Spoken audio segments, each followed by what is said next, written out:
Opie and Anthony. Radio shock jocks. Opie and Anthony. I refuse to sit here and think that radio has to be nice. Why? Why does radio, out of any other medium, have to be nice? We are being now held to a standard where we have to be nice and make people feel good. Go screw! Radio bad boys, Opie and Anthony. Controversial radio personalities, Opie and Anthony. Infamous DJs, Opie and Anthony. Talk show radio hosts, Opie and Anthony. Opie and Anthony. Opie and Anthony. Radio shock jocks, Opie and Anthony. Opie and Anthony. Shock jocks, Opie and Anthony. Shock jocks, Opie and Anthony. Opie and Anthony. Shock jocks, Opie and Anthony. Opie and Anthony. I want a pedicure. Go to a petting zoo, you dummy. I want a pedicure with breast knuckles. Welcome with breast knuckles. Opie and Anthony. This weekend, I went to a lesbian bar. Are they making out and stuff? Yeah, there was some making out. What did it smell like when one of them burped? An old tackle box. This is where entertainment is going. Larry King gets confused when Fran Drescher starts speaking Spanish. The power of Christ compels you. She's speaking in tongues, ladies and gentlemen. It's time for people to understand these are words. If you don't like them, turn the dial. But enough of this palaver. Let's get the show on the road. And finally, we are back live. Yes, back from our vacations. Broadcasting across America. Hi. And Canada. Hello, how is everybody? Boston's not awake yet. What? Why? Because the Red Sox played in Japan. Japan opening day. The game ended 10 minutes ago. I don't know. But the Red Sox won to start the baseball season. Does it really matter? Because it was played in Japan. They like to do that. Yes, it does matter. I think it's silly. It'll count in the standings. Because Japan is already into April, I guess. What? Isn't an opening day like April, not March? Like, how does that work? I don't even know. I don't, it doesn't count to me. To me, I don't care if it counts in the stats, the records for the team, everything. For me, it doesn't count. All right. Japan. What day is it? It's March 26, 2008, to prove that we are finally live. Oh, it is? Because I was listening to some of the replays over the last week and a half. Sounded live. Sounded live. I'm like, wow, is this live? Oh, no, it can't be live because I'm listening to this from my living room. Right. But I got a little confused at times. Phone number 877-212-ONA.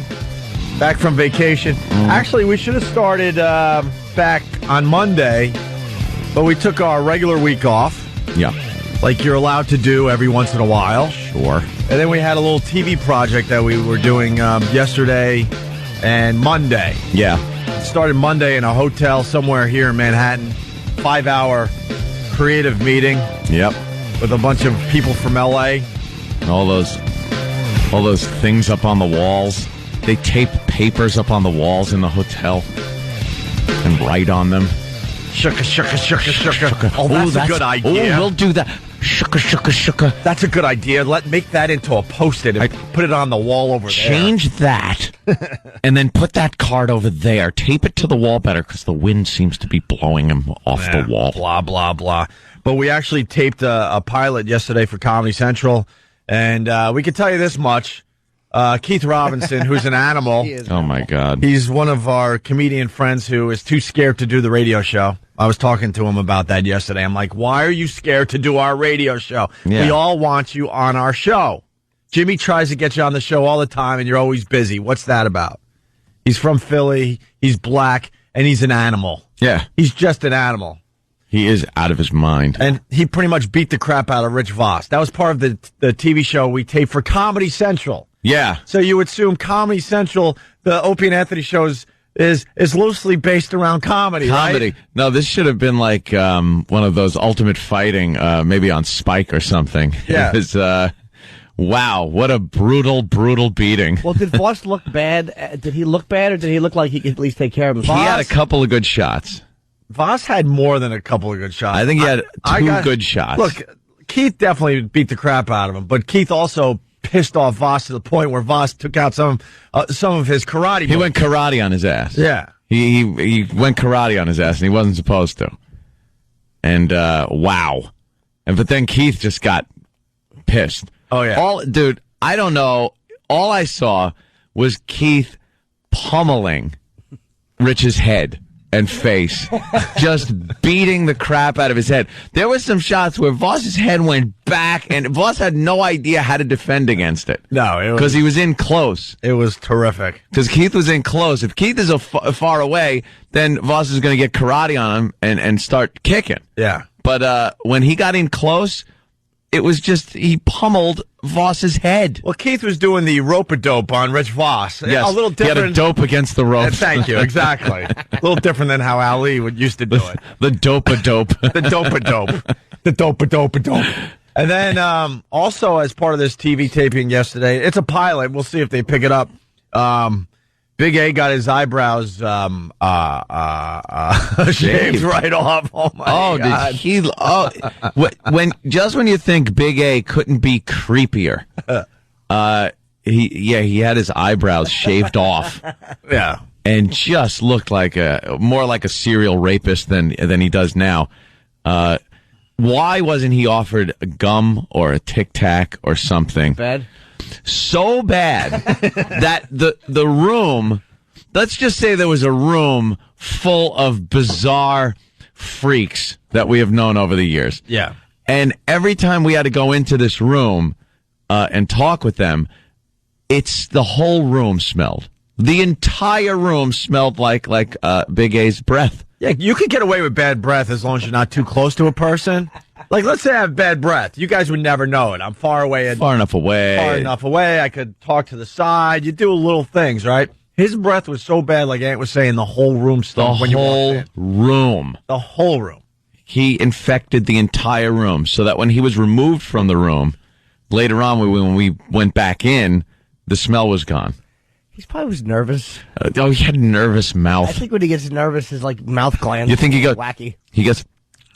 Yeah. All that with the white crap in the corners of his mouth. It's the only thing that bothers him too. That he feels really self-conscious about. Then he should. You can make sure you can make fun of anything else about Big A, but when it comes to his breath, he gets really depressed, and he gets that look in his eye like he's going to kill somebody. Oh yeah. He doesn't like being joked about. I believe we also shaved Pat Fuminaki's eyebrows. I'm hearing. Was it? I'm hearing. Yes. Yeah, Pat was his normal ham self. Going back to Big A, I'm getting a communique from Pat Duffy, who's on our phones right now. Yes. He writes, I had to sit next to him for hours because Pat was in that room as well. Yeah. I think my clothes still smell. Is that true?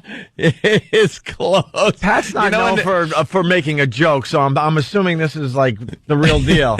Awful. I was like as far as away from 3 feet away from him, and every time he would speak to me, I would just get so grossed out, and I could just smell him for hours afterwards. Dude, he was talking to people that not even near me. Yeah, and you could smell his breath everywhere.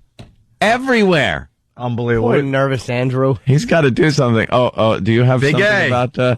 It is Big A. Yes, I'm here. What's up, Big A? How'd you feel about the taping yesterday? It was okay, not bad. You might be a TV star now. You know that, right? Yeah, maybe. How do you look with your eyebrows, guy? We didn't take a picture. We should have taken a picture so we could have put it up on onaradio.com. Did you pencil eyebrows in? No. I sent the picture to Danny. Oh, okay. Okay. Oh, where's the picture? It's a wallet size. He carries it with him. All right. Danny's got the picture. We'll put it up on the website. But Big A, a lot of people, I know you don't like talking about this, but we have to bring it up. They really, really don't like your breath.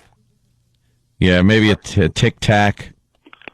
I know. I was chewing gum, and didn't brush my teeth. What was it? Crap flavor?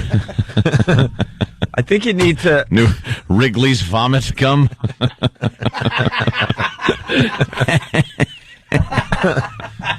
I think at this point you need to just pull all your teeth out there, Big A. You need to pull out your teeth and scoop out the gums. Get all that goop out of there and start over. It's like freshen up when you bite it. Garbage juice shoots out. A shot of dumpster juice hits you in the back of the throat. Big A, we're making fun of your breath. Oh, you know that, Big right? A. Oh, Big A. You okay, Big A? Oh, yes. All right. Big A, you might have to get some floss in between the teeth. That'll help. Just something I think is going on. Yeah. What's up, Danny? Well, Big A needs to resend me that photo because I think he thinks he sent an attachment. There was no attachment on his email. So resend me that photo, Big A.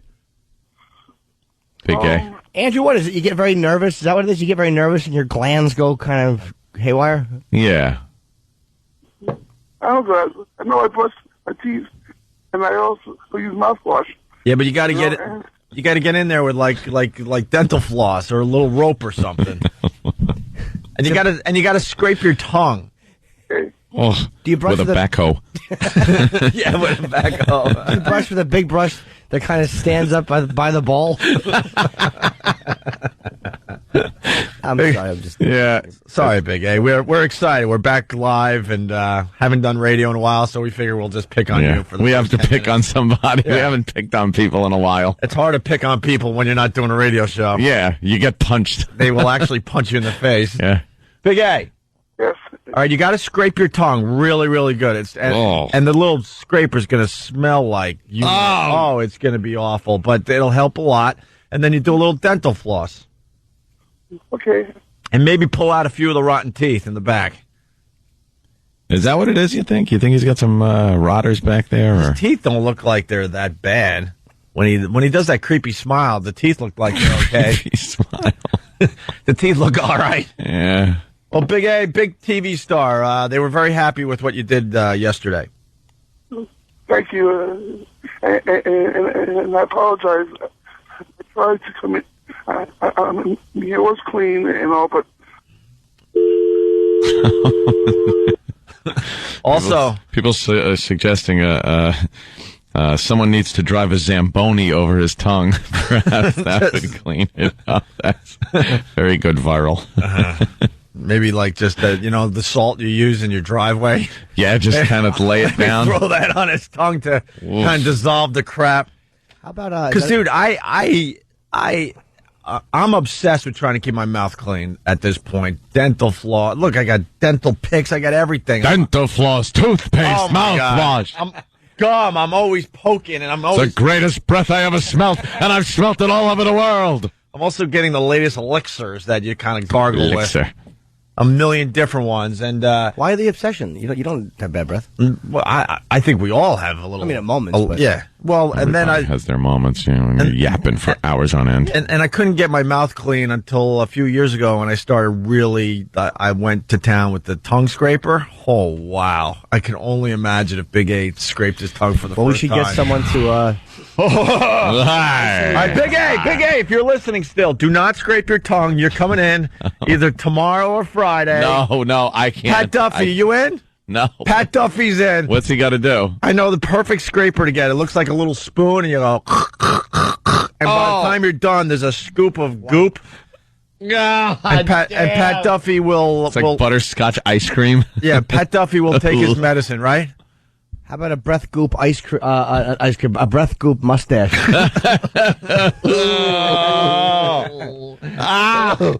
I don't even know if I can't do that one, man. Right. I would rather do the baby diaper mustache than the Big A tongue scraper mustache. I like how we've fallen into this immediately within returning to the program. Also, really fast, this whole Comedy Central thing, they had us taping from 10:30 in the morning to like 9 o'clock at night. We're all exhausted.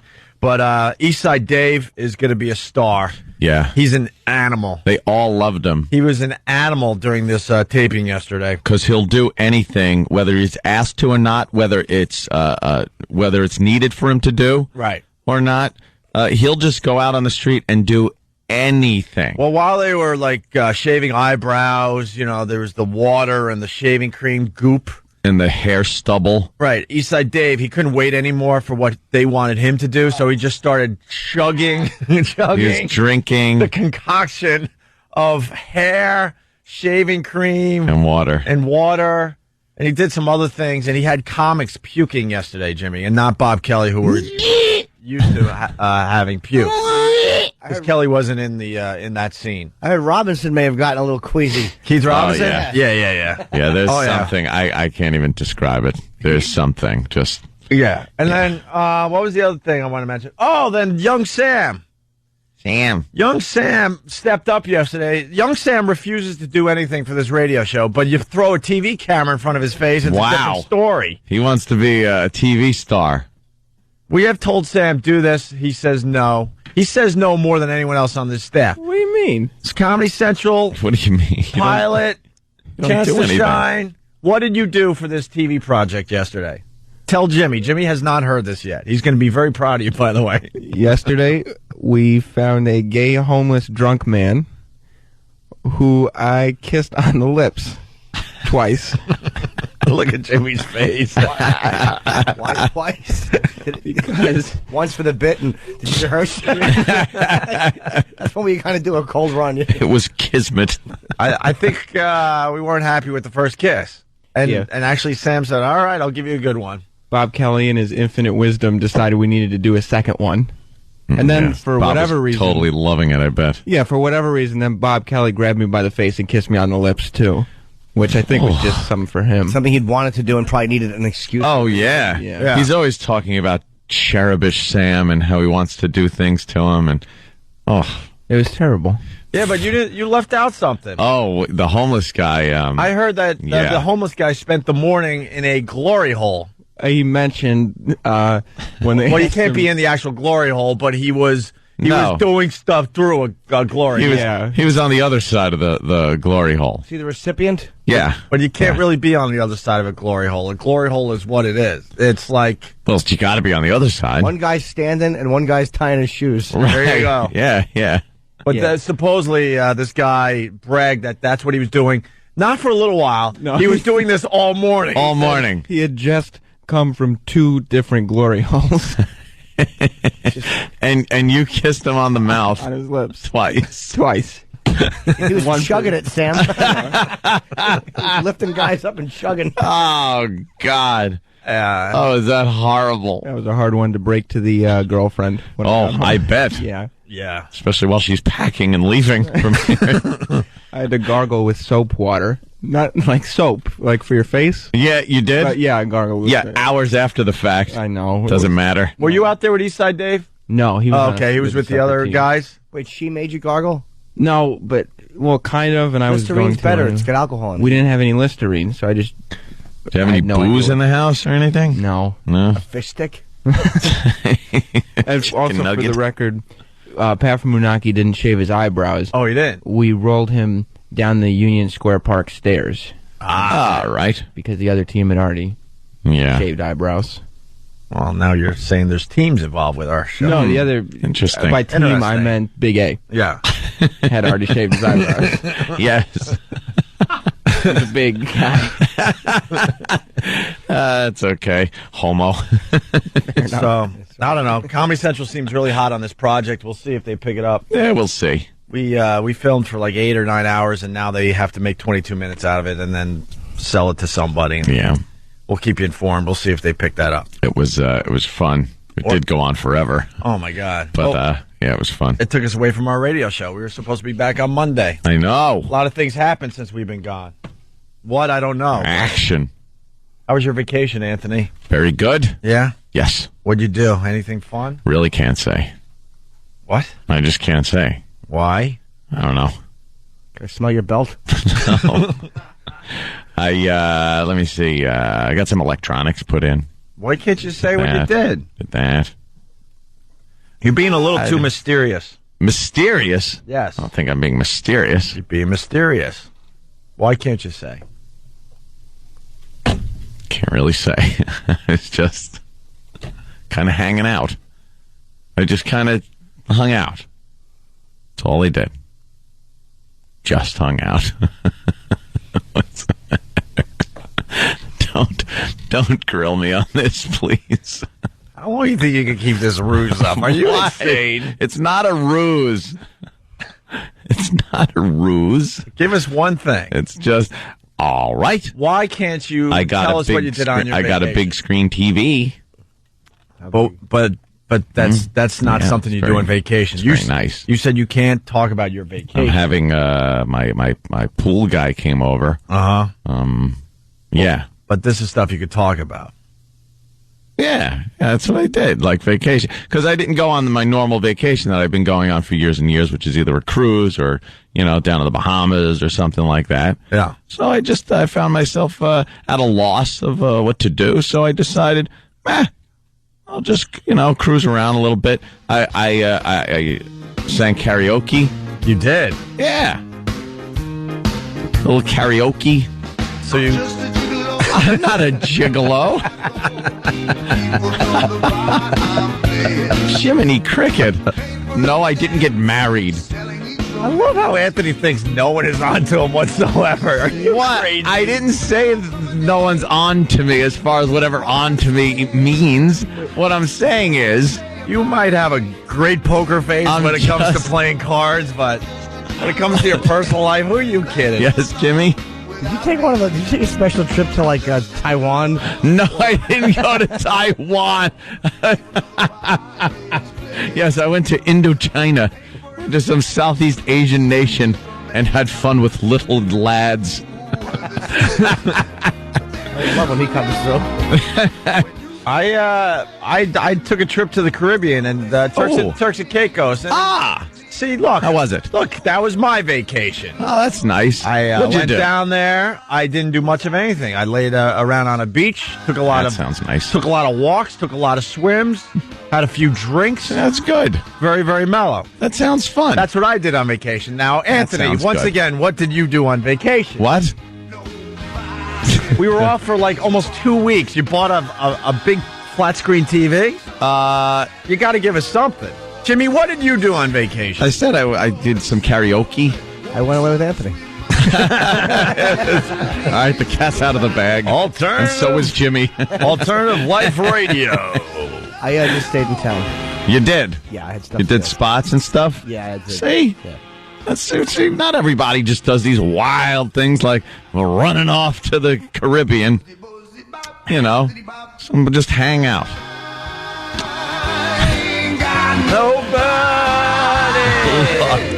Nobody cares for me. Nobody.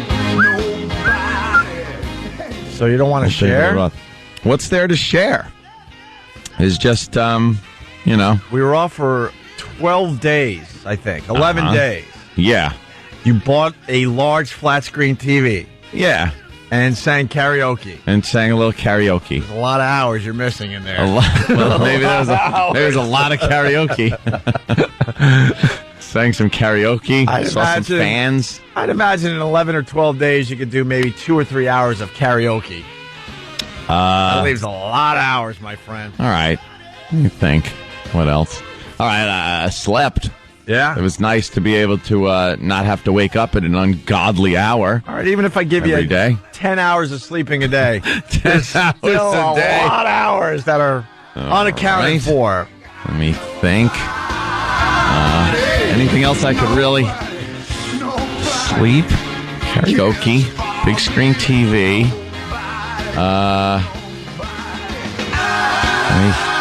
No, that's about it. You know this house of cards you're building? You do know that eventually the whole thing comes tumbling down. I know it does. All right. But can I just have this moment?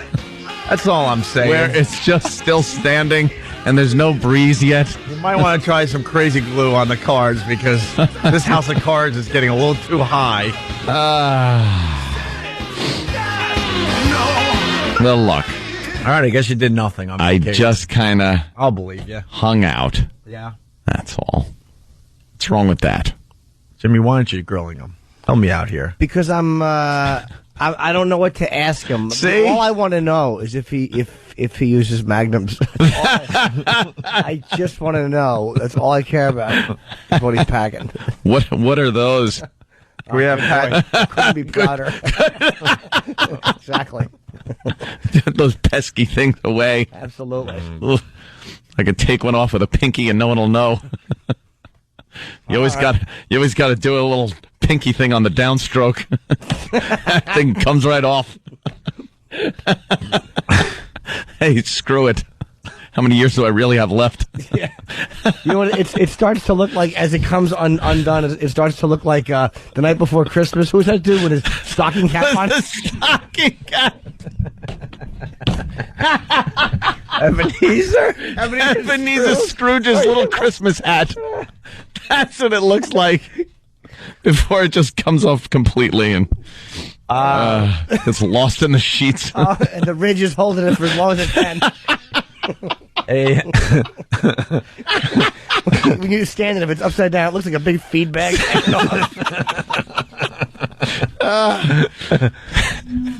Oh, God. Just get rid of Snuffleupagus.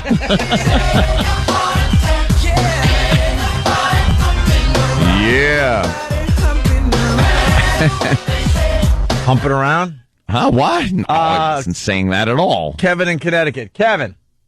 Yeah, hey, Ant. Hey. How come you're saying you just hung around and Keith the cop called Ron and Fez and said you were out touring the country? What? Oh, no. Another clue. Wait, first of all, Keith wouldn't sell me out. Keith like is not that. a true soldier like Club Soda Kenny. Keith wouldn't sell me out. I can't get anything from Club Soda Kenny. Oh. He said he was at your house while stuff was being installed. So Keith was at your house and you were touring the country. Well, Keith... I mean, if this was on another radio show, then it's, fair game. It has to be fair Keith game. was at my house because I'm having all kinds of electronics and things installed and whatnot. And the house is being decorated and designed, and I got the pool thing happening. Mm-hmm. So I need somebody there to supervise, and Keith is the guy for the job. And you couldn't be there because you were in the middle of a dance marathon at a local high school. No, I wasn't. I don't know what he means, touring the country. I wasn't touring the country. I was just on vacation. So what's the problem? Did you take any trips? Like, did you have to? Let's just say this. Did you go to a place where you had to either get a ride to or park your car for a few days? No. Okay. Not necessarily. All I ask when this huge, big, tall house of cards comes tumbling down that you finally open up and share. Uh-huh. Because you got a story to tell, my friend. Why? Well, perhaps a book. You got a story to tell. Look. All in due time. I'm not used... Let's just say I'm not used to taking vacations alone. That's all. I've usually, for years, I've been in a relationship and would go on vacations together and whatnot. And this time is the first time on vacation where I am a single gentleman. So perhaps... So you're trying to say that you were alone on vacation? I was... let me think how I could say that. I was... I spent some alone time. Is that good? Did you really? Oh, now there's Anthony Spottings? Yeah, it's Anthony Spottings. Where's the Anthony? Paul in New York. What's up? Hey, how you doing? Hey. Hey there, Paul. I'm doing good. How you doing? Yeah. What's up? No, I just got back from Las Vegas, and me and my friends actually thought we saw Anthony there dropping some money with a couple girls. Vegas with a couple of girls dropping some cash. Were you in Vegas? I really don't think I was in Vegas. All right, let's say hi to Chris. Chris, what's up? Good morning, ladies. How are you? Pretty good. Hi, what's up, bro? Ladies, that's funny. Anthony, is it true your favorite karaoke song is Sugar Mountain by Neil Young? You can't be 20 on Sugar Mountain. Yeah, that's what I call it, Sugar Mountain. I got the joke, Chris. Very good. Hey, this morning we got breakfast courtesy of Quick Check. Want to thank them for the fine, fresh food that's sitting over there, welcoming us back to the radio show. All right, love the fine people at Quick Check. Absolutely. We got to take our first break. Yes, Jimmy. I had one of those cookies. Yeah. And do you have any idea how badly I want to go back and eat more of them? Yes. They were really fantastic. But you're trying to get yourself back into shape. Doesn't matter. No. It's for breakfast. It's fine. I'll burn it off. A little sugar's good in the morning.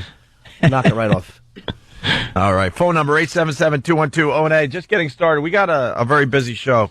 Ben Mesrick is coming in studio to talk about the new movie 21. It should be called Bringing Down the House because that was the book he wrote that was huge, a New York Times bestseller, but he didn't want it to be confused with that other dumb movie that came out. Well, it sounds like one of those, like a black movie, Bringing Down the House. Right, but it was about bringing down Vegas, bringing down the house, but he had to change the name of the movie, which is going to star Kevin Spacey, to 21, so he's going to talk about that today. Short and sweet. Dude, we got Rampage Jackson coming in studio. That guy... Is he in today? Yes. Rampage. He came in about, 4 or 5 months ago. He gave us great radio. We're excited to see him in studio today. Also, Triple H talking about WrestleMania, an old friend of the show. We haven't seen him live in studio in years. He's coming in? Yeah, he's coming in. Jeez. Very cool. What a day. And then some loser later on will be calling our show. Who gives a crap? It's the Opie and Anthony Show.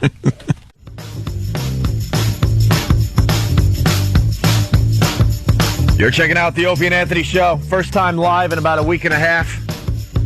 Took a week vacation, and then we did a pilot for Comedy Central the last 2 days. That's why we're starting back up in the middle of a week here. Yeah. Sorry about that, but we figured it was a way to get a couple more days off from the radio show. Yeah, quite frankly. I was ready to just BS the audience. I'm like, you know what?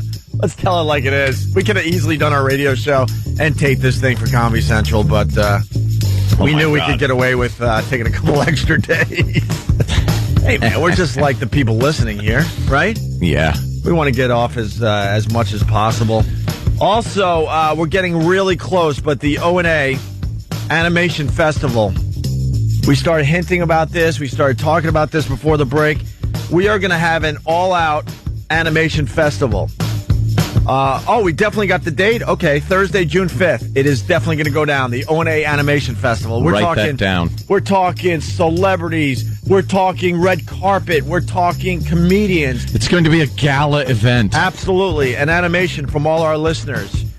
We got some fine cash prizes. We got tickets that are going to go on sale at Ticketmaster sometime in April, first week of April. Mm-hmm. I think by Friday we're going to have all the details. We're letting two venues fight it out because they both want it. What day is that? Thursday. Oh, it's a Thursday? So we will be off Friday, June 6th. Take note now. And we're trying to keep this as a cheap ticket. So far we got it down to $10 with a $5 service charge. My God, man. What? My God, man. Like Eddie Vedder. If you want to be involved in the Animation Festival, you could pretty much take any clip from this radio show from all the years we've been doing radio and animate the hell out of it. Yeah. We'll also give you some audio clips that you can choose from up on the website that we cannot promote, that is named after this fine radio show. And you can also go to onaradio.com for details on the first annual. Does that make sense? I think so if you're anticipating more, sure. Yeah, if we plan on doing any more. I think we should do this every year. So the first annual O&A Animation Festival, more details by the end of the week, okay? And we're trying to figure out what Anthony did on vacation, and he's not budging here. Well, I budged. I really kind of spelled it all out. Did you? Yeah. I got to big TV, and I did some karaoke. And you had some of that experimental surgery. What? That's what you said, right? No. Oh, that's what someone's saying on... Are you pregnant like that guy on TV? What? Man says he's preggers? No, I'm not pregnant. I had no surgery. There is a guy, and they're taking it pretty damn serious, that he's saying he's pregnant. Robert Kelly, hoping against hope, but it's not just an eating disorder. You know, we missed a big week too, man. The governor of New York. Holy jeez. The one that left or the one that's in there now? Because they're both just hysterical. Well, let's bring everyone up to date. Elliot Spitzer, you know, he got caught in that prostitution thing. Little prostitution ring sting action. And we learned over the break that he likes to have sex with his black socks on. Pulled all the way up to his knees. But the New York Post, a bunch of scums, I don't know if you could say the other word, a bunch of scums. The headline was, Elliot Spitzer likes to keep his stockings on. So they made it kind of look like he might be wearing some women's stuff. Oh, and then you had to read the article to see that it was actually his black socks. Yeah. Did he have those old garters on, too, holding him up? So he couldn't wait. He probably couldn't even get his pants off fast enough. As soon as that young piece walked in the room, his socks are on, his shoes are on, his pants are around his ankles. Did that stupid smile of his and just jumped on the bed. And also, one of the madams said that he liked to pay to watch other couples have sex. So the Post prints this story, and then the madam was back in the paper going, I didn't say that. No? But the Post took kind of sort of what she said and just went with it. Yeah, might as well. So anyway, we lose Elliot Spitzer. We get this guy who's he's black. He's blind. It's key to say he's black because he's the first, black governor of New York State. Yeah. So he's black and he's blind, and wow, that hasn't slowed him down. Nope, this guy likes effing. Turns out he was having affairs. Yep. Him and his wife admitted that they had a rocky little road there in their marriage. They were trying to say that they had this little rough spot in their marriage where they both went off and had relationships with other people. But it turns out that very recently, during one of these Hillary Clinton campaign things, he's darting off to this event with his old girlfriend. His old squeeze. That he was cheating on his wife with. Yeah. And they're saying, no, this is just because he's blind and needs somebody to lead him around. By his, what? Yeah, exactly. Doing the old elephant walk. Follow me. Tug him around. Follow me, governor. Tie his dental floss to it. Come on. Giddy up. But, this guy is a hoot. I was reading the paper today, and someone, I think it was in the editorial section, just wrote an article saying, shut your mouth and just start governing the state. Yeah, you don't have to spill the beans. Everything. He's being so preemptive that he's just spilling everything he's ever done and not doing the work of the governor. He's so afraid that the press is going to find this stuff out and make it a big scandal that he thinks it's best if he just gets it out there immediately. Did he do coke too? He said he did. Yeah, there's cocaine. He's like, I did coke, I did pot. I like whores. I'm out there. Then he's like, look, a lot of people out there did a lot worse than I did. Honestly, I don't give a crap if our politicians smoked a little weed or did a little coke, because pretty much everyone has. Yeah, the majority of Americans have tried coke and marijuana at this point. I love how we all make believe we haven't tried this stuff. I think he should be thrown out for his awful wedding photo. That picture where he's just looking off into the distance.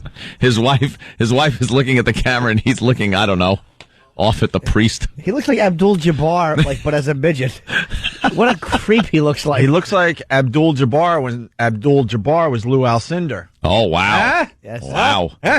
Going back. When he was playing with the Milwaukee Bucks, if you really want to go with this bit. Why couldn't his girlfriend or his wife to take his head and go, look this way, idiot? Just turn your head the right way. The photographer should just went, yo, here. Yo, maybe they did. Maybe he was actually facing the back wall. That's as close as they could get him.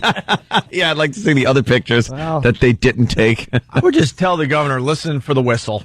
Yeah. And just look. I'm going to be taking your picture. Just listen for the whistle. Tweet. Oh, I look over here. So, I don't know. What's going to happen with this guy? Is he safe? I think because the Spitzer thing was so huge that this guy really would have to have done something bad. I think he's all right. I think he'll be safe. Yeah. But oh God, it's a picture of Big A with his eyebrows shaved off. This is horrible. Oh my God. We were talking about this earlier for our little show we filmed for Comedy Central yesterday. We'll see if they pick it up, a little what's called a pilot. We did shave Big A's eyebrows, and look at that picture. That will be up on onaradio.com later today. This is a frightening picture. This looks like the picture that is put up, like they have to catch this guy immediately because of an Amber Alert. Yeah. Wow. Creep. Anyway. A ghoul. So you think the governor stays? Yeah, I think he'll skate, probably. And it might be, we are a very guilt-ridden nation. It might be because of his race or his handicap. They'll be a little more lenient with him than if it was just, stupid white guy in there that did coke and cheated on his wife. And I don't know what else is coming out about him. But we'll see. I think he's all right, though. He's blind. He can say he didn't know it was coke. He thought it was an antihistamine. Had a I cold. was a little stuffy. I didn't know. They told me it was Afrin. I stayed up for a week and built a house. Let's go to Matt. Hey, Matt, you're on the Opie and Anthony show. Hi, Matt. Hey, what's up, guys? Hey. Just thought I'd say, hey, we had a good time on the weekend, eh? Who? He was singing karaoke up there at the restaurant there. Where? And it wasn't up in New York, so I'm not going to give it away, Anthony, because it was really fun and we had a good time. Okay, wait a minute. What did I sing?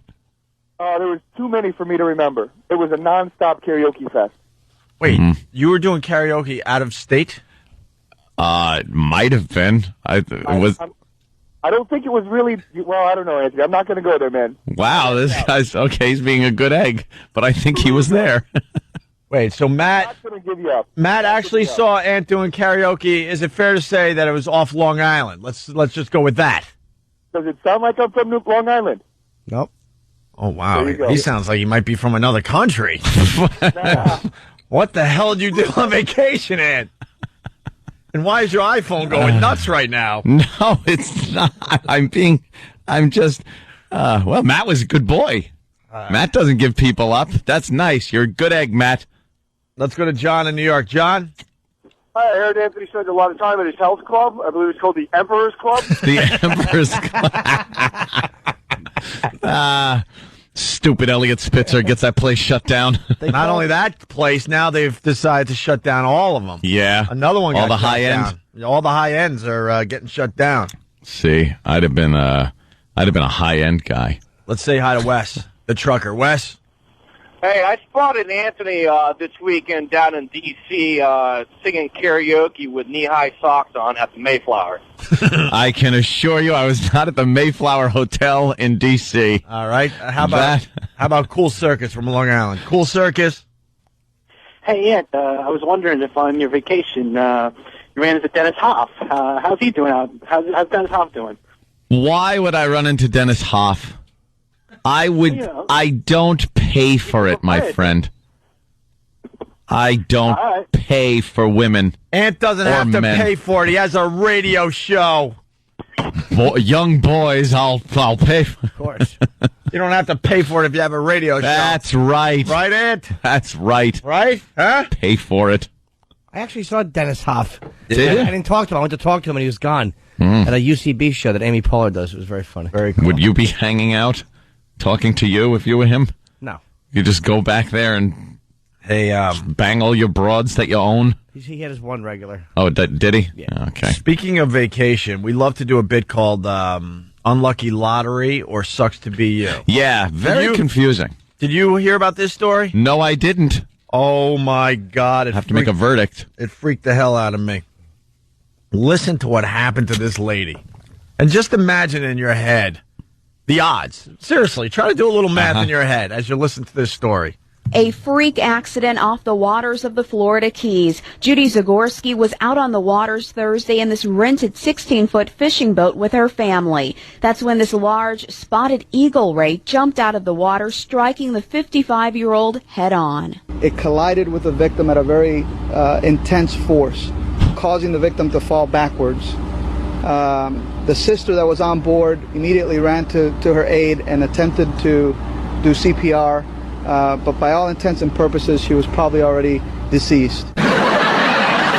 Wow. The fish wins.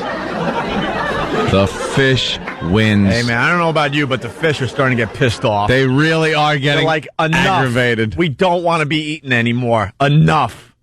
Enough. Go back to chicken. What kind of fish was that? Like a something ray? It wasn't like a stingray. It was a ray? It was a ray. It wasn't I don't think it was a stingray. I think it was, they said what kind of ray. But they all It was in the ray family. They kind of look the same. They got the little wings and everything. Yeah. Yeah, it's called a spotted eagle ray. A spotted eagle ray. They're so much bigger than regular stingrays. Oh my God! That's why this lady died. It wasn't just like a little 1 foot thing. This thing just came out I think the next clip explains it. It weighed 75 pounds and had like a 6 foot wingspan. She got killed by an oversized water bat. Yeah. Oh wow! She was killed by a sea monster. Yeah, a sea monster came out and killed her. It's a monster. At least when you go to heaven, man, you got a story to tell. Oh, listen, beat this one. Wait, was she just, the boat was going and this thing just happened to jump? Yes! Yes, Jimmy! And the momentum? Yes! That's unlucky. lottery. The boat is just tooling along. This thing decides to fly out of the water. Is this one of these things that has to jump out of the water every once in a while, I guess? No, I mean, not to my knowledge anyway. This, I think, was just like a complete freak accident. And those things they usually hang out at the bottom. More to the story. Wow. The ray, 5 to 6 feet in wingspan, weighing 75 to 80 pounds, was also killed instantly. Aw. Zagorski was declared dead here at Fisherman's Hospital in Marathon. And the fish was declared dead at Humans Hospital. That's terrible. Poor little fish. It is also where her 88-year-old father was held briefly for observation. He was on the boat when it happened. Spotted eagle rays are not stingrays. They're known to jump out of the water. Like stingrays, they have a sharp barb that can be lethal. However, investigators don't believe that's what happened here. Because of the fact that she was bleeding quite a bit. But after the further investigation, our investigators determined that there was no visible puncture wounds on the body. No, she just got slammed with 75 pounds of meat. Yeah. That's pretty much it. 75 pounds of meat hit her in the face. Could you you can't imagine this one. Did she see it coming, though? Like, or was she No. hopefully looking the other way? Hopefully she wasn't like a large thing looks slippery. Uh-oh. No time to duck. Smells like fish. I'm floating above, looking down at my dumb father, feeling a giant sea serpent on my face. What just happened? Looking down at my dumb father, he's thinking he's got Alzheimer's because he doesn't understand what just happened. No, he's remembering my prom. My father's remembering my prom and the bright future, and he never thought he'd be peeling a sea monster off my face on a boat. And that's how I would die. Who would ever guess that way? She probably took good care of herself. She went right. breast cancer exams and probably ate healthy and did what she had to do. She's out boating, just having fun. Sea air. Being a little active. And you end up getting killed by a water bat. A damn monster flings itself out of the water into your head. How do you think it feels, too? Oh. It survives. It avoids sharks. It avoids, like, being sucked into a whale's mouth. And it's killed by someone wearing, like, jeans that don't fit properly. The last thing it smells is denture breath and fear. She had coffee. Awful denture coffee breath. Oh, wow. That's a unlucky lottery story. Wow. It's got to be. If they're known to jump out of the water, it's not like it was jumping into the boat. It was probably just jumping out of the water. And I know I missed the boat was moving, right? Oh, yeah. Oh, that was moving pretty good. So that kind of added to it, I'm sure. Well, I think getting hit in the face with 75 pounds, no matter what speed you're traveling at, is going to be pretty traumatic. Doesn't matter what the hell, how fast you're going. I think there'd be a play with this story. It sounds like she lost her head or close to it. I think this thing just destroyed her. There's a lot of blood. They said there was a lot of blood. All right, we got to take a break. After that cute little story, we got to take a little break. Cute. Then her face went right into its guts. Like her face, its body probably smashed. Oh, it probably did smash and just make a big splat sound. Both of them together. Yeah. Oof. All right. Other things. A lot of stuff happened over the break. World's tallest man struggles to fit in. We'll get into that. I love that big Russian dude. He's great. 8'5". All right, we'll get into that after the break because it's one of our favorite bits to talk about these freaks. And modern day Elephant Man transformed by full face transplant. Full face transplant. And then you got the Detroit mayor arraigned in sex text messaging scandal. That's a terrific story. Study shows the best marriages are between hot women and ugly men. Of course. No, who would argue? No matter what she says, you're like, all right. There's never an argument to be had. She's like, just hold my purse at the mall and I'll bang you. Fine. Can I buy you some tampons? I'll go in. And we got other you things. Stay here in the car. And other things. We got a lot of catching up to do. It's the Opie and Anthony Show. La, la, la. Are we back? Bam, bam.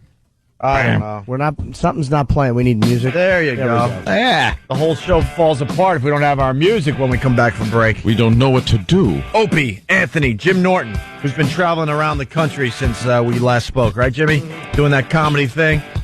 And what happened in, you got a story or something? By the way, the Denver and Minneapolis fans, two places I performed Denver once and never in Minneapolis. Complete savages, like nice. The other fans in the country. It was great. Fantastic. Yeah, two of the best road gigs. Of course they don't. Of course they love this show in Denver. They don't get enough air out there. Yeah. They're starved for oxygen. You saying that? Starved for oxygen and entertainment, obviously. We had, I know, really stupid joke. In Minnesota, on the hotel, they told us that Bruce Springsteen was staying at our hotel. Yeah. And, on a much higher floor, I'm sure. So I didn't see him at all. And as we're leaving for my gig, there was a guy outside this black truck, and he goes, "Hey, Jimmy." And I go, "Hello, sir." And then Kenny goes, "Bruce was in the truck."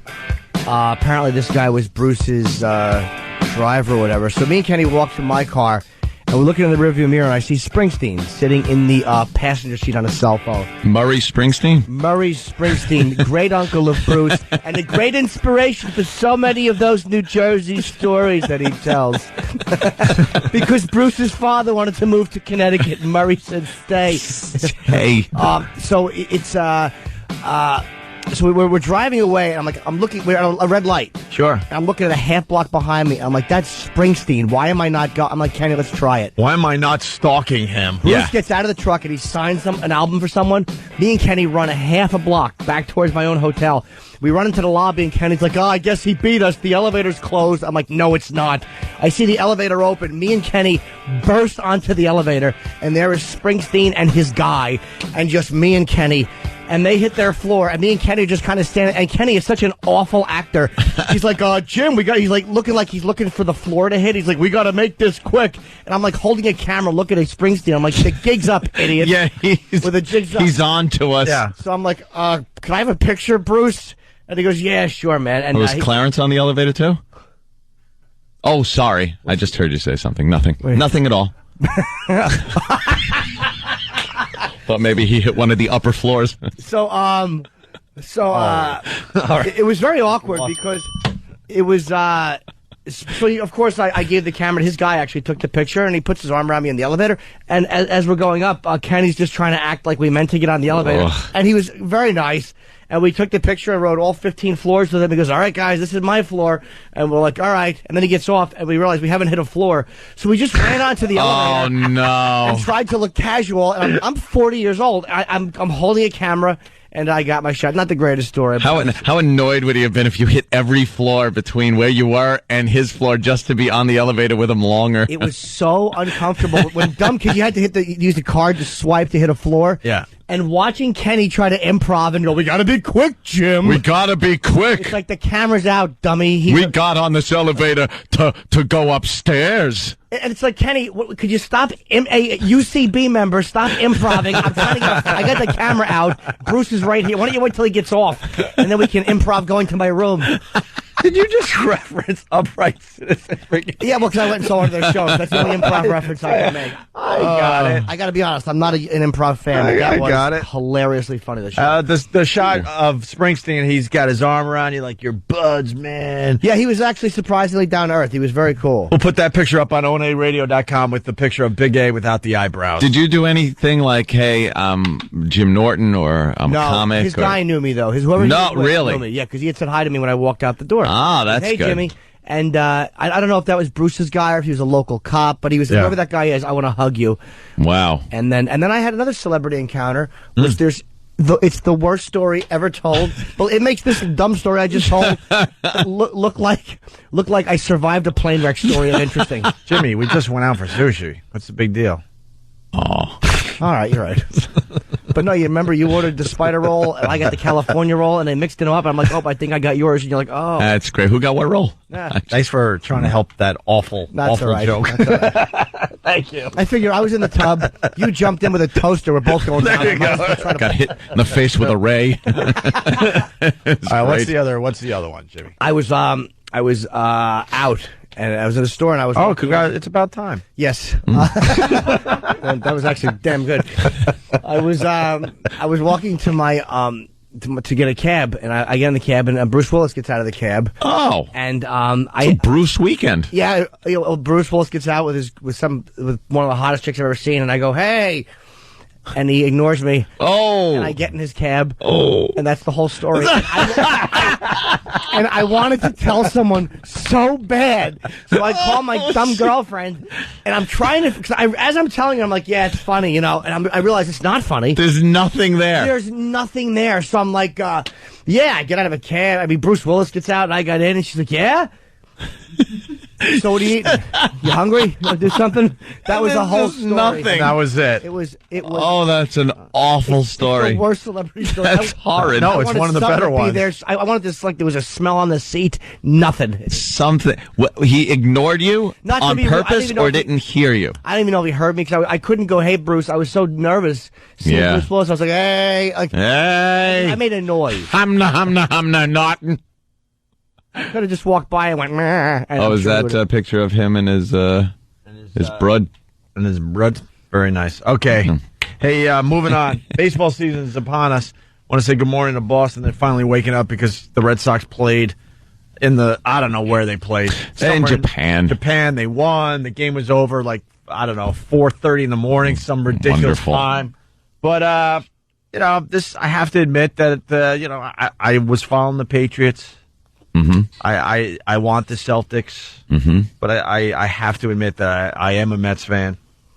And our boy Ralph Kiner is getting old here in New York. Ralph Kiner. And Danny noticed yesterday while he was watching the Mets game that Kiner should just retire. He should not be doing play-by-play anymore. I guess at this point he's doing like guest appearances during the game. Oh, boy. He doesn't have it in him to do the whole game anymore, so they kind of throw him in there for an inning or two, I think he was all effed up when he used to do Kiner's Corner. Oh, yeah. It was some show that it would come on after the Mets games, and he was like the little wrap-up show.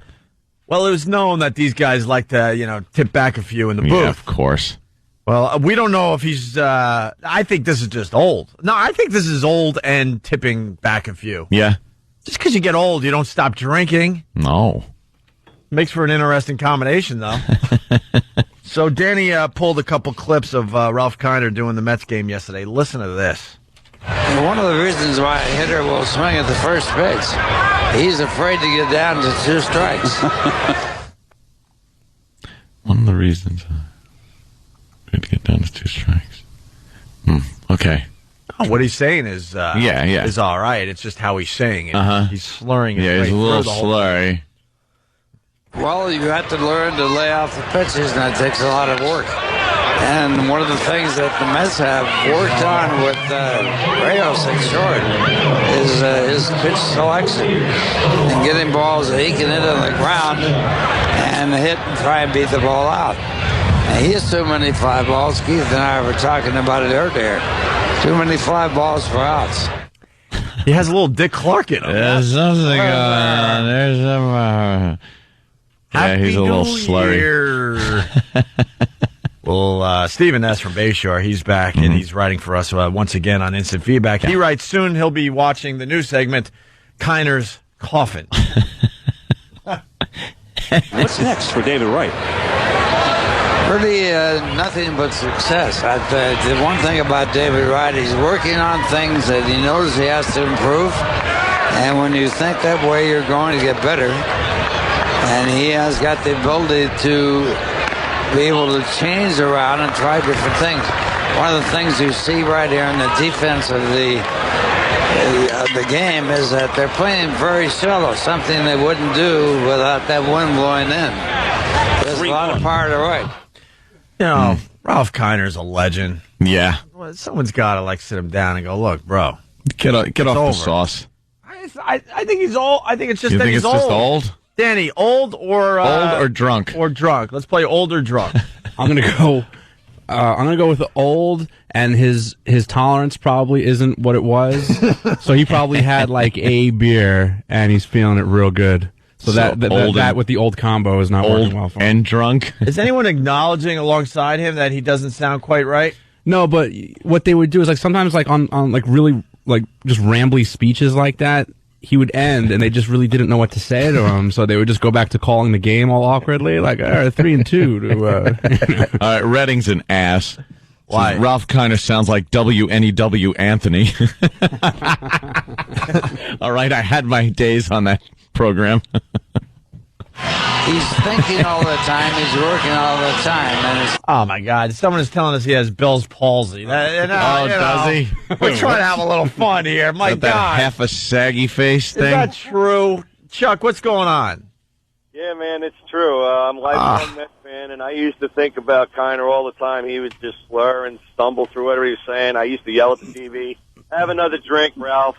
And then, about 4 or 5 years ago, they said, he was diagnosed with Bell's palsy, man. He really should just hang it up. He's embarrassing himself. I don't understand. I don't understand this whole TV thing. Like, if you get Bell's palsy, in your job, you are so fired. They don't want to deal with some dude with a saggy face. You're Saggy done. face guy. Especially if you're like one of these people that are interacting with the public. But if you're on TV, you can have all sorts of crazy afflictions and just get out there in front of the camera. Put him on. Put him on. We don't care. Yeah. I mean, we all heard the Dick Clark thing. Now we got to get the Dick Clark. Oh, we got the Dick Clark audio? Despite a bout with Bell's palsy, which left him slightly slurred speech, Kiner is still broadcasting, entering his 45th year of doing Mets broadcasts. Wow. He's been doing broadcasts since Anthony was 5 years old. Hey, that's not even close. What? That you do that. You have to continue to try and do things and test out. Probably the greatest example in the world is the best golfer that's playing golf right now is Tiger Woods. He's constantly changing his swing to find out one that works a little bit better than the one that didn't work as well the last time he played. I mean, you've got to really think about this game. This is a game of thinking. And very few people have the talent, if they don't think well, to overcome that. Right, of course, here as a short lady's running. Thanks, old catcher's lip.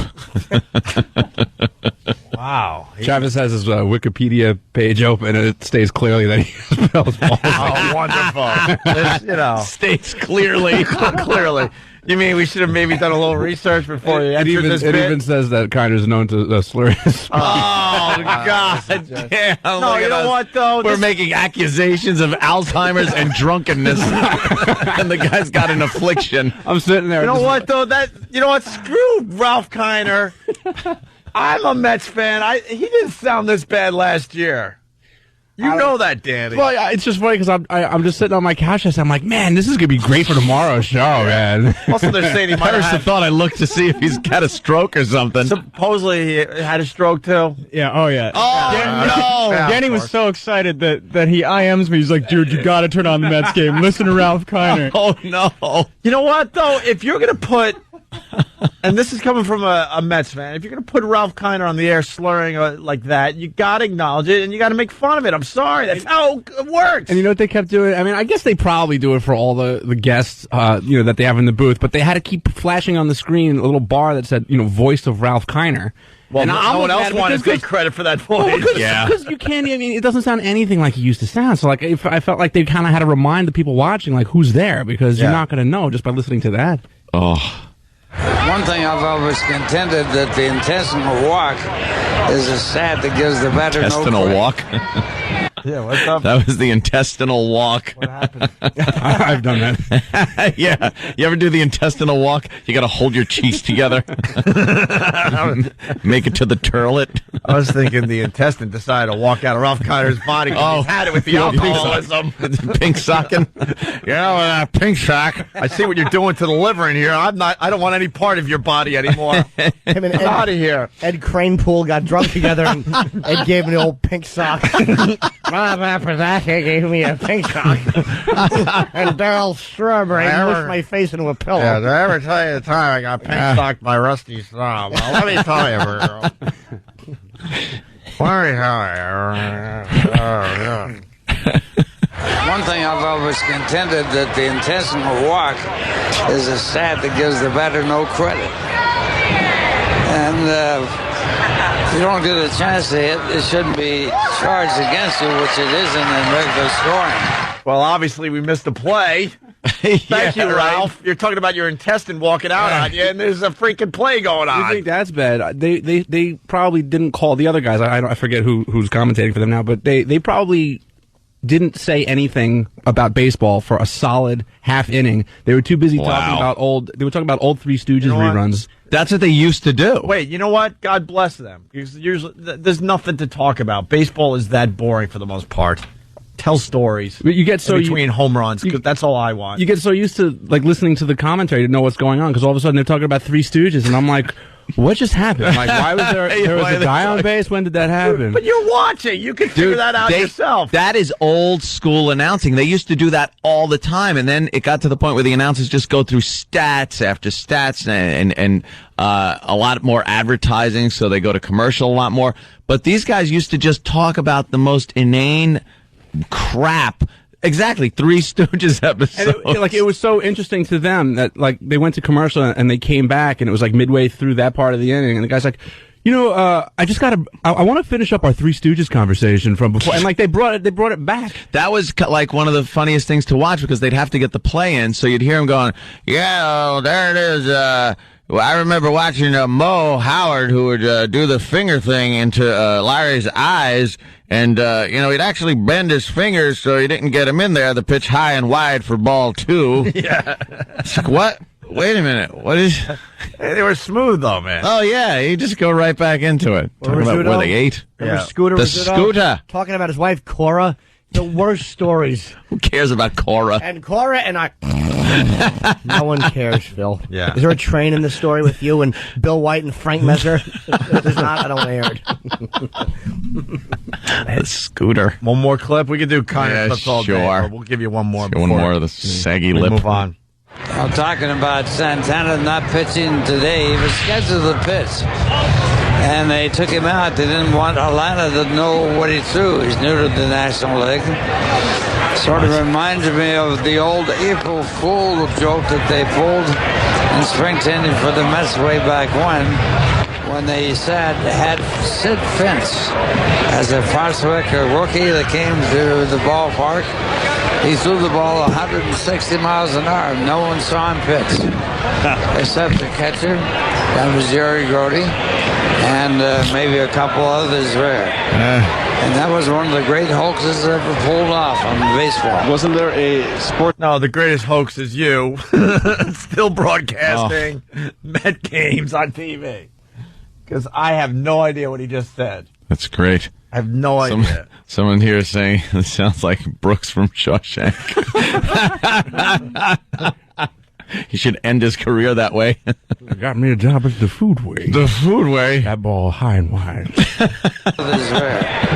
And that was one of the great hoaxes ever pulled off on baseball. Wasn't there a Sports Illustrated story about that too? Yes, that story by a very famous writer.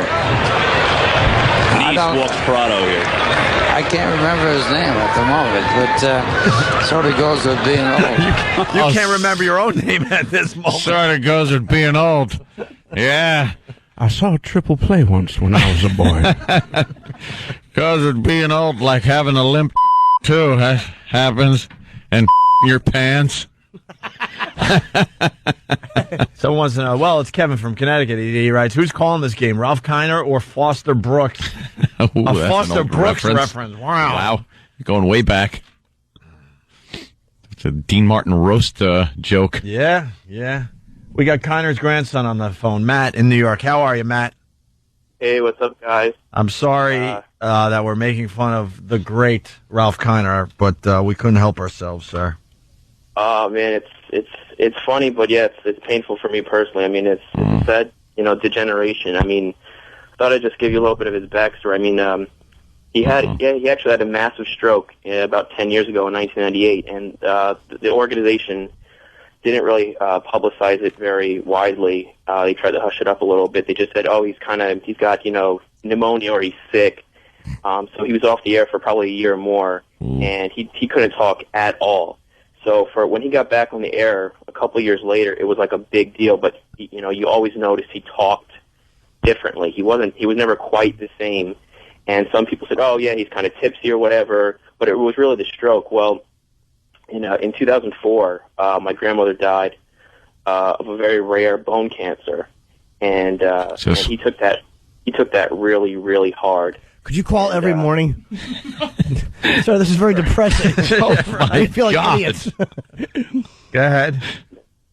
And he took that really hard, and he really did hit the bottle quite heavily. And they kept him around. The Mets organization I think they can't really cut him loose totally because, he's just part of the franchise. He's been there since the first season or whatever in 61. Is this guy for real? I think he's for. Are you for real, Matt?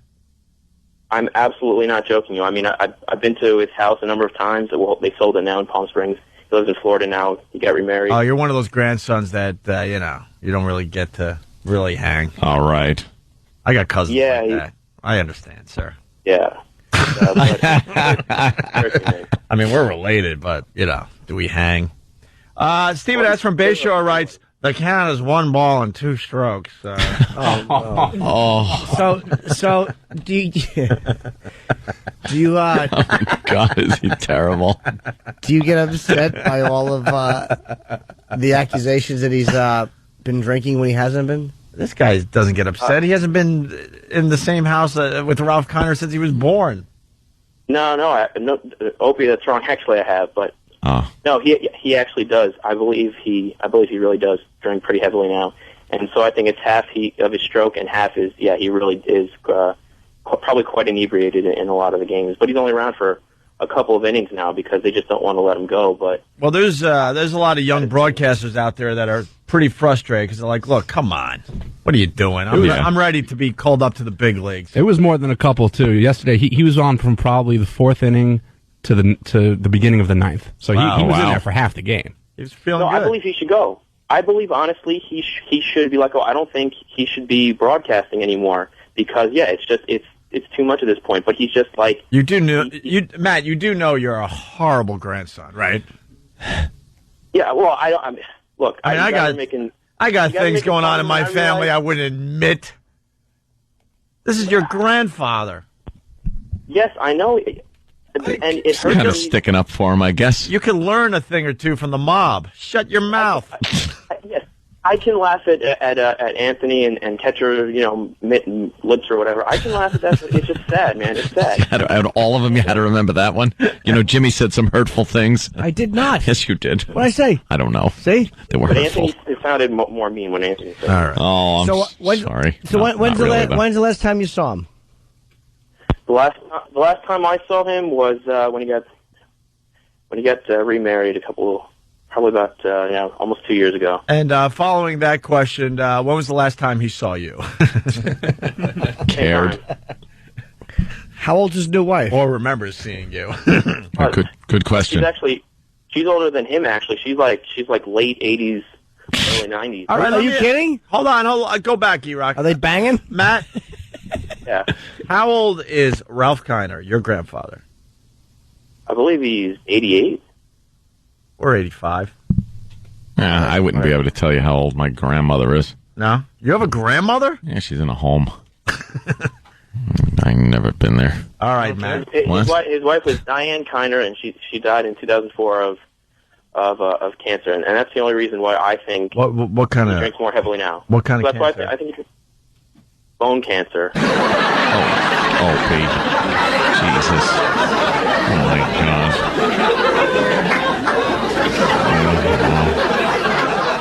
Yeah, that's... And you know what? And, you know what? And if Jimmy ever ran into him on the street, he'd look right past Jimmy, too. So.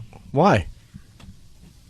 Because Jimmy, nobody notices him. Celebrities just don't notice Jimmy. Thank you, sir. All right. Thanks, Matt. We got to move on now. Enough tragedy for one day. We got Ben Mesrick standing by. His movie's coming out, which is very, very exciting. Also, we got Rampage Jackson also here already. Yeah. It's getting busy. It's Opie and Anthony. Stay there. Yeah, this is Rich Voss.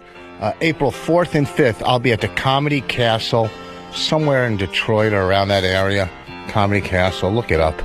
Rich Voss, April 4th and 5th, Comedy Castle, Detroit area.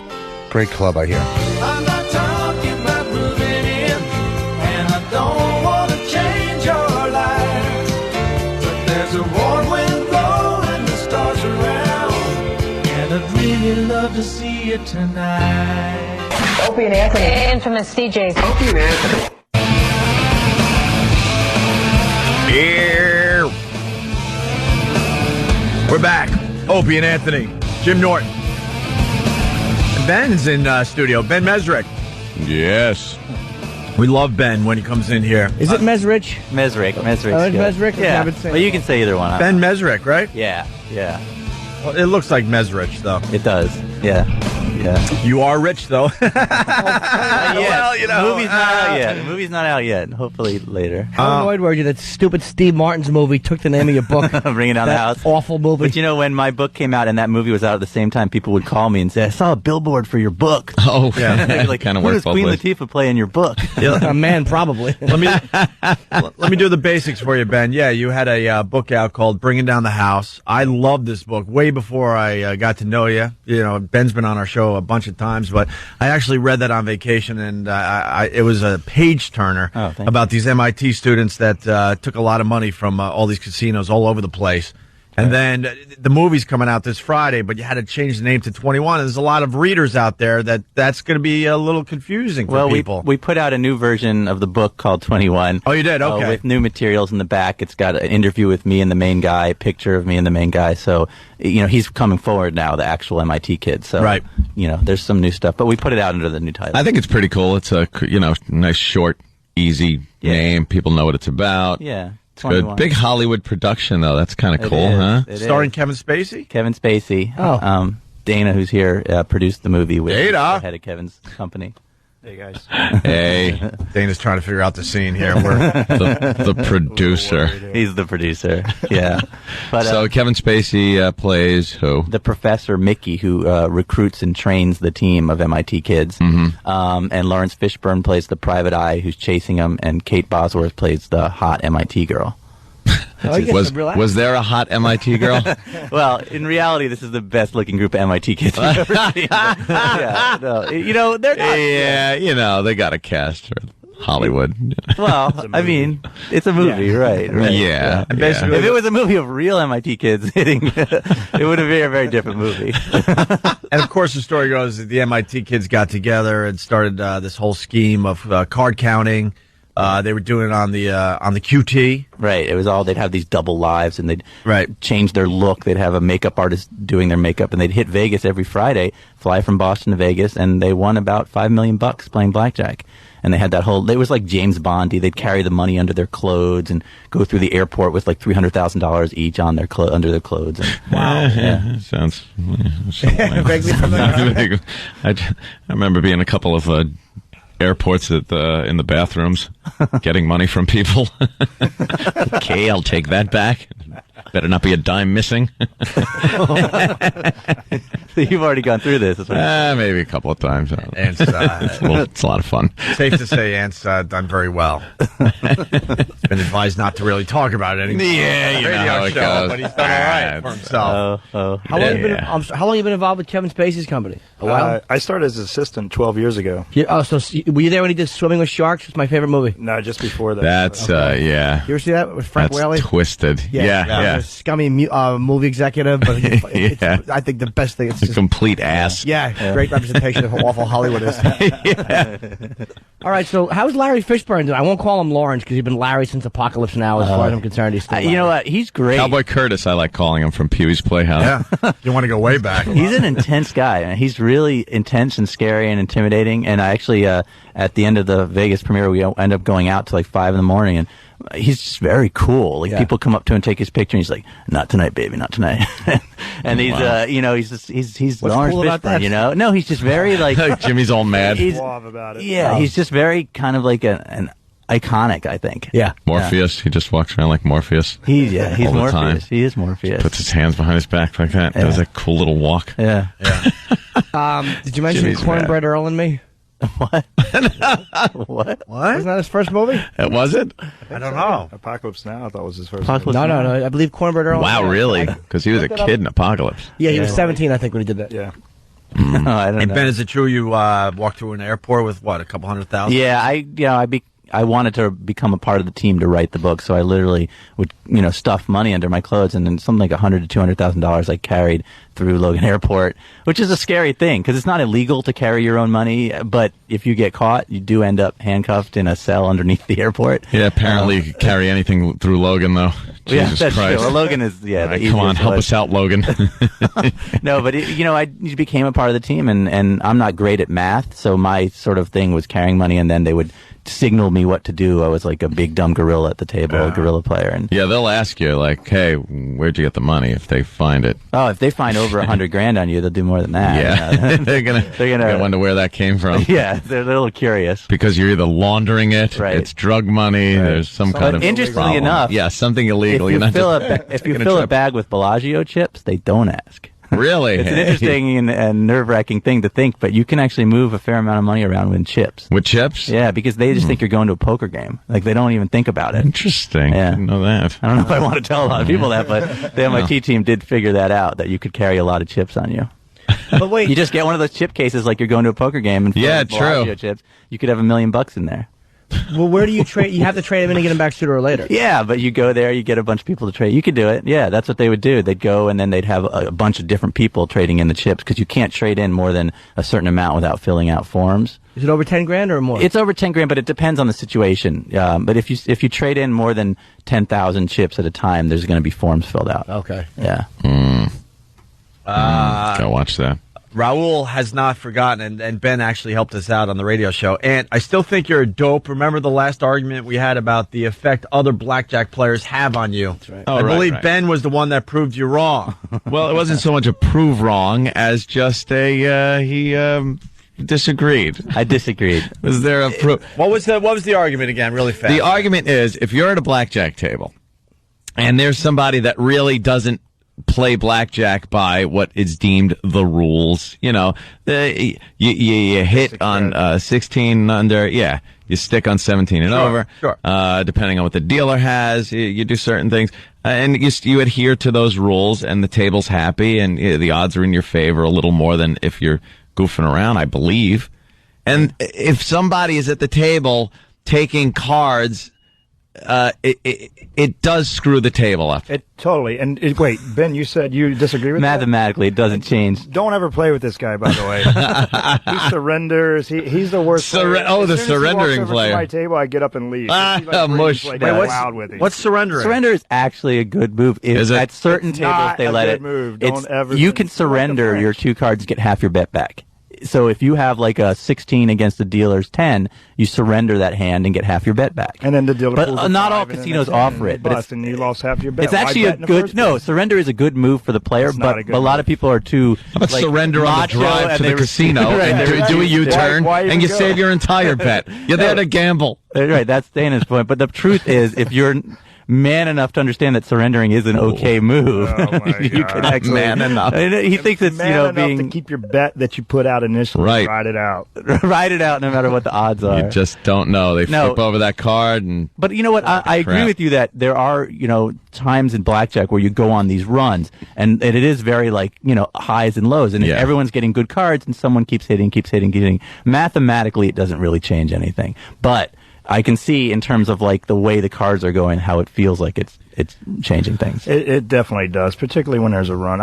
If somebody's not playing by basic strategy, I'll get up from the table. You got to leave. If I'm sitting there and that dealer is showing a 4, and someone hits on a 16 and draws that picture card, and now the dealer flips over there. Yeah, but you don't know what the count is, so maybe he's going to draw a low card, unless you're counting. If you're counting, maybe. Mathematically, it doesn't make a difference. If you know the count, then it could make a difference, because you could be expecting more face cards. If you've been card counting, that's different. Mm-hmm. But then there's the occasional chance they pull the small card, and then another, and they pull then they're the hero. I told you. Right. But I don't even like winning like that. It's not a thing where it's like you don't like winning that way. You know why? Because it's too goddamn nerve-wracking. Because it's too nerve-wracking especially when you got a big bet up there. I don't want this guy determining my effing fate. So if I want my cards and the dealer's cards. I don't need this idiot next to me smoking cigarettes. But you don't like winning that way, so when you do win that way, do you give some of the money back? Yeah, I do. I just give it all back. I say I didn't like winning like that. It's like a push almost. Yeah.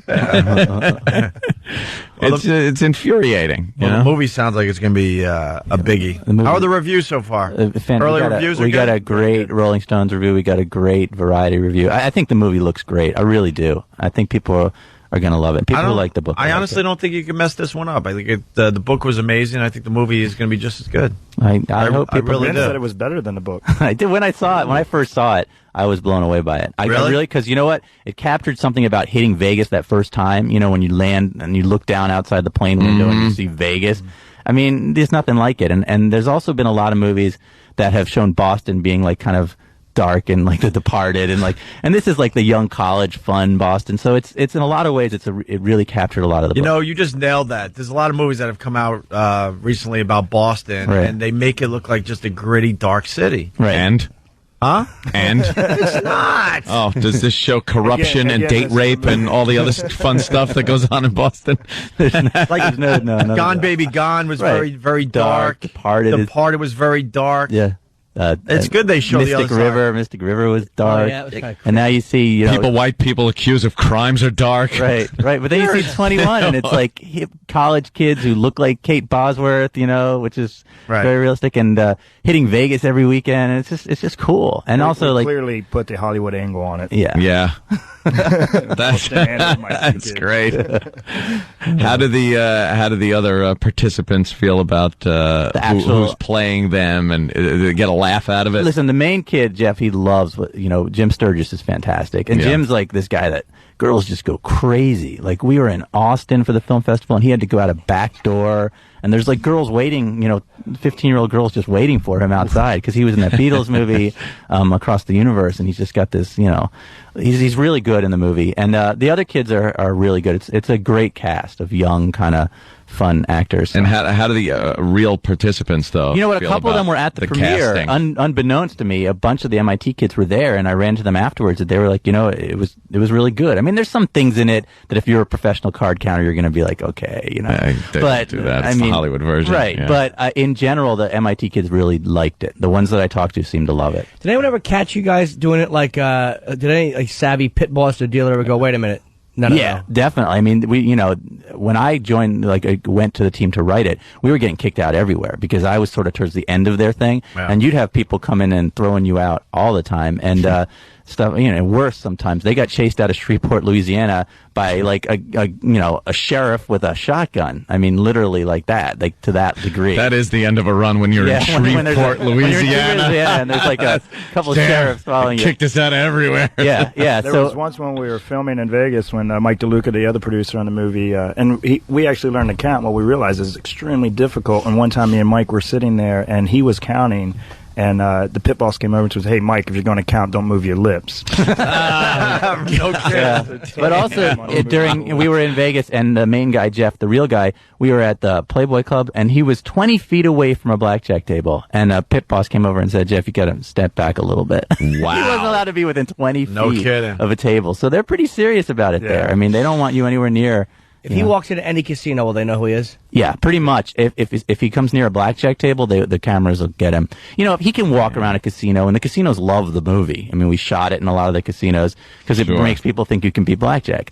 But they don't let him anywhere near a blackjack table. I mean, they really don't. Even like for the fun of the movie and everything's great, but he can't play blackjack. Really? That night we went into the Playboy Casino. I went up and my host was like, "Hey, how are you?" And then we cash in our chips, and we're sitting down, and he goes, "Your boy can't play." I'm like, "What do you mean my boy can't play?" It's like, "Your boy can't play." And I look over, and he's got like 4 security around him. Oh, man. Wow. It is amazing how Vegas and all these places, they are built on raping you out of your money. And the one guy that can beat him, and these pricks are like, no, you can't. Yeah. What do they call And it's crazy because the most they're going to lose. I mean, they're making millions a day, and he's going to win a few $100,000. Yeah, how do they get away with that? Telling you can't play. It's their rules. The innkeeper law or something. It's called. Yeah, it's their business. It's like their hotel. They can throw anybody out they want, and it's different in Atlantic City. They can't just throw you out in AC, but they make the rules really harder there for a card counting. They shuffle up a lot, and then they do stuff like that. So. God, it's amazing that just because you can count some of the cards, they can push you. That just sucks. They'd be mad if you were actually doing it, like writing down, like if you had a thing with that would be 10Q. Check. All right. Top, just sitting there, Adam. Well, listen. Excuse me, sir. We have to take a break, and we got a very busy show. So, I mean, if you guys want to stick around, you're more than welcome. But we got pretty much a trained killer coming in here. So you're going to at least you're going to have to give up your seat at the very least. I say that what they do is they stay in that seat right there, and they wait for Rampage to walk in, and they look at him like, "Go ahead, what are you going to do?" I don't like that. You guys know who Rampage Jackson is? I know. Yeah, he's coming in next. He's intense, and actually, he's intense. Ben was talking trash about No, I was not. Oh, yeah. Where you been? You were saying some I'm like awful 12 things. pounds. No. I run away. He's the light heavyweight champion in the UFC. He's a tremendous fighter. He's a problem. Yeah. But he's also a very funny guy. Very funny guy. Yeah, well, definitely. So it's Ben Mesrick and, of course, Dana, the producer of 21 in theaters Friday. Anything else you guys want to say about it? I'm excited. I'll be there on Friday. Awesome. No, I think people are going to love it. Actually, I'll be there on Monday or Tuesday. Well, that's okay. I don't like being in crowded theaters these days. No. It will be crowded, hopefully. I think it will be. All right. And benmesrick.com to see what you're about, Ben. Yeah. Ben is always interesting. I mean, last time you were in, we were talking about the sex shops of Japan, Right. and the oil guys. Dana and I have that movie going out next week, actually, about the sex shops in Japan. And, Well, it's not about the sex shop. Well, no, it's like Wall Street in Japan kind of thing. Wait, you're starting another movie? Well, yeah, we have 2 projects going out next week to a bunch of studios, but one of them And is then 2 other projects currently sold. Yeah, Nice. Yeah, we got a couple movies together. Look at that. So hopefully he'll be back here. Well, if you need any actors, believe me, I do great work. Yes. You're the man. Yeah. You want a guy getting booted out of a sex shop? I don't even want money. I'll be happy to play a guy getting booted out for asking for something Method disgusting acting, that they right? don't do. How funny would that be? Documentary. We'll do that as a documentary. All right, guys. Thank you so much. Thanks, man. Thanks, guys. We got to take a quick break. We'll be back. Opie and Anthony. We got to get right back into this. In studio, Rampage Jackson. We love this guy, man. How are you, Rampage? I'm doing good. Kind of early in the morning. How y'all doing? He goes, last time I was here, you guys had a crackhead on. I'm like, a crackhead? We're trying to figure it out. We're asking I questions. thought maybe it was one of the homeless guys we had in or something. Right, and we're asking more and more questions. It turns out it was Rich Voss. He goes, you had a crackhead in here last time I was here. Yeah, crackhead. And then we understood why, because that was the day Rich Voss admitted that he used to wear tiny little Daisy Dukes to like turn on his drug dealer to get a little more crack. He found out the drug dealer liked guys, so Rich played up to it to get a better deal. That's when you hit rock bottom. That is a true crackhead. That's a true crackhead. That's why calling him a crackhead is completely accurate. That's worse than a crackhead. And if he's admitting to that, you know he did things that were just a little more awful than just wearing that. I remember that day, too, because like when guys like you come in, we want to look kind of like men and look a little tougher. and we got Rich Voss telling the story of the Daisy Dukes, doing stuff to drug dealers possibly to get crack. Like, this guy's never coming back on this fairy show. I was over there. And we're such a dumb radio show because Voss had an altercation yesterday where he tried throwing karate kicks. Yeah. And why did we not have him in today to at least get an assessment from a true fighter? Yeah, we on how on what if he knows anything or not. We did a pilot for Comedy Central yesterday, and one of our Rich Voss, the crackhead, ended up throwing karate kicks to Keith Robinson, who then ended up beating the crap out of him. But yeah, Keith's one of our comic friends. Yeah. You know, one of those guys that like when they get pulled over and they go, "Do you know how fast you were going?" He'll go, "What?" to the cops, like that type of a. Oh, he that type? One of those guys, yeah. Yeah. He's a problem. Yeah. He's a problem. He is a problem. Oh, dude, does he get out of tickets, though, when he say that? Yes, because they charge him with resisting arrest. Yeah, they forget about the ticket real quick. Yeah, there's a great story about Keith. He's told us one where the cops. He's a crazy dude, and he's just one. Those Philadelphia dudes, like they always have all that Sonny Liston mentality. Yeah. And they pulled him over, and he's fighting the cops, and he's like in the middle of this, like, why am I doing this? And they pulled mace out. And he goes, I eat mace for breakfast. So they tested him, and it didn't go down as well as he thought. Maybe he needs bacon and eggs with it. He really said that to a cop? Oh, yeah, I eat mace for breakfast. Who would say that? Who would say that? Somebody about to get mace for breakfast. Yeah, he is a problem. Keith is just one of those guys. He has a button that's just. It would probably make him bad in your profession because he's probably too angry to think. In a moment like that. Yeah, he'll probably gas out because, your mind get to going. You get so mad, angry. You want to go. You want to annihilate this guy. Then your body like, man, please slow down. Yeah. He was jumping around in this ring yesterday before the actual event. He was doing a Rich. Sonny Liston, man. And he was bopping. he was so psyched because he had the gear on, he had the gloves and everything, and he was so psyched to just punch somebody. And he went after Rich and just punched him in the head many times very hard and got Rich really aggravated to the point where Rich kicked him. Who, the crackhead? Yeah. The crackhead started karate in his ass, trying to karate kick. But he's not a good. Why you got to beat up on a crackhead like that? Well, Voss kicking, him kicking is like an old woman swinging her purse, yelling "masher."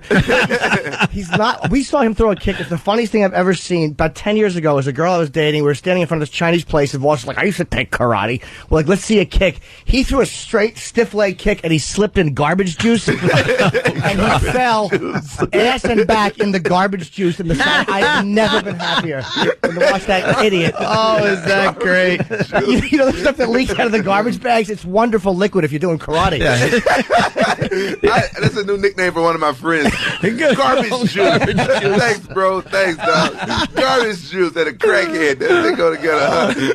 Oh, how hard were you laughing? I've never been happier about anything because he went down. When you throw a straight kick, Yeah. and you slip, You're going right on your and he was in tailbone. his late 40s. It was nothing. I've never been happier to see anything Yeah, happen. good. Right Oh, okay. I thought you said a crackhead did that. Oh no, Voss. It was Rich Voss. Rich Voss. Oh. Guy. Same guy. The ex-crackhead. Yeah. Now we're calling him the crackhead. The You crackhead that slipped in garbage juice. Yeah. Yes. Oh, okay. Trying to Yeah. act like he knew how to handle himself. Rampage, you got a great laugh. Do you use that laugh when you're beating the crap out of someone? I would like to imagine that you're just destroying someone and laughing the entire time. No, I don't normally laugh after the fight if I won and something in the locker room. Like, I'm happy then. But then I'm fighting, man. I'm serious, dog. Yeah. I'm serious. I make jokes and stuff like that. But as soon as that octagon closed and the referee said, "Let's go," I'm serious until I whoop his ass. It's hard to imagine you're only a light heavyweight. Yeah, because I look like a heavyweight right now. I put on a few LBs. No, I can't imagine they're bigger than you. Is what I'm saying. Oh yeah. I'm average size for a light heavyweight. Like Forrest is actually bigger than me. Tito's he looked bigger than me. He got a big ass head and big shoulders, but he had a little bit of tiny legs. So, Oh, really? Tall, Chuck is taller than me. I'm average size. I'm average light heavyweight size. We used to do a bit, and we had to stop it. But Tito came in here back in the day. This goes back probably 5 or 6 years ago. Yeah. And we wanted to see how long Steve, our big guy Steve, how long he could last against Tito. It took 4 seconds, and I think we had to call an ambulance and we had to stop the bit because I would love to see a Rampage do the same. This guy, Steve, would you 12 seconds you lasted? 12. Tito. No, you didn't. But you've retired from that bit, right? Yeah. You don't want Rampage Jackson to I try would beat love that to record? see the tape of that because I think it was quicker than 12 seconds. Maybe 11 seconds. You probably know me right now. I'm out of shape. I've just been hanging out and stuff like that. Is that it? Yeah, You've just been hanging. Right He doesn't want a lawsuit. Is basically what he's saying. How long does it take you to get back into fighting shape once you? Fighting shape? Yeah. Like from the condition, because you say you're out of from shape, today, which is from hysterical. today. But yeah, from today, let's I say. can get in fighting shape in 8 weeks from today. Really? It'd be a lot of hard work. I'd be sore, get a massage twice a week or something like that. But in 8 weeks, I could be in fighting shape. If I had to be in fighting shape, and I could do it in 8 weeks. How many hours a day? To put them together, I probably train like 5.5. If you add running. I do 35 minutes on the elliptical, and I'm like, man, I can eat whatever I want now. I can eat whatever I want. And I was interested if we were talking about like getting LASIK surgery and stuff like that, and you wear lenses. Does that affect you when you fight or not at all? I take them out because I can see. You know what I'm saying? But I just can't see people's faces from far away or street signs, stuff like that. So I just take my contacts out when I fight. I can see good. Yeah. Oh, okay. Well, that's good. Just run to the other end of the ring. Yeah. Just stay there. Yeah, I just stay away from you. Yeah, I can see fine. I just can't see the crowd. I don't want to see the crowd face anyway. I have tunnel vision, I don't want to see the crowd anyway. Most of them be ugly, man. You look at the front row. How your ugly ass get a front row kick?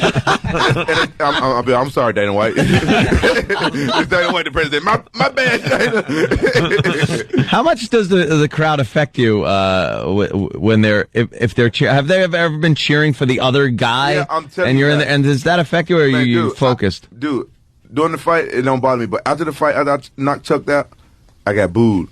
I was devastated because I'm like the most fan-friendly guy ever. And I noticed since that fight, I have not been so fan friendly with the American fans because I'm an international fighter.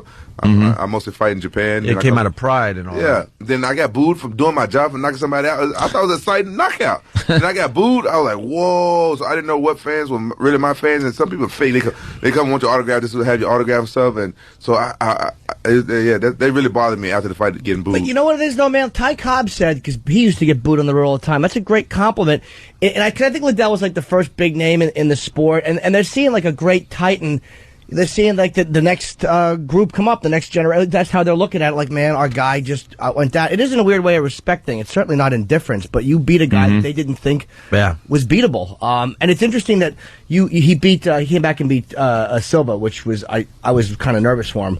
And Silva beat you twice, and you beat. It's a very weird parody in UFC. Yeah, you know what I'm saying? Styles make fight and stuff like that, and I think that if I would have fought Vanderlei in the UFC, I would have beat him.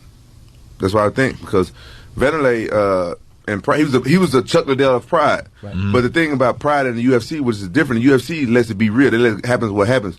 But Vanderlei, if you get the best of him in the fight, they'll stop it so Vanderlei can, recover. Or if you beat up Vanderlei on the ground, which most people do because he's a good stand-up guy, they'll stand you up. And that's what happened to me.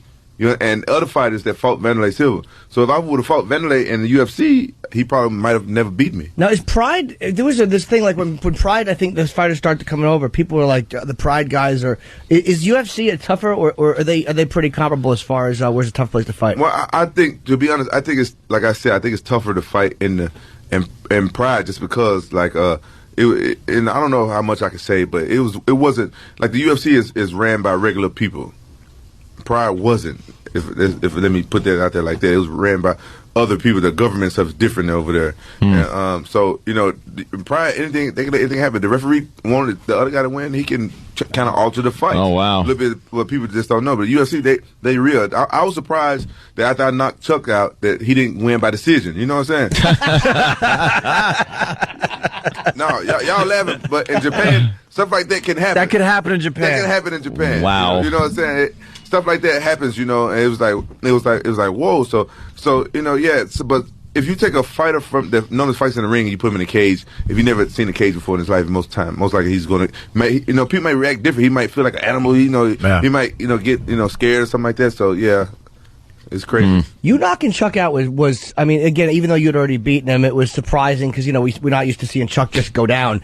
But I think they said that was rated the second best knockout of the year next to Gonzaga knocking out Mirko Krokop, which I was really surprised at. That kind of, you haven't heard much about him. I think he lost again after that too, didn't he? Yeah, he lost to my friend, one of my training partners, Chet Congo from France. Yeah, and it was kind of crazy because we was training together for that fight, me, Chet, and my other friend Michael Bisbing, and Chet Congo got hurt and he started getting sick. I was like, oh man, you fighting Krokop, dog? You might not take this fight, because most time when Krokop get knocked out, he come back the next time and murders the guy.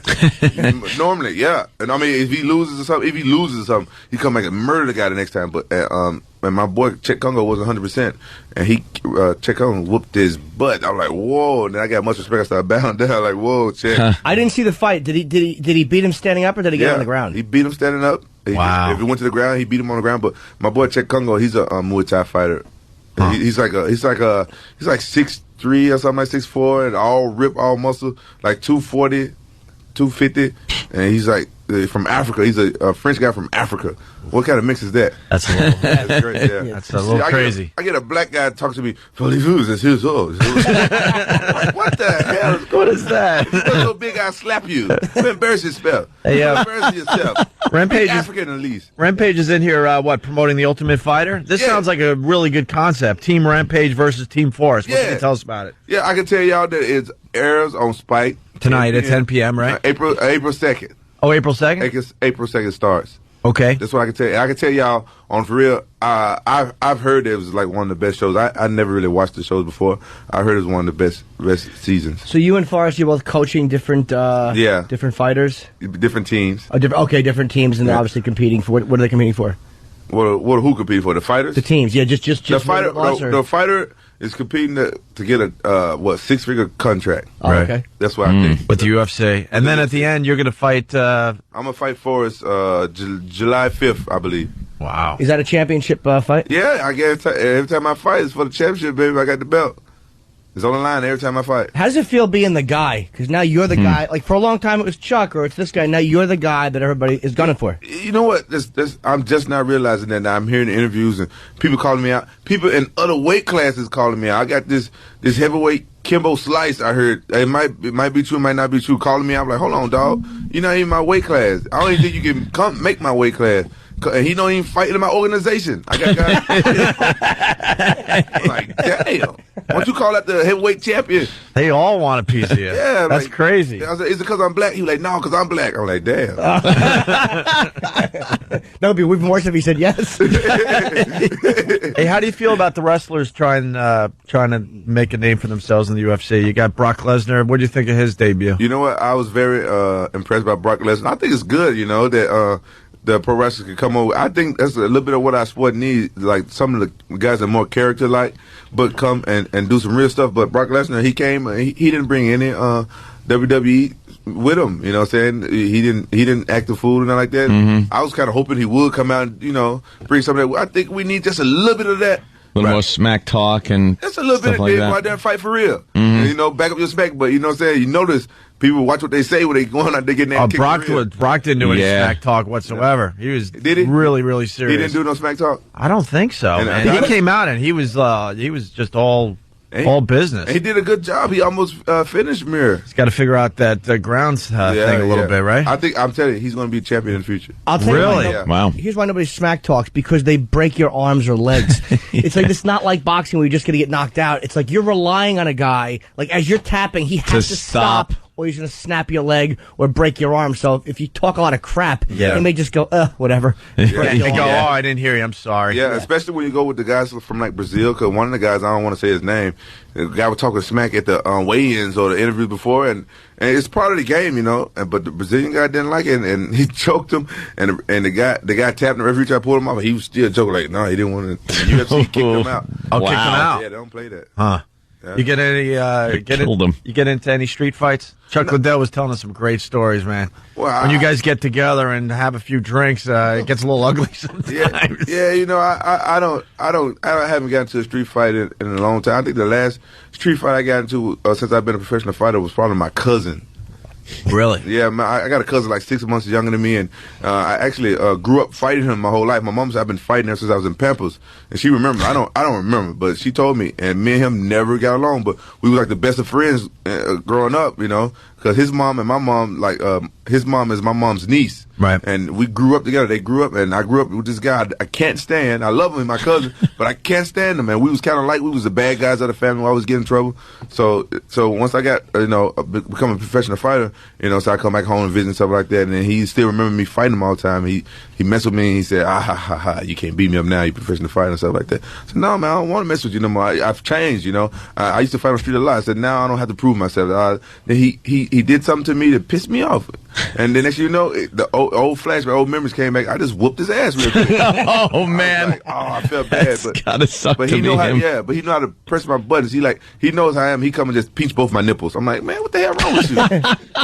he knows me for my whole life. He knows I don't like stuff like that. He just comes and pinch my nipples. He just actually, I guess he want to see how a professional ass whooping felt. See, I'm just the opposite. That would endear me to somebody. Like, oh, you would get a tee-hee from Jimmy if you did that to him. Yeah, I like that. I need that. I don't like that. I don't even like girls pinching my nipples. You don't like a girl to do it? I don't like a pinch. Come on, pinch both. I don't like that. I'm not a fan either. I hear you. It's a little weird, Jimmy. It's a little weird, man. Come on. Not pinching. I like a brush, like a light palm brush. That's different. Oh, okay. All right, good. Yeah, pinching is kind of different. You know, on what was called the purple nurple, where they would twist in school or something like that.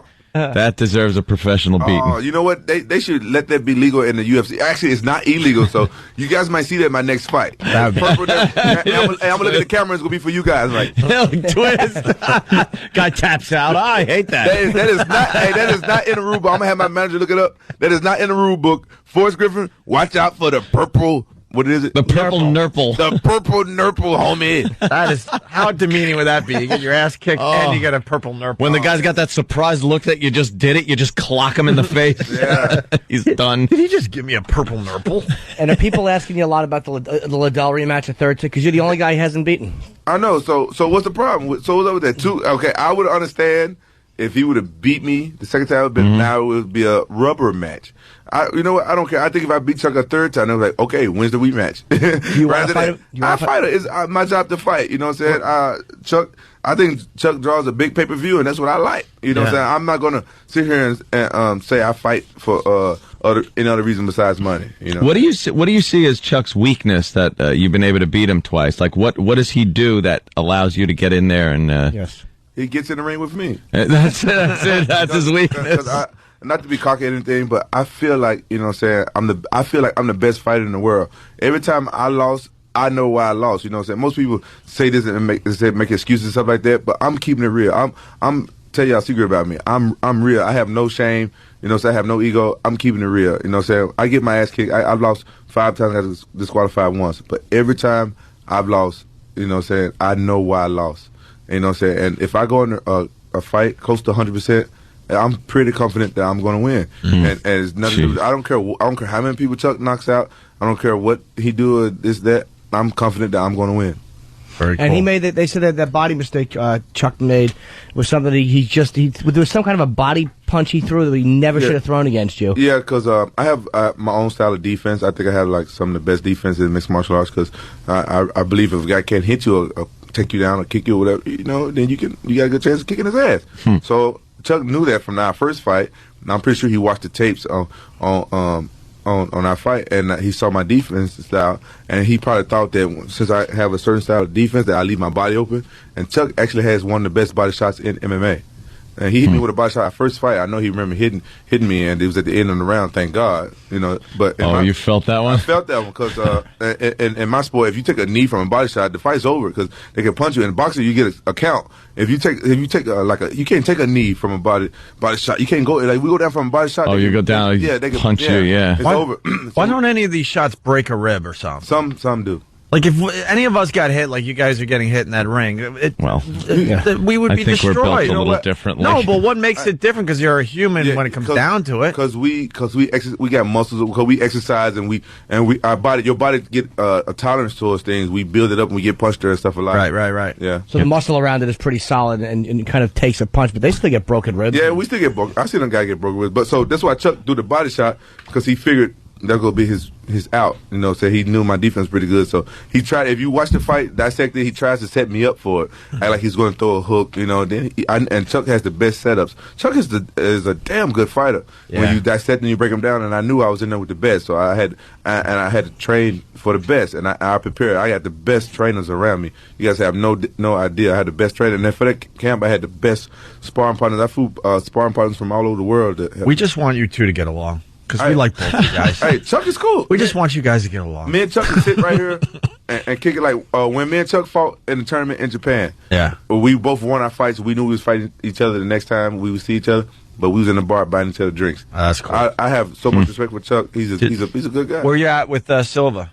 You had some bad blood there? Yeah, me and Silva don't even talk to each other. Oh, you genuinely don't like him? Because I keep it real. He I guess he gets mad because excuse me. Silva is the type of guy that thinks everybody should be afraid of him. Every fighter, he wants everybody to be afraid of him.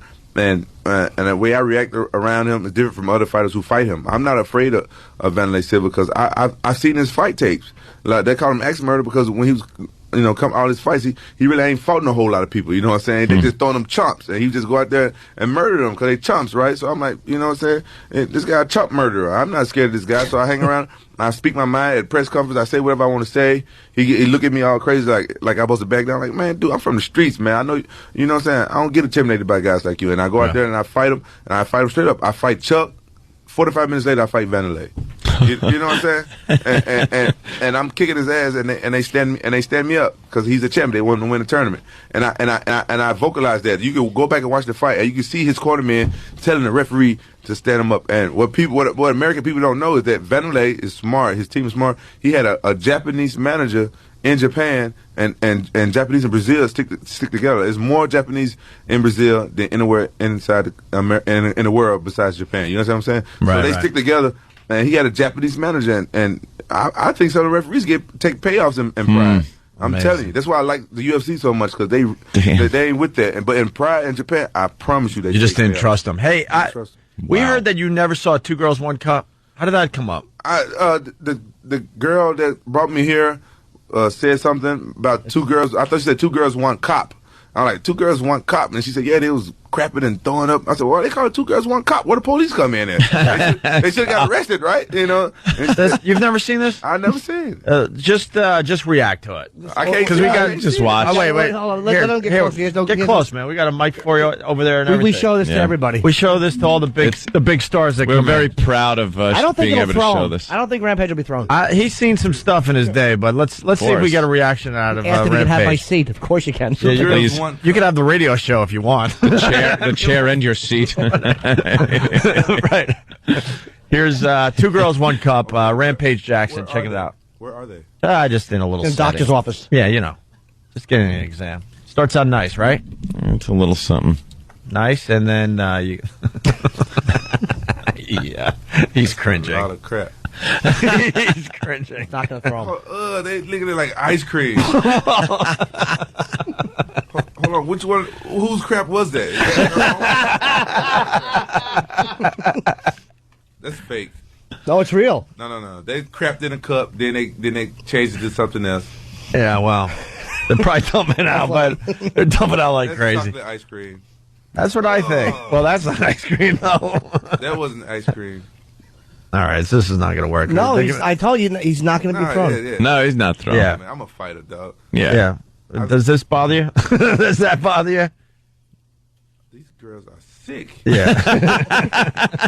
They certainly are. Who's going to date those 2 girls but each other? Yeah, no one's going to want to. Yeah. Y'all playing with. Isn't that insane? You're not going to want to, like, kiss them or. You never going to be the same after you watch this video. I'm like, come on, man. Not even thrown. You know what he's seen? Well, he's lived in Japan. I mean, they get a little crazy there with some stuff. Yeah, you know what? one of my friends back in the day was kind of crazy. And he's one of them internet geeks, and he showed me some crap eaters. I was like, yeah, that's not compared to some stuff I saw some Japanese people do. Yeah. All right. Yeah, that's a weird culture over there. Yeah, it's a weird culture. You know, it's weird. I can't talk no more about it. Listen, we got to take a break. The Ultimate Fighter is Team Rampage versus Team Force. So you're saying it starts April 2nd at 10 p.m., right? Yeah. On Spike TV? Spike TV. And your website is allrampage.com? How you know that? We do a little research here. Okay, yeah. That's good, right? Yeah, it's good. Allrampage.com. Allrampage.com. It's always a pleasure there, Rampage. Hey, anytime. I love you guys, man. Y'all cool as hell. All right, cool. Hey, tell the crackhead Jew I said what's up. All right. We got, is Triple H coming up? Triple H next. Is he here? Busy show. Opie and Anthony, stay there. Yeah. In studio, Triple H. I don't do the Angry Vance, but it's the Opie and Anthony show. Hey, no, which mic do you want? Of course, WrestleMania is happening on Sunday. Hey, believe it or not, Triple H, I was thinking about you the other night. I bet you were. Yeah. Well, not in that way. It wasn't on this couch, was it? No, not in that way. I thought of you because you told a story on our show that I never forgot going back many years, and I think this has happened to you now twice. But I woke up in the middle of the night the other night because my calf muscle, this is a true story, decided that it wanted to move toward my knee or down toward my ankle, something. But the whole thing decided to move in the middle of the night. I wake up just screaming bloody murder. My chick's like, whoa, what the F is up? Did you just get stabbed by an intruder? And then I have to grab the muscle with both hands and hold it in place so it doesn't, like, I don't know, rip. Right, yeah. Oh, it can rip off the bone, sure. And this is the second time it's happened to me in the middle of the night, and I always think about you because you told that story of your quadricep like rolling up like a shade. Yeah. It's trust me, it's not something you want Well, to his get to that point. His ripped off and went up, and you got a little cramp. No, it was, I'm telling you, I'm not. I guess I am trying to relate a little bit, but it's more than a cramp. You actually see the muscle completely move, and it's in a place on your leg where it's not supposed to be. Like, what is that? Yeah, I'm not really sure if they know what it is, but there is something you can take to prevent it. I believe they call it Midol. It relieves your cramping, makes you feel better. You know what I mean? Yeah. And that's even worse. that from you. You had the same injury like that a professional wrestler got, but you got it just kind of laying there in bed dreaming. Because I decided to stretch my toes too far in the middle of the night. You're kicking the blankie off of you. Didn't that quadricep thing happen a second time to you or something? Yeah, unfortunately. Oh, damn. And it actually rips off the muscle and then rolls up? Yeah, well, when I did my right one, which was the second one I did in January of last year, it didn't roll up. It tore off, but it actually kind of stayed in place, which was nice. Good thing. Yeah. Yeah, but it was still just as painful and just as bad. Can't even imagine. Yeah. I can't even imagine the pain. But actually, it makes the surgery go by not the surgery itself, but the recovery go by a little bit easier because there's less muscle trauma because it doesn't end up near your hip. Right. They got to pull it back down and yeah. I've seen them do a surgery when I was there. You know, I spent 9 months with Dr. Andrews in Birmingham, Alabama, and so I got to see a bunch of surgeries. And I saw another wrestler, Kevin Nash, get his quad done, and it's exactly what it looks like. They go up there, and it looked like he pulled a little turkey neck out of the incision hole, and he was like, "Look at that!" You know, through the window, and then a bunch of them grab it, and they all just pull on tug of war. One guy holds them, and the others all pull on the tendon until they can start working with it. It's just crazy. Oh wow. We haven't seen you in a few years. It's obvious wrestling is continuing to be very good to you, sir. Yeah. I see the really nice suits and stuff. You used to come in here and just I don't know, flannels or something back in the day. Yeah, look at you, all sharp dressed and everything. You used to spank broads for us, and now you're a married guy. I think you got a second kid on the way. Nah, but I mean, if you want to bring some broads in here, he's not opposed to that. Yeah, you know, Joe over here that's with me, he'd like to get in on some of that too if he can. We have a press conference this afternoon at Hard Rock at 12 o'clock. Oh, cool. Which all the fans can come to, by the way. So I'm all dressed up for that, you know. Got to look spiffy. Yeah. WrestleMania's coming, you know. Yeah, that's the big one. Actually, we've been reading about it all day on the show, and it sounds like it's going to be a good one. That is the big one. You're involved in the triple threat match there? Triple threat match, me and Cena and Randy Orton for the WWE Championship. Now, how is that going to work? All three in the ring? Same time, and last man standing wins. Yeah, that's pretty much it. Yeah, and the thing that's interesting about it that a lot of people like is that there's a bit of jeopardy for the champion because he doesn't have to get beat. I could beat Cena, who's not the champion, and win the title. So it's, you know, go anyway. Yeah, there's no camaraderie between two more than anybody else. Nah, we both hate Randy Orton, and I don't like Cena, so it's okay. Yeah, that kind of works. Yeah. Can I look at this? Can I say the balls? This I really like this actually. The Triple H DVD. It's called Triple H: The King of Kings, which is kind of what Christ calls himself. I don't think he actually said it. Just his publicity people. Yeah, it was his people. It's actually a book that didn't make it into the Bible where Christ put out like a memo. He's like, I'd like to be called this. But that's not my. I mean, he didn't trademark it. He didn't get any of the legal stuff done. I can't be held responsible. Oh, that's. But you have copywritten that, I guess. No, now yours. You know what I'm saying? Yeah. But no, here's the beauty of it. It's not I might sue the Catholic Church for using it. It's not. We now have just to the pray name. to you, I guess. All right. Well, it's not just the name. It's Triple H on the cover, and on his head, instead of the crown of thorns, he has like a belt. So it really is kind of very Christ-like, and the arms are kind of spread a little bit in what is a wrestler's pose, but it could be a very close-up of and someone. And he does have the cross. Jesus hair, which is good. That's like he's got the beard going on. Yeah, you're picking up on something there, Jimmy. I kind of like the fact that he just went balls to the wall and said, "You know what? That's the guy I want to model my CD I'm cover." Jesus Christ. Yeah, but he always has. Triple H has always gone balls to the wall, man.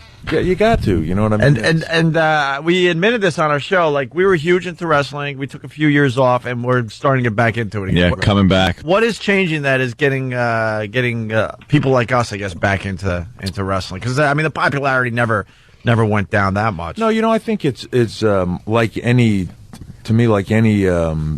business or sport. I mean, there are certain guys. You know, it's like basketball when you had the Larry Birds and Magics and all those guys was this huge era in basketball, and then those stars kind of left, and they're building new stars. And you know, we had the Austins and the Rocks and the Mankind's, and you know, myself and Taker and Shawn Michaels and guys like that were in that realm, but a lot of them left and they retired and they, got out of the business. And it's kind of almost you have to start over, building a new fan base and get new people into it and stuff. And you guys got so edgy. We brought this up with you guys when you started delivering hands and all that stuff. I couldn't get enough of it. And then what happened? I think the Janet Jackson thing kind of shut Vince down a little bit as far as the edgy stuff. You had to pull back a little bit. Yeah, I mean, but it seems like you guys are now pushing the envelope again, which is nice to see. Yeah, there's a certain point in time there where, Vince goes through phases where he just wants to go straight out, and they can't tell me what to do. And then, then 5 years later, he's going, guys, high road, you know what I mean? Get off this crazy stuff. We need to, have thinking of taking it a little highbrow. Yeah. We're going to go highbrow, that's right. All right, guys, balls to the walls. I want nudity. I want women on their knees. That's right, get on your knees. That's awesome. You're fine. Oh, I love Angry Vince. The whole Kiss My Ass campaign. Oh, one of my favorites ever. Who didn't love the Kiss My Ass campaign? What clip were we playing last week or 2 weeks ago where they were being buffed? Yeah, the buffing of the ass. Yeah, the professional ass buffer before he got into the ring. We were doing a promo once in the back, and it was being pre-taped, and I had no idea what he's going to say, and I'm supposed to be really angry, and I'm just giving him the death stare, and he starts talking about how he's going into New York City, and most people get a facial, but he's going to get an ashel. An ashel. We must have done 30 takes because I just couldn't stop laughing. Every time he'd say something else, it just bust me up. Oh, he's great. What an ass. I love him. Oh, without a doubt. Well, what's great about him, too, is that's kind of him.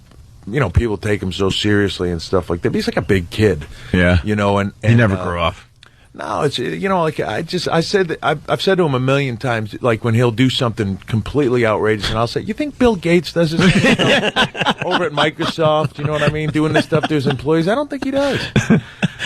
When he's standing there and he puts the shocked Vince look on his face when something happens that so surprises him that he's just shocked and the eyes get all big, and you look at him and go, this guy is the head of a giant corporation. He's a billionaire. He's out there just tearing it up still. Well, and not only that, but then, when we do stuff like, every year, the last 5 years, we've gone to Iraq for the holidays and stuff and visit troops. There's a guy, he's the head of $1 billion industry or whatever, and he trades in his suit, he's putting on a flak jacket and a helmet, and he's sitting on a chopper next to us and, running around in the dirt with all of us. Yeah, get me into some action. I want to kill some insurgents. That's right. Come on. Bring them on. Bring them on. Well, he does do it, and then he's trying to talk him into making the helicopter do tricks. It's insane.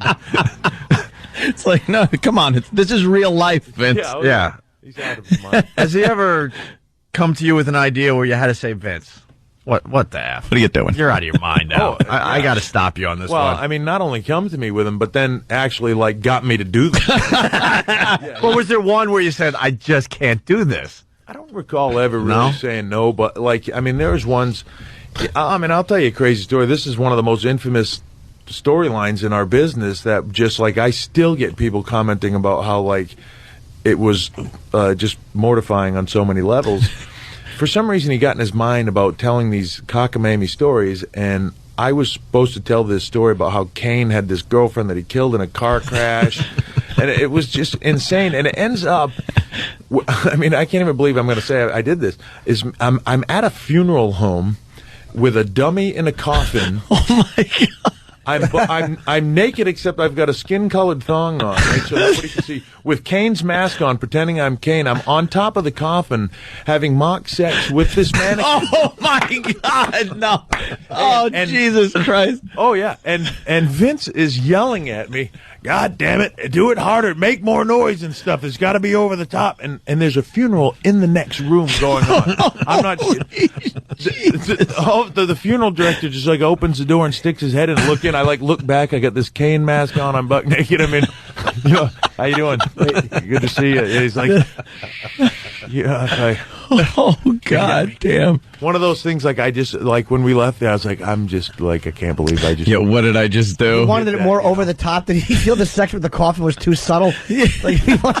Well, and he's yelling at me, you know, like a lot of times. Sometimes you can never win with him because one time he's yelling at you more over the top, and the next time you come back and more subtle, like more.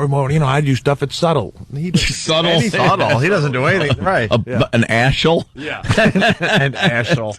Now buff my ass. You buff it. I love that one.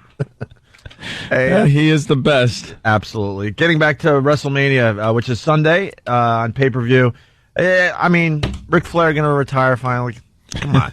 You know, I mean, come on. Is this finally? I don't know what they're doing, but you know, I mean, there's a part of me that hopes so. I mean, I love Rick to death. He's one of my best friends, and you know, the night before he asked me. I'm so honored to put him in the Hall of Fame. You know, I mean, it's a guy I idolized growing up, and but you know, there's a point in time where I just, you know, every time he goes in the ring, I'm holding my breath. Like, really? You know, is he going to get hurt?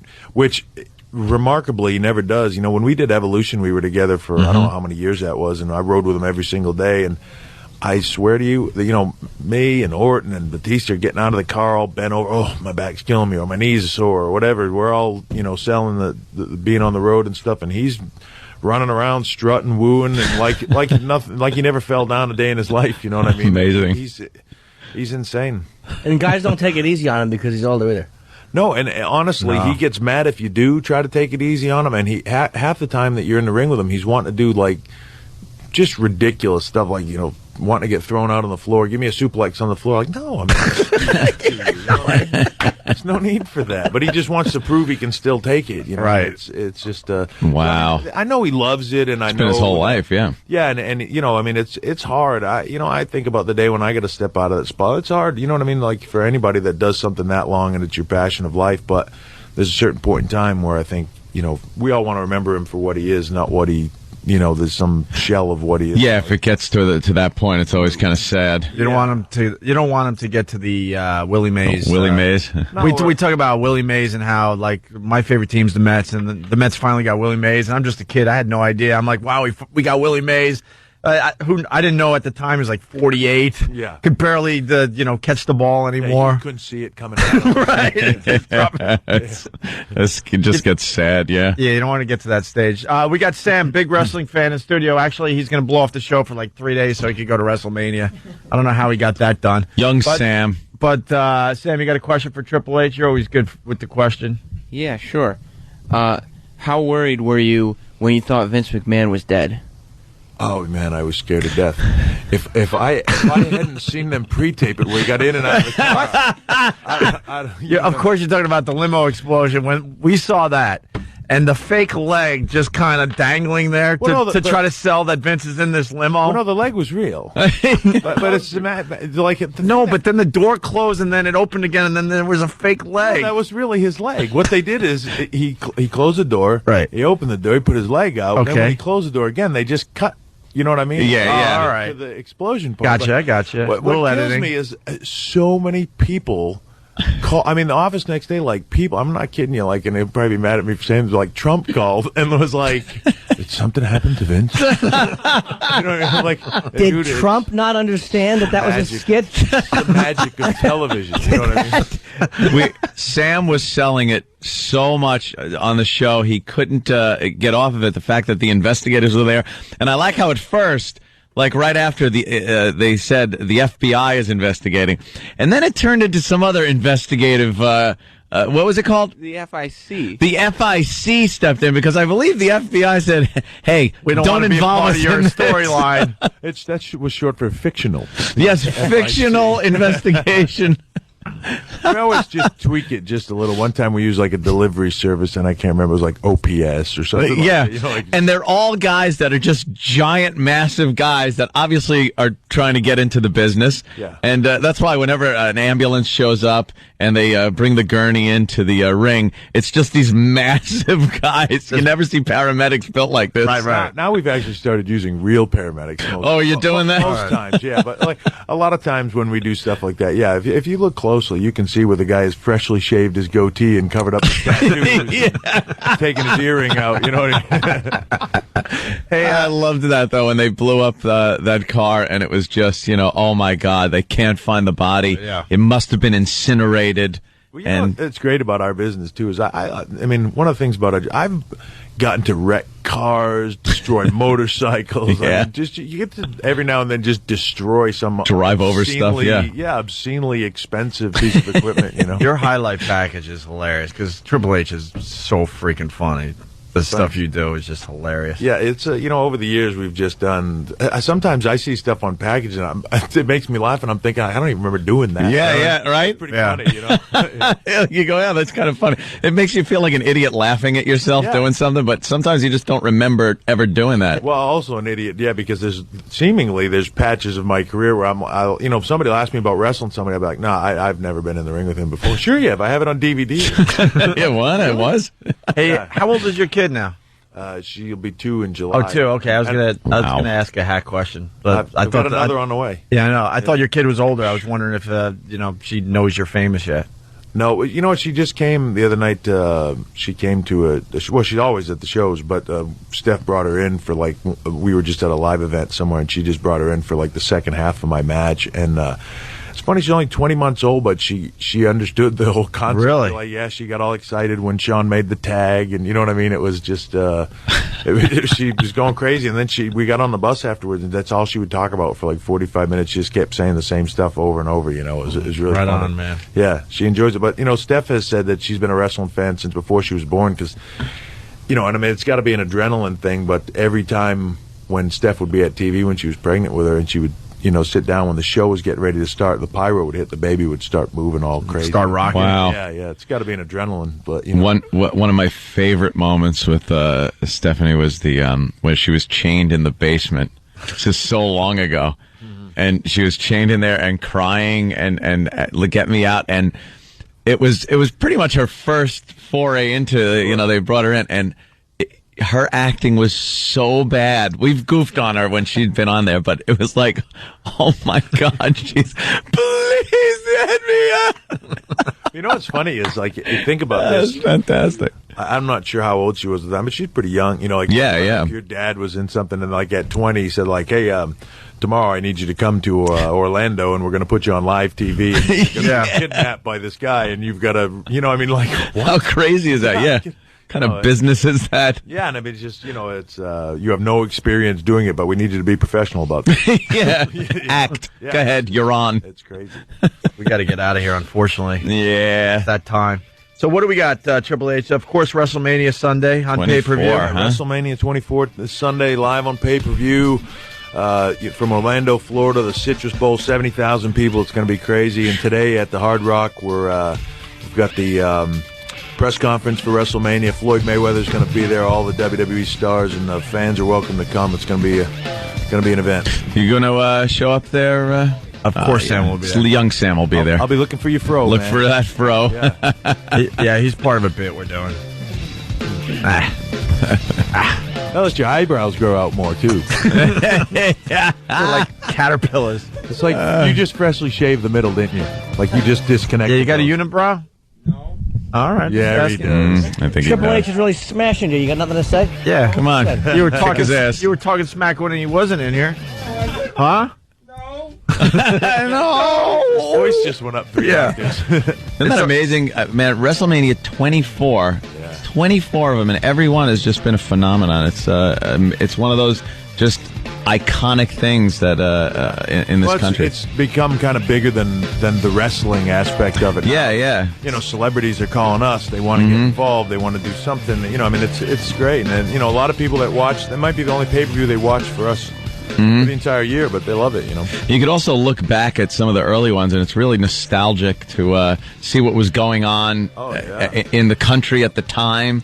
When you'd have Sergeant Slaughter and the Iron Sheik going at it. And you see some of the stars that are there, Liberace, Reynolds, yeah. You know what I mean? Like, just crazy. Hysterical, man. Liberace, cool. they have to drag him out of the dressing room, kicking and screaming. What the hell is he doing there? Actually, I think he came out on his own. He was doing the can the whole way down. All right, we got to get out of here. Triple H, always a pleasure. You know thanks that. so much, man. WrestleMania Sunday on pay-per-view. We're out. Oh, I think I saw Boom! Oh, my God. God damn. Whip 'em out Wednesday. It's the Opie and Anthony Show. XM 202. What's up, Bob Kelly? I'm going to be at the Punchline in Sacramento, California, March 26th through the 30th. For tickets, call 916-925-8500. Again, Punchline, Sacramento, March 26th through the 30th.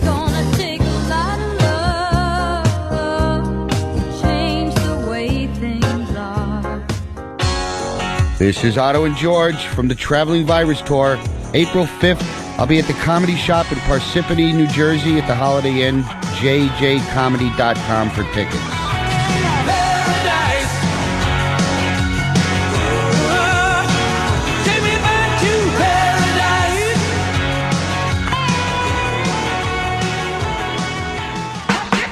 Greetings, people.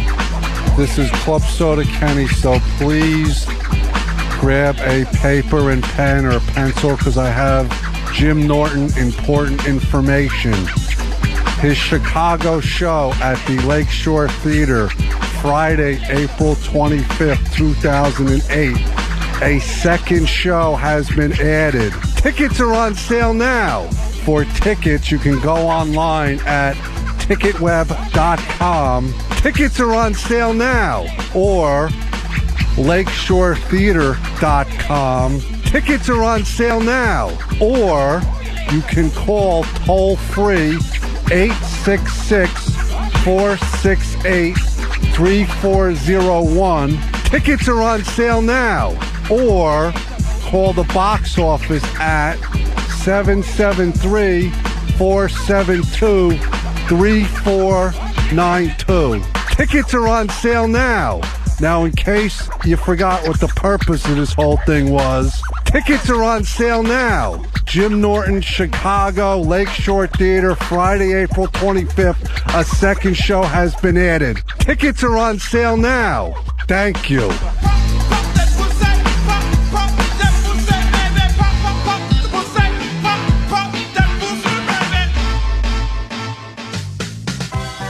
Hey, what's up? This is Patrice O'Neill.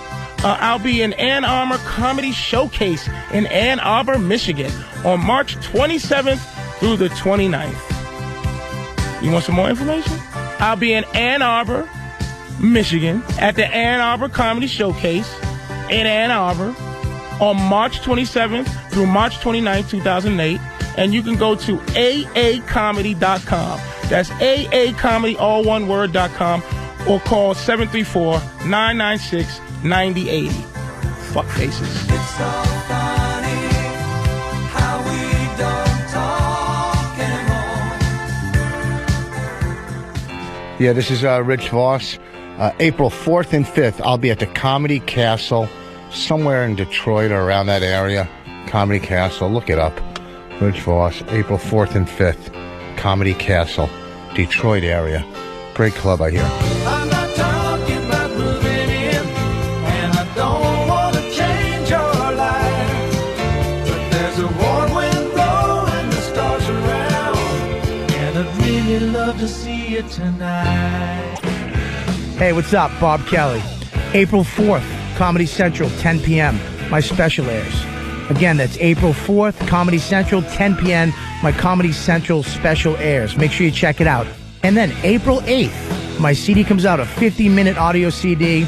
Half-hour special is going to be on it. And a 45-minute documentary with the likes of Colin Quinn, Dane Cook, Jim Norton, Keith Robinson, and a bunch of other people. So make sure you check it out on the 4th, and you go buy it on the 8th. April 8th, the new CD, just the tip. Go buy it.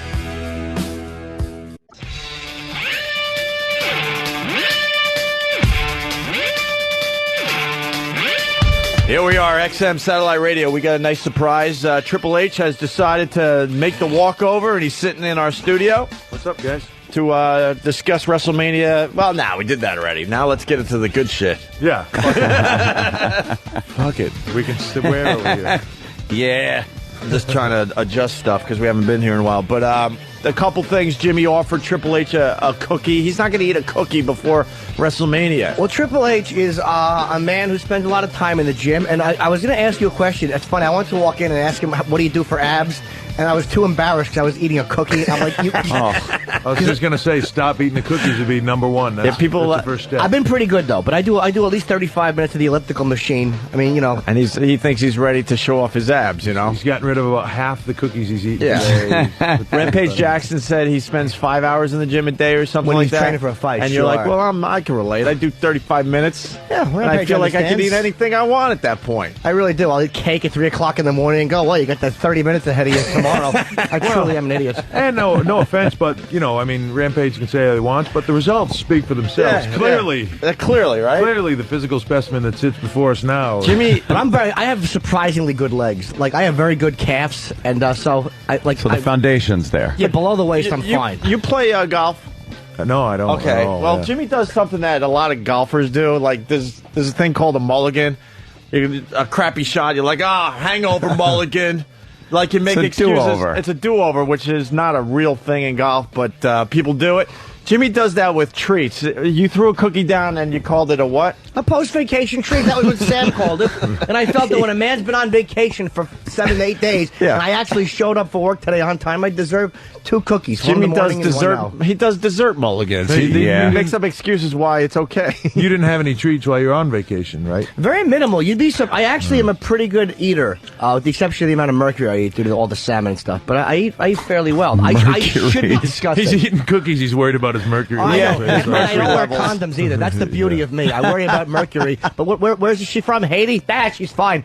We found out a lot about you today. Yeah, dietarily, you don't use condoms. You have nice legs. It's more information than I needed on you this morning. Also, there's Jimmy plenty has the more best where that came calves in from. the business. Yeah. So what do you do for your eyes? Seriously, I'm asking a professional guy who's in tremendous shape. I mean, besides the eating stuff, but what do you? Your abs, the biggest thing is diet and it's body fat. Everybody's got abs. It's there. It's just what's covering it. It's what's underneath. Yeah, it's underneath all that crap. Yeah, unfortunately for guys, that's where that's your fat storage area, right? So, well, girls get the fat ass and the big thighs because the center of gravity is a little bit. Yeah, we got our own problem area. Yeah, our gut. You got it. Yeah, you get. I heard the biggest thing is what you eat. It's just eating because that's half the battle. Yeah, I mean, even bodybuilders and stuff will tell you it's you can train and do all the other stuff all you want, but if you don't eat right, I mean, it's half the battle. Not everything else means nothing. Triple H also reminded us that we need to talk in more detail about what Sam did for the TV pilot yesterday for Comedy Central. Get Sam in here because Joe, poor Sam, who's a behind the scenes guy but knows the show very well and brings the wrestlers in. And Triple H, they both know Sam because he's an obsessed wrestling fan. He's a bit obsessive, right, Triple H? He is, and we walked over here, and I'm a bit disturbed about the story that he told me, quite honestly. Oh, you didn't tell him that, did you? Well, my friend Joe here decided to bring up that we did a little TV pilot in front of Triple H. Oh, now it's we. You were 10 seconds. You certainly did something. It was a memorable 10 seconds. It might last a lifetime, too. A very short lifetime. Yeah. Before he tells you what it was, too, he tells us, as he's telling us, he's like, and then they convinced me to do this. And I said, how much did you get paid? And he goes, oh, nothing. But nothing. I don't even know if I'll get anything. Kind of convincing. What did they convince you with? Well, we told it earlier, but we could really have fun with this on this side, the dirty side of the show. Go ahead. What did you do for the TV pilot yesterday? Well, Bob Kelly went around and tried to find men to kiss me. And some homeless man, who was a gay homeless man, obviously, was following us around because he heard Bob Kelly was offering me as a prize.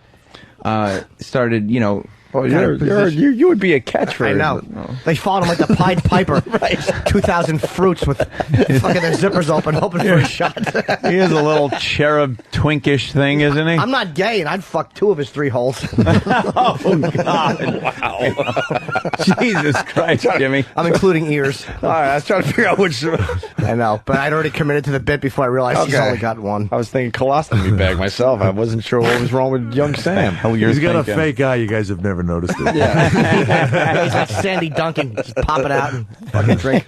So, Sam? So this guy comes up and Bob says that he's the perfect guy for this role, and he starts saying, "Yeah, I'll do it," and he had some accent. He was horribly drunk, and then we started asking him, "Well, where's his mouth been? Where's his mouth been?" Hold on a minute, but first, explain. You didn't do a good job the first time, and we had to convince you to kiss a guy better? No, well, that's jumping ahead a little. Oh, well, excuse me. We said, where's his mouth been? Ha, ha, ha. And he said, hey, I'll tell you where my mouth's been. It's been on the glory holes. And all morning long, right? Yeah. He was bragging that. He wasn't in there just for a little time. No. All morning long. And he was the one giving the blowjobs through the glory hole. Yeah. I mean, not all morning long. It's like 4 o'clock in the afternoon by this point. He put in a hard day's work, this guy. Yeah. He looked like he ate a glazed donut at that point. Yeah, absolutely. He said he had just gotten back from 2 glory holes. Oh. 2. So then they said, yeah, he's the perfect guy, and I hesitated. Is that how they convinced you? No, I'm wondering. Like, no, he's been at the glory holes. Yeah. Oh, pucker up, buddy. No, I hesitated, and they kept, saying, you barely gotta do hesitated, it. Well, by I the did. way. I was hesitating. He's trying to not sound like a homo in front of Triple H. Well, I did hesitate before I kissed the guy who would Well, be guess blowing a lot what? of people. Triple H wouldn't even get to that point. No, he wouldn't. But then, so yes, they said, all right, let's do it. And I said, okay, let's do it for the, good of the show. For your pride and your. And then I kissed him on the lips, or he kissed me. And then Bob, and then I pulled back immediately, right? So then Bob Kelly goes, What'd you pull back? No, my whole body, all right. everything. All right. And then Bob Kelly goes, no, we got to get a better one. And I started screaming that was good enough, and they said no, no, and everybody said no, no, and I'm a weak-minded person, so I said, all right, you guys are right. So by a better one, what did they mean? I think they wanted like a long... a little longer. And then while they're debating whether or not they're going to do a second kiss, this guy like hugs me and starts nuzzling in my neck, which was like, at that point, I'm like, what are you guys doing to me? This guy is psychotic. And then he got away. And we're just trying to make good TV. Relax. Good TV. What kind of show is this? I don't know. What the hell's wrong with you? So this guy is psychotic, not you, the guy out kissing homeless people for no apparent reason. Yeah, you're just not for the show. Yeah. So you had a longer kiss with the gentleman? Yeah, they tried to count to 3, but I only got to 2. Oh, well, then, okay. And then you came. He had a slight shiver and he just walked away. He left the other guy hanging. A lady trucker writes, Sam's Fro, great for cleaning homeless ass. No, it's not. No? Well, I don't know because I wouldn't. Well, I think we might have to try it if this show gets picked up. I think that's a good idea. It's a bad idea. Well, Sam was pissed too because he's pretty sure the blowjob's never going to make air. Yeah, I'm sorry about that, but standards and practices, they got a hold of the tape, Sam. Sure, I have no. It should be known that you did indeed blow the guy, No, but it shouldn't be known. we're not going to be able to show that on TV. Triple H's. But this wasn't the only man you kissed that day. Well, no, because then, as soon as it was finished, everybody cheered, yay, yay, and I coughed up a little bit, and then What, the semen? Just a little. And then Bob Kelly put his 2 mitts on my cheeks and just pulled my face in. Oh, can you slow down a little bit? This is getting hot. No. Yeah, let's hear Bob this Kelly. story. And then Bob he- Kelly. Gave me a big kiss right on the lips, too. How long that one last? I don't know. I was blacked out at that point. Wow, he got a roofie. Someone slipped him a He roofie. blacked out at that point when he woke up. His pants were down. His butt was greasy. He's not sure what went down. No. Sam. Obviously, I got to ask you, who was a better kisser? Yeah. Well, Bob Kelly had smoker's breath. How fucking So hold on a second now. Hold on a second. So the guy with cock and ball breath was okay. Smelling so strong. Oh, wow, really? Been eating a semen sickle all day, and you're worried about the cigarette smoke. He Oh doesn't my like God. cigarette breath. What's wrong with you? When it comes to your gayness, is it like your blackness? You're just like slightly gay, or are you all in at this point? 2 days ago, I would have told you I'm not gay. Not even a little bit. But Right. at this point, Maybe someone. You're a little confused about your sexuality. That's okay. You're a young man. You have a lot of time to think it out. You're basically saying when you kissed a homeless guy, something moves that you weren't expecting. There's it nothing to wrong move. with it or anything. If that's the direction you want to go in, that's fine. There's nothing wrong with that lifestyle. I mean, you should explore it. Run downstairs. I saw some bums on the street corner on the way in here. Just give it a whirl. Yeah. We'll drill a hole in the studio wall over there. Have at it. That'd be great if we just turn this kid out. But he can only get turned on from homeless dick. If you had an apartment, he'll never go near you. He's the homeless dick kid. Becomes a legend in the city. He's on the street corner scratching himself. Hey, I'll blow you for nothing. Yeah, it just started as a dumb, innocent thing for a TV pilot, and now it's like he's all in. I kind of like it. Yeah, the Comedy Central liked it so much, they're going to have a segment, Who is Sam going to kiss next? What? Yeah, we're Yeah, writing it as we speak. It's gotta be. No, I don't know about that. Maybe we're going to get different Sams? No, every week there'll be a different man. Yeah. And you have to kiss the man. Yeah. Well, that's a wonderful story. No, it's not. I'll kiss a man, Sam. I am. Are you embarrassed to tell this story in front of Triple H? Yes. Yeah? Yes, I am. I would not blow you in a house. I would not. Has Sam made you... Triple H, has Sam made you sign the chair? Yes, I asked him to. chair. They're not made. No, you're making all these guys feel awkward. You carry your chair around that's autographed by everybody. It's impressive, yes, but it's embarrassing. Could have been worse. He could have asked to kiss me. Yeah. You know what I mean? So I'm feeling all right. No, I'm not saying that I want to kiss more guys. What I am saying is, normally if you go up to a straight guy and say, have you ever kissed another man, they'll say no and recoil. But I now have to say yes 2 in one day. True, yeah. Confuses me. You always have that with you now. That 2 in a 10-minute span. We Yeah. thought one day. This was fucking immediate. You're a slut. Yeah, at this point you're at this point you're a sloppy party bottom. Yeah. Sam's a cock whore. And it's like he just lets them line up one after the other until he's fucking overflowing. Bob just grabs you. Yeah, that was more of a rape than anything else because Bob Kelly obviously just wanted to do it so much. Yeah. Well, Bob's always had an eye for you, I think. You think? Bob's a little something going on with Bob. Yeah. Bob's a bit Bob gay. Kelly is a little He's experimental. He's got a bit of the gay in him. Bob's not gay. Like we've all done a few trannies. I mean, that's the. Hey, whoa! A tranny is what's called the burden of every gentleman. But Bob wants tenderness. Bob doesn't even want to get blown by a tranny. He wants to hold another man's face. Bob He wanted to nuzzle and just snuggle with you. Yeah. Bob's a sissy. He's gone from cookies to sexy legs to just trannies now. The natural progression. That's the way it works. That's known. Yeah, of course. You have no idea. Jimmy Triple and H. trannies are just. Everyone in trannies. Jimmy, why don't you tell Triple H what your favorite thing is? What? For the ladies to do to you? Not press charges? Yeah, right. What do you mean? I don't know. When you have to lay down plastic and stuff, I think Triple H could appreciate a nice story like this. Hey, you know what? He wants... No. You know what? We've all been pissed on, and you act like it's weird. It is actually weirdly embarrassing, but, whatever. I actually, that's not as bad as what it could have been because you were, he's talking about trannies and stuff. I thought you were going to say, what's the favorite thing for chicks to do to you? Yeah. He was going to say, slap me in the face with their dicks. Oh, no, no. Worse. Absolutely not. Plus, they always want extra for that. Why waste it on the cheek, right, Jimmy? Jim just says inadvertently at some time when he's getting oral favors, he might put his hand on the what he believes to be a girl's back and rub a little bit and think, wow, that's a stout back. We've all had that. This girl has a Triple H back. I don't have Triple H because they're usually black and the wig falls off and they look like Cleavon Little. And you're like, oh, you got me. You got me. Surprise, Daddy. Yeah, like the one from fucking Injustice for All. Mr. Kirkland said I'll be out on probation. The worst tranny ever. Oh, my God. Sorry, Sam. I didn't mean to divert to my fucking male-on-male experience. Yeah, what the hell's going on in this place? Sam's listening to this like it's Penthouse Forums. He's digging it. Oh, man. You getting hard, Sam? No. You sure? The fact I'm that positive. Bob grabbed your face. How long did Bob kiss you? I know.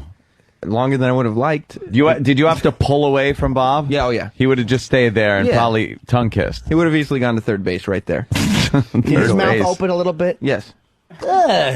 He tried. He was opening Yeah, his mouth. Bob doesn't play. He's bisexual. Yeah, he's bisexual. Yeah. You're convinced of it, right? Absolutely. Yeah, I think He's we all got are. he's got proof. Yeah. Yeah. Well, you do understand you fall into that category of cherubish. You're like, I thought you were going to say bisexual. Well, no, I wasn't going to say bi. Okay. I was going to say full. You're full on now. Do you still have a girlfriend? Yeah. Oh, she's called a beard now. No. She's called a beard. I'm stealing Travis's gimmick now. What do you mean? Never saw Travis kiss a guy, I'll tell you that much. No, Saw him man. hold a cat in a real fruity picture, but Yeah, but he's a lesbian. yeah, because he's Here's the greatest part. because he's a woman. girl and he's married to a girl, which is very interesting. When a this- girl from Canada. I don't know how you got that done.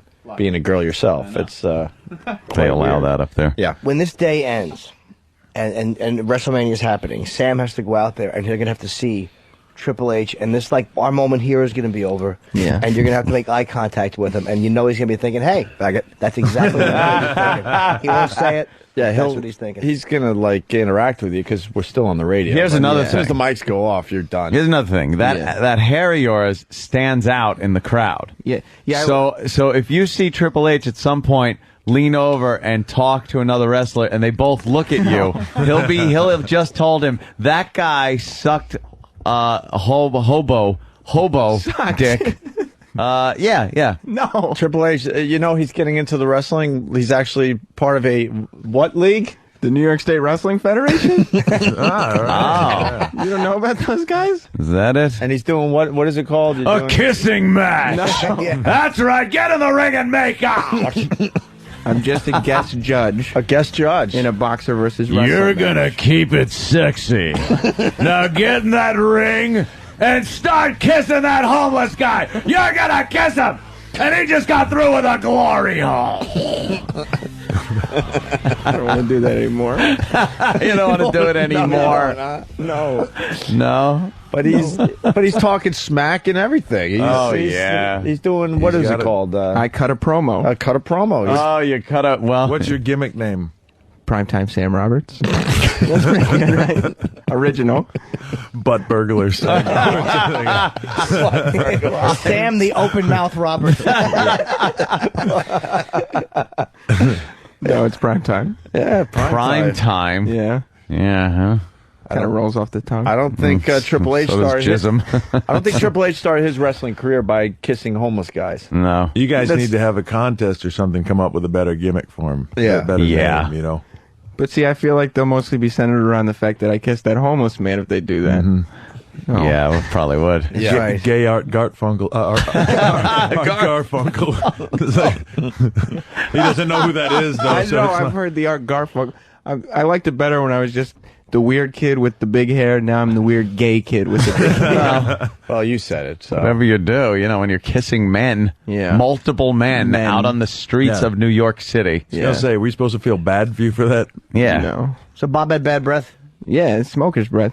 Hilarious. that really is funny. That's the thing that stood out for him. Yeah. And what you're saying is, if he hadn't smoked, you'd have enjoyed it more. Then if he had smoked, Yes, you'd have enjoyed it You more have if a he problem didn't with have cigarette more. breath. You have a problem with nicotine.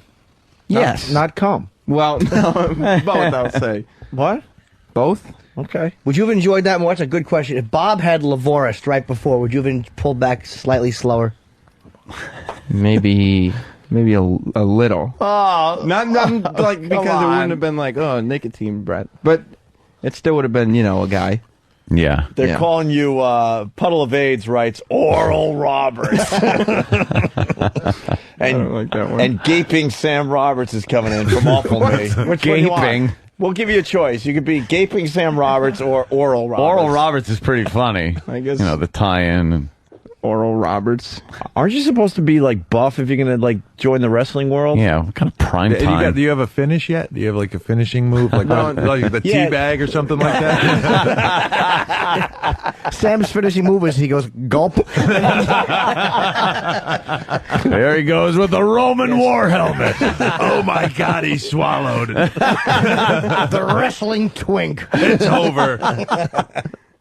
I've never done anything like that. Oh, his fucking Yeah. the zipper in his suit's in the back. Everyone tries to pin him the wrong way. Yeah, Sam. I mean, you can't just be a guest referee. You're going to have to get into the action, and you don't really lift or anything. Well, I mean, I guess I could start. Right? I got potential, don't I? Right now, you look like the top rope.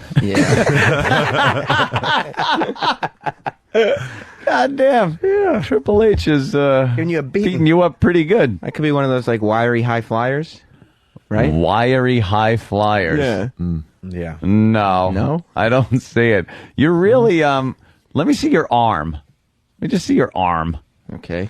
And I just want to say how quickly he started to peel off his clothes. He can't wait to get take his naked clothes in front of off other real men. Putting that back on. It looks like you have a string hanging from your shirt, but it's actually your arm. Hey, fucking pasta limbs. He's giving you a good beating. Hey, that's angel hair pasta. What do you have to say about your beating you're taking from Triple That's H? You're a hero. It's well deserved. Yeah. That's don't- not what you're saying, behind the scenes. What do you mean? You had a lot of smack to talk to about Triple H. I would never talk smack about Triple H. What do you say? When he comes in here, I'm going to kiss him right on the lips. Hey, I'll show him. Yeah. Can't talk to me like that. I'll make out with you all day. Sam, any more questions? Because we got to get Triple H out of here. They got the big press conference. What, noon at Hard Rock? Joe? Noon at Hard Rock. Yeah. Are you enjoying the Triple H appearance there, Joe?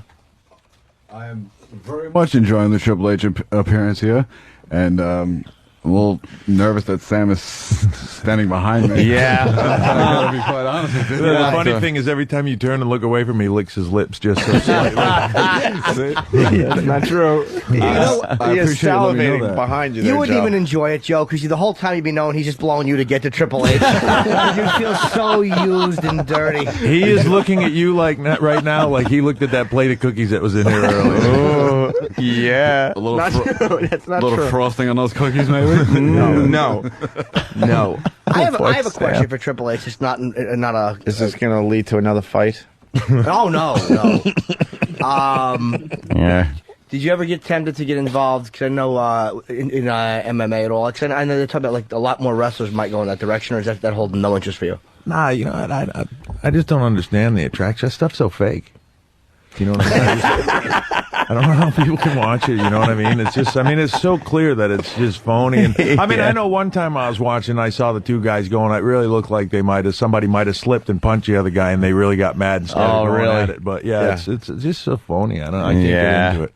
I hate how they try to sell it like it's real. Yeah, it's just, it just insults your intelligence. I don't get it. You're right. They are pussies. Tap tap. Fuck you. What do you think of Brock Lesnar? I saw the fight. It's unfortunate that I guess like in boxing or something, you usually start out with the lower talent and build your way up. Right. Go in there and start with a guy that was the world champion and just, hope you do well. He did good for the first, minute, I guess. Right. And then he got, He's got to figure out that floor shit.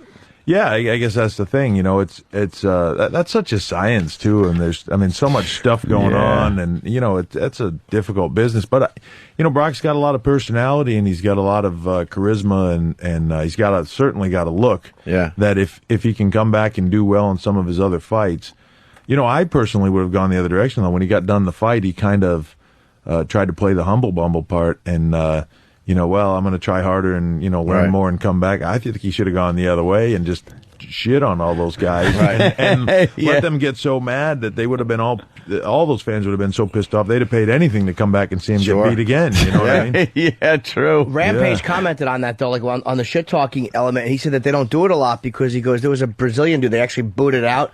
Because the guy was kind of shit-talking him at the press conference. And so when it came to choking him, the guy was trying to tap, and the Brazilian guy wouldn't stop. Just kept choking him. Those guys don't play games. You have a fucking broken shin. Like, oh, shit. They had to kick him out of the league. Yeah. Right? Yeah, they don't talk a whole lot of shit. Hey, Triple H, what are you going to do after wrestling? You got to stay in the entertainment business because Triple H has something, man. You're hilarious. But you know what? For me, I enjoy the wrestling business so much. I'm sure I'll stay doing something like that. And of course, it's also now part of my family, so it's that's a big thing for me. But I don't know. I made the movie when I did Blade. I enjoyed doing it, but it wasn't something that I would want to leave this to go do full time. Just because it's just a different world. There's so much waiting around and sitting around. It's kind of boring. I could see it if Vince ever steps down, you just become like the new Vince and control the whole fucking thing. And I get like antics. get an Ashel and like I could so see you stepping right into that and being just huge. Well, you know what the thing is though, Vince will probably outlive all of us. He'll never step down. He's not leaving. Yeah, no, he is not leaving anytime soon. He'll be 100 years old, wrapping his diapers on TV. Someone throwing him out of the ring. Change my diaper. How long has he been at it now? Because I remember being a kid and he would be interviewing like Andre the Giant, standing on a box to make himself look like he was taller and stuff. But early 70s or something like that. Yeah, right? Probably. Yeah, I mean, his dad owned the promotion first, and then a lot of people think Vince just was given this big like here's the wrestling thing, do what you want with it. But it wasn't true. His dad didn't want him to get into it at all. Right. And he had to prove himself, and then he bought it from his dad his dad made a deal with him like, yeah, you pay me all this money in installments, but if you miss one installment, I keep all the money and I get the product back. You know what I mean? And so it was really hard ass. Yeah, I mean, he really made him, take it, but he did, and Vince a risk taker. He just he'll roll the dice all the time and hope for the best. And people can make fun of him about the XFL or all that thing, but who else would have had the balls to try and do that? Yeah. And not only that, but not only start a football league, but look at the NFL and go, you know what, fuck you. Hey, you don't have to convince us. We signed on. We drank the Kool-Aid. But it was a hell of a shot. That's what we tell people. Yeah, who else had the balls to look ridiculous on NBC in prime time? Yeah, but you roll those dice. I mean, if it would have worked, holy shit. Right. And as far as the wrestling goes, Vince took it in a direction that it just wasn't going in. It was pretty much the complete laughing stock years ago in the 70s and stuff, and Vince brought it in, made it a legitimate entertainment form where it was like, okay, we're gonna let you in on a little secret here, but these guys are taking huge bumps, and and the storylines got so entertaining to watch. The guy really is a genius when it comes to that. And even just taking it global and realizing the fact that instead of all these little areas, there should be one brand for the whole world to see. I mean, that was ingenious at the time. Don McMahon. Yeah. I want to be the Godfather. He did. He united everything. And he brought it all together. And, and then, really, if I've been to these pay-per-view conventions and stuff for that industry, and when they talk about it, they talk about him as like the guy that basically almost started pay-per-views. Like, you know what I mean? Because he really broke ground on that and got it rolling. Without that, it would have never, there wouldn't be a pay-per-view. So, it's a big deal. Perfect timing. Great. Very good. I want to see that bastard sometime. Got to get him in here. Yeah, we haven't seen him in a while. Yeah. Oh, you know what? He loves it. I actually was talking to him last night because he's going to be at the press conference today, which, did I mention it's at noon? Yeah, noon at Hard Rock's Cafe. Hard Rock. Manhattan. And, Show up. I don't think you have to promote that. I think you're set there. Yeah, they had people waiting outside last night. I'm sure. So. They're animals. Really? Yeah. Dude, the wrestling fans are animals. I've been to a bunch of WrestleManias, and they line up, I don't know, a week ahead of time or something ridiculous. I know it's like a cliched thing. People say it all. We have the greatest fans of any business. They're animals. They just are. It's yeah, but they're also the strangest looking too. Well, some of them, but you know what I mean. We get them from all walks some of of our life. appearances. Yeah, we get them from all walks of life. But it's just that they're just they're the most dedicated, the most loyal. They'll show up to everything and just yell and scream and have a good time, and that's what they're there for. Have a good time. Obviously dedicated. Where's the clip of that guy? I love wrestling this guy. fan. You ever see the clip of this guy? You've had to have. Where's E-Rock? You've never heard wrestling fan? No, E-Rock's got to get it. And I don't even care why this guy had such emotion going on. It's just the fact that he just lost his mind. But now he's capitalizing on it. He's got T-shirts and stuff that he sells, and a website. Where's E-Rock? He's finding it. So we got to get Triple H out of here. Here we go. You've had to have heard this. He was at some kind of a gymnasium. There were a few wrestlers there. I don't even know who they were. Terry Funk was there. Okay. I think Harley Race was there. Mm-hmm. Listen to this. And he starts talking, and he gets a little choked up. I just want to thank each and every one of y'all for all you've done to your bodies. It's still real to me, damn it. Thank you. Easy, man. Thank y'all guys. Y'all are awesome. Thank you so much, Mr. Funk, for saying what needed to be said. I don't want to see another one of these. Well, thank you. I was like, take it easy, man. I like the one guy who's like, take it easy, man. Yeah, he wants to say something else. It's like, still what the- real to me, damn it. And that's what I guess that's what the T-shirt is that he sells. Yeah. It's still real to me, damn it. T-shirts. You know, what's funny about that too is like, here's this guy, right? Obviously, he idolizes all these guys. He stand up in front of him, and they're all like, "Oh Christ, please, somebody get this guy out of here." Take it easy, man. All right, we got you. Fuck, what time's the fucking limo? Get me out of here. Yeah, awkward. We love. It's on the same disc. Like when athletes retire. So now we just got to play the Mike Schmidt for him. We find excuses to play the Mike Schmidt retirement speech. It's quick. And Triple H, if the time ever comes, please where don't do you this. do retire.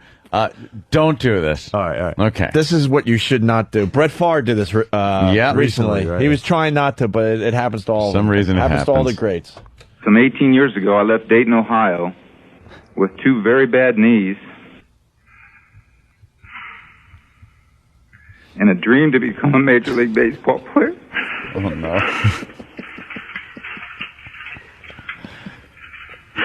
I thank God this dream came true.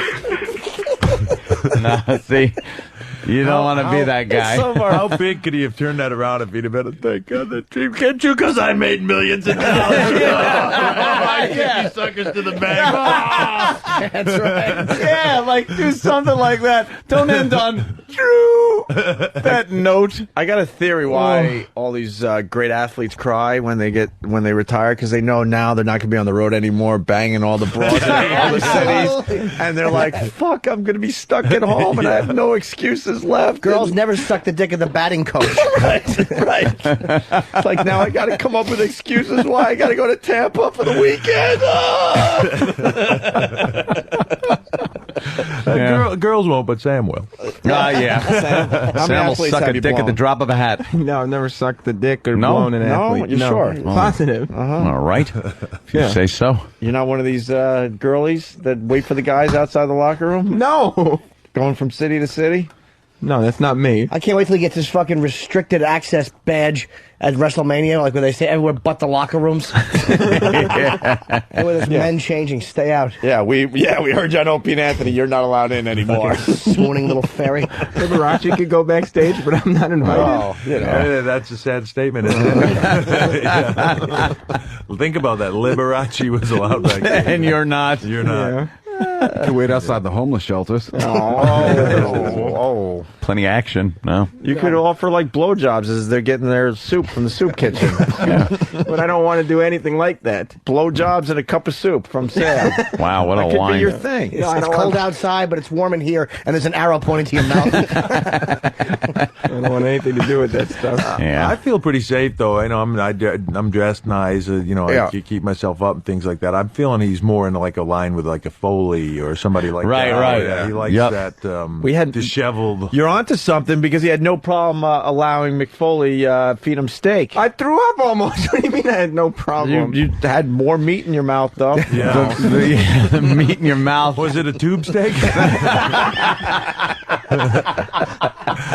It was smothered in underwear, but it was good. It was good. Yeah. Mixed tube steak. Now that I think about it, you're quick to volunteer for all the gay stuff we do on this show. Yeah. What's that about? But he almost threw up from fucking steak, but the homeless guy and Bob Kelly kissing him. He was right. Yeah, he's fine. I did cough up a little with the kissing. Yeah, a little. Just a little. Yeah. Making us all sick.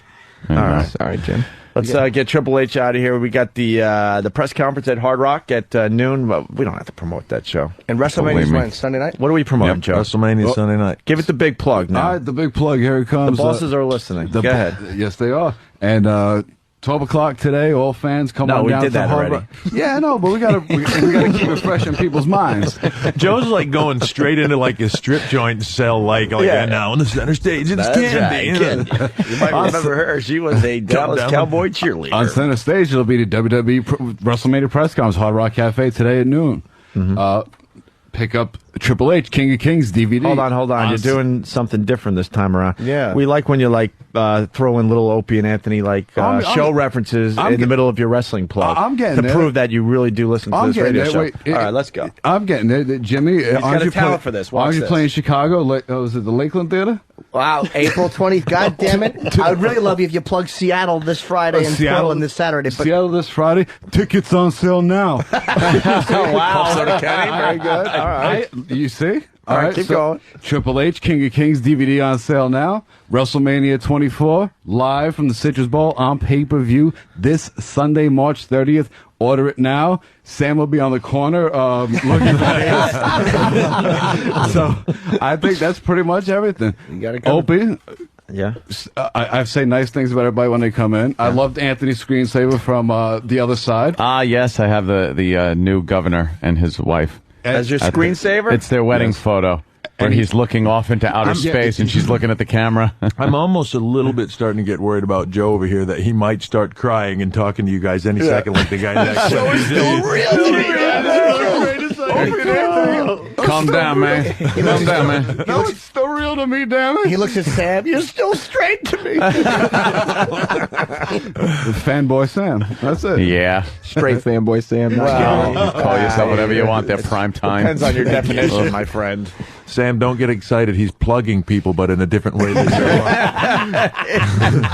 Instead of prime time, maybe call you fun time, Sam. Yeah. All right, gentlemen. Kind of fun. Looking forward to WrestleMania. It's good to see you guys. I haven't seen you in a while. Yeah, it's been a while, man. Being here. I always have a lot of fun. And you're not allowed to anytime spank you're in girls town. anymore because Stephanie will kill not only you, she'll kill us. Yeah, well, I think we Don't would be need part of that the either. beating. Yeah. Yeah, no, I don't want to be on this show. wants to see you guys. Oh, no. shit. What the hell do you think you have Triple H doing? Actually, I was going to say earlier, and I never got to it, was Vince loves you guys. I told him last night I was coming on to do the show cool. when we were on the way here. Yeah. I love those guys. They're Yeah, great. he I got to go on there again sometime. Yeah, he loves has us to so come on. much that he's probably 5 blocks away from us. Couldn't stop by. I know better.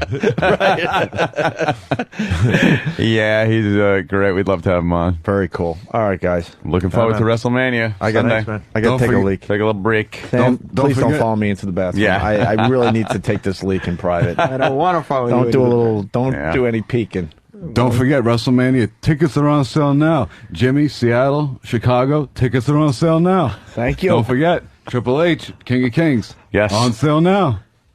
You That's guys it. are the best. All right, we're just babbling now. Thanks, man. We'll be back. Hi, I'm AJ Poopy Shits. I love chicks and I love tits. It's my favorite part of chicks. That's why I love the Opie and Anthony show and their Wow sticker promotion. You just log on to the website, get yourself a sticker, throw it on the back of your hoopty, and you get to see some great chicks and their tits. Who could ask for more? Certainly not me.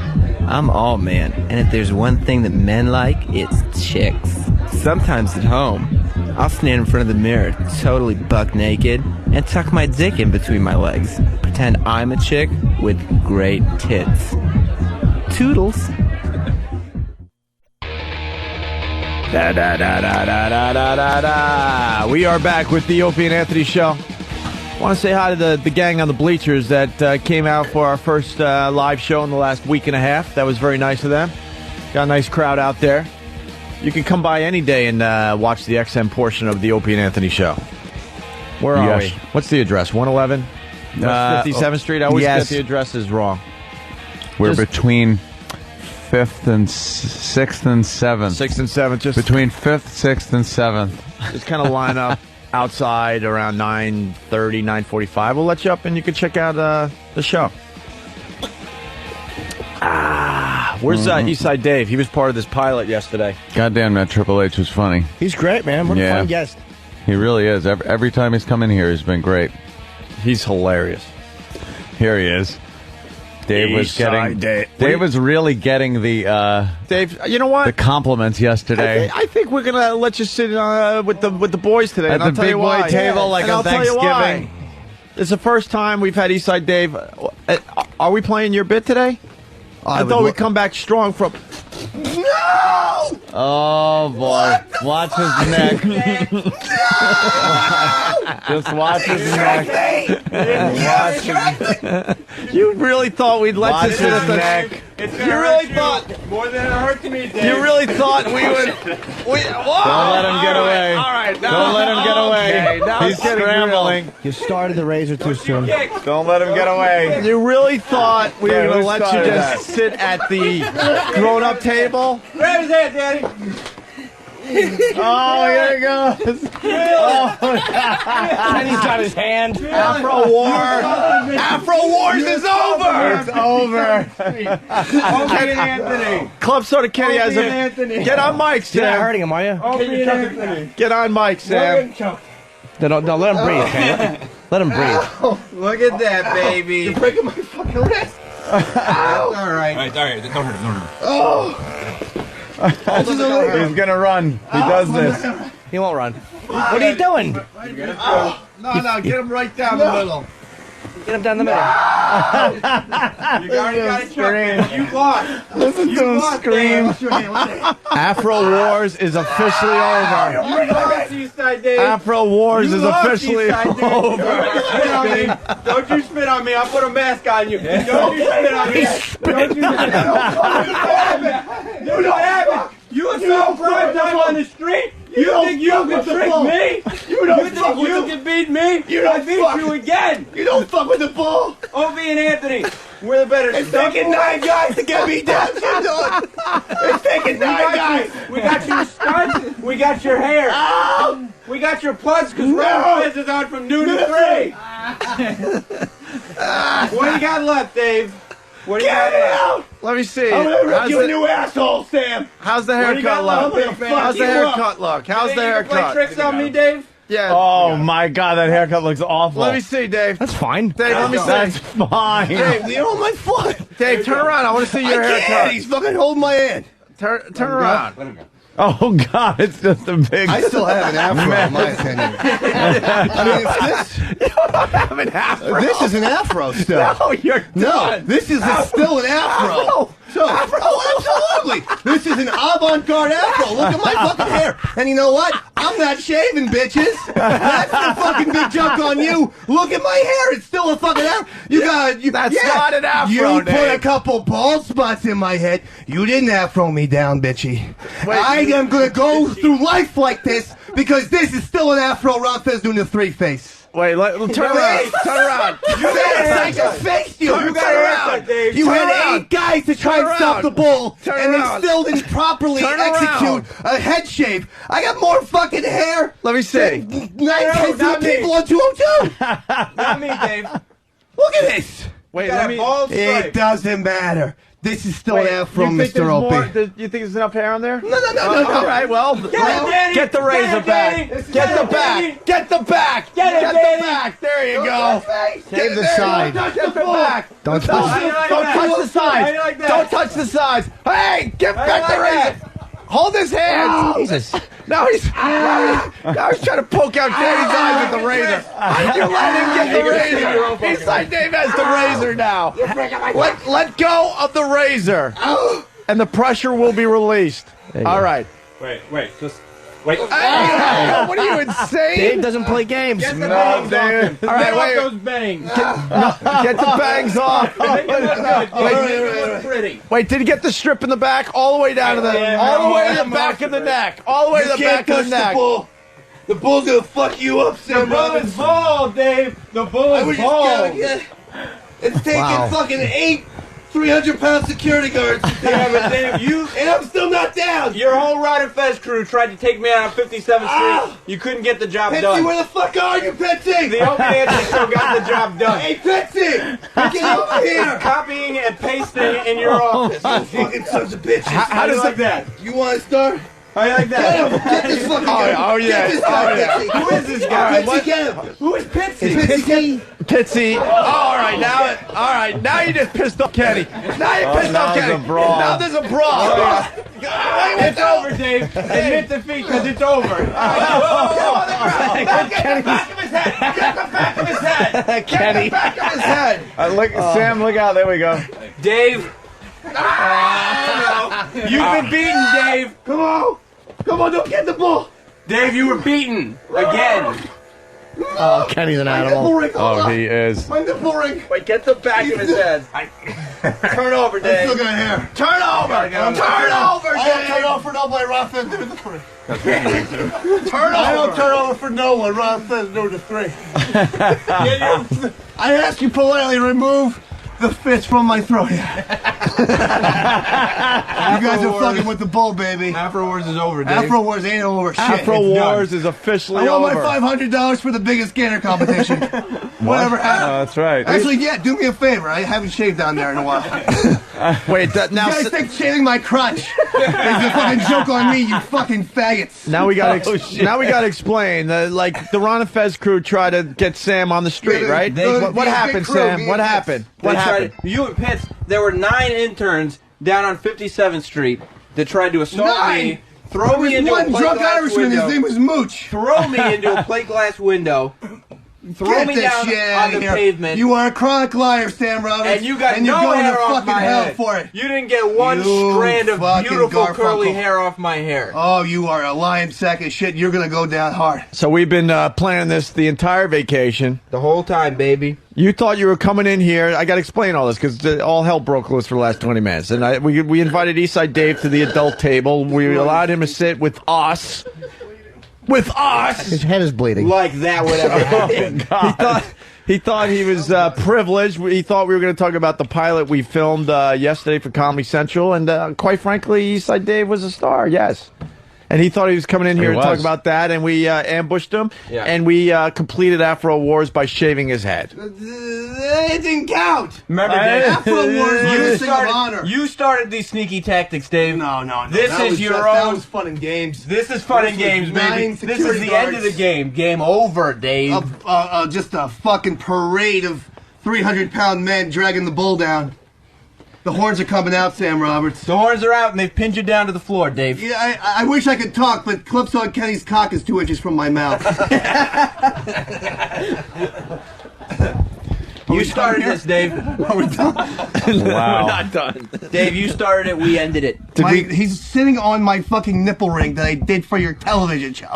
Can you please let him off my nipple ring? Oh God! It's gonna be infected with sweat. I thought we were piercing your ball bag for the TV show. The guy wouldn't do it. Oh, you wouldn't do it, so No, we I got was a nipple willing ring. to do it because the bull's always willing to do it. All right, sit up. If you go after anyone, though, you're done.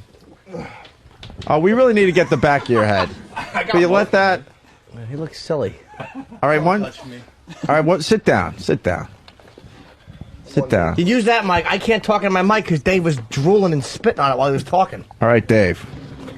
The haircut is terrific. Actually, it's perfect how it is. Danny did a great job. It's perfect. What are you picking up? He's trying to stick it back on. It's over, Dave. Stick your hair back on. Can. Afro Wars is over. You never said I can't continue the war. Yeah, it's over. It's over. It's not over. I got hair. No, you don't. I got hair. Look what he's Just put it doing. on my His head. hair back on his head. I just put it on my head. I have a wonderful head of hair on my shoulders. You guys tried to get Sam to lose Afro Wars by you were in cahoots. You were like doing some top secret shit. You convinced Fez. You convinced Fez. I don't know what you're talking about. You convinced him. I have my. I don't know what you're talking about. Because Fez wouldn't do a thing like that. A rambling, crazy Irishman by the name of Mooch decided to take you down. It was all fun and games. It wasn't 9 security guards. Oh, Sam. There was Dave. There was Mooch. There was Pepper. I didn't even touch you. There was Pitsy. There was some random. Dave, can you take the fake hair off your head before you put No. our headphones on? Where's the glue? Pitsy, where's the glue, Pitsy? This shit ain't over. There's no glue. I need to ask you one question. I'm looking at a picture that E-Rock took where Kenny's pretty much choking you out.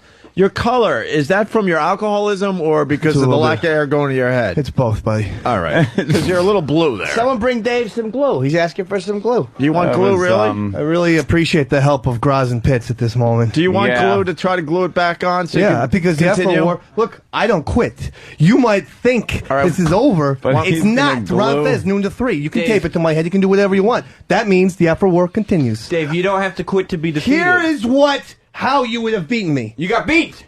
I didn't get beat. Still have luscious hair in the back. People are saying you look like Clint Howard. I think, hey, the guy was in Apollo 13. Let's give you a movie for Best Picture. Great movie. You're right. How about we do this? Now that Afro I'd like Wars, to be the Best Picture from time to time. now that Afro Wars is over, how about we give you the Clint Howard?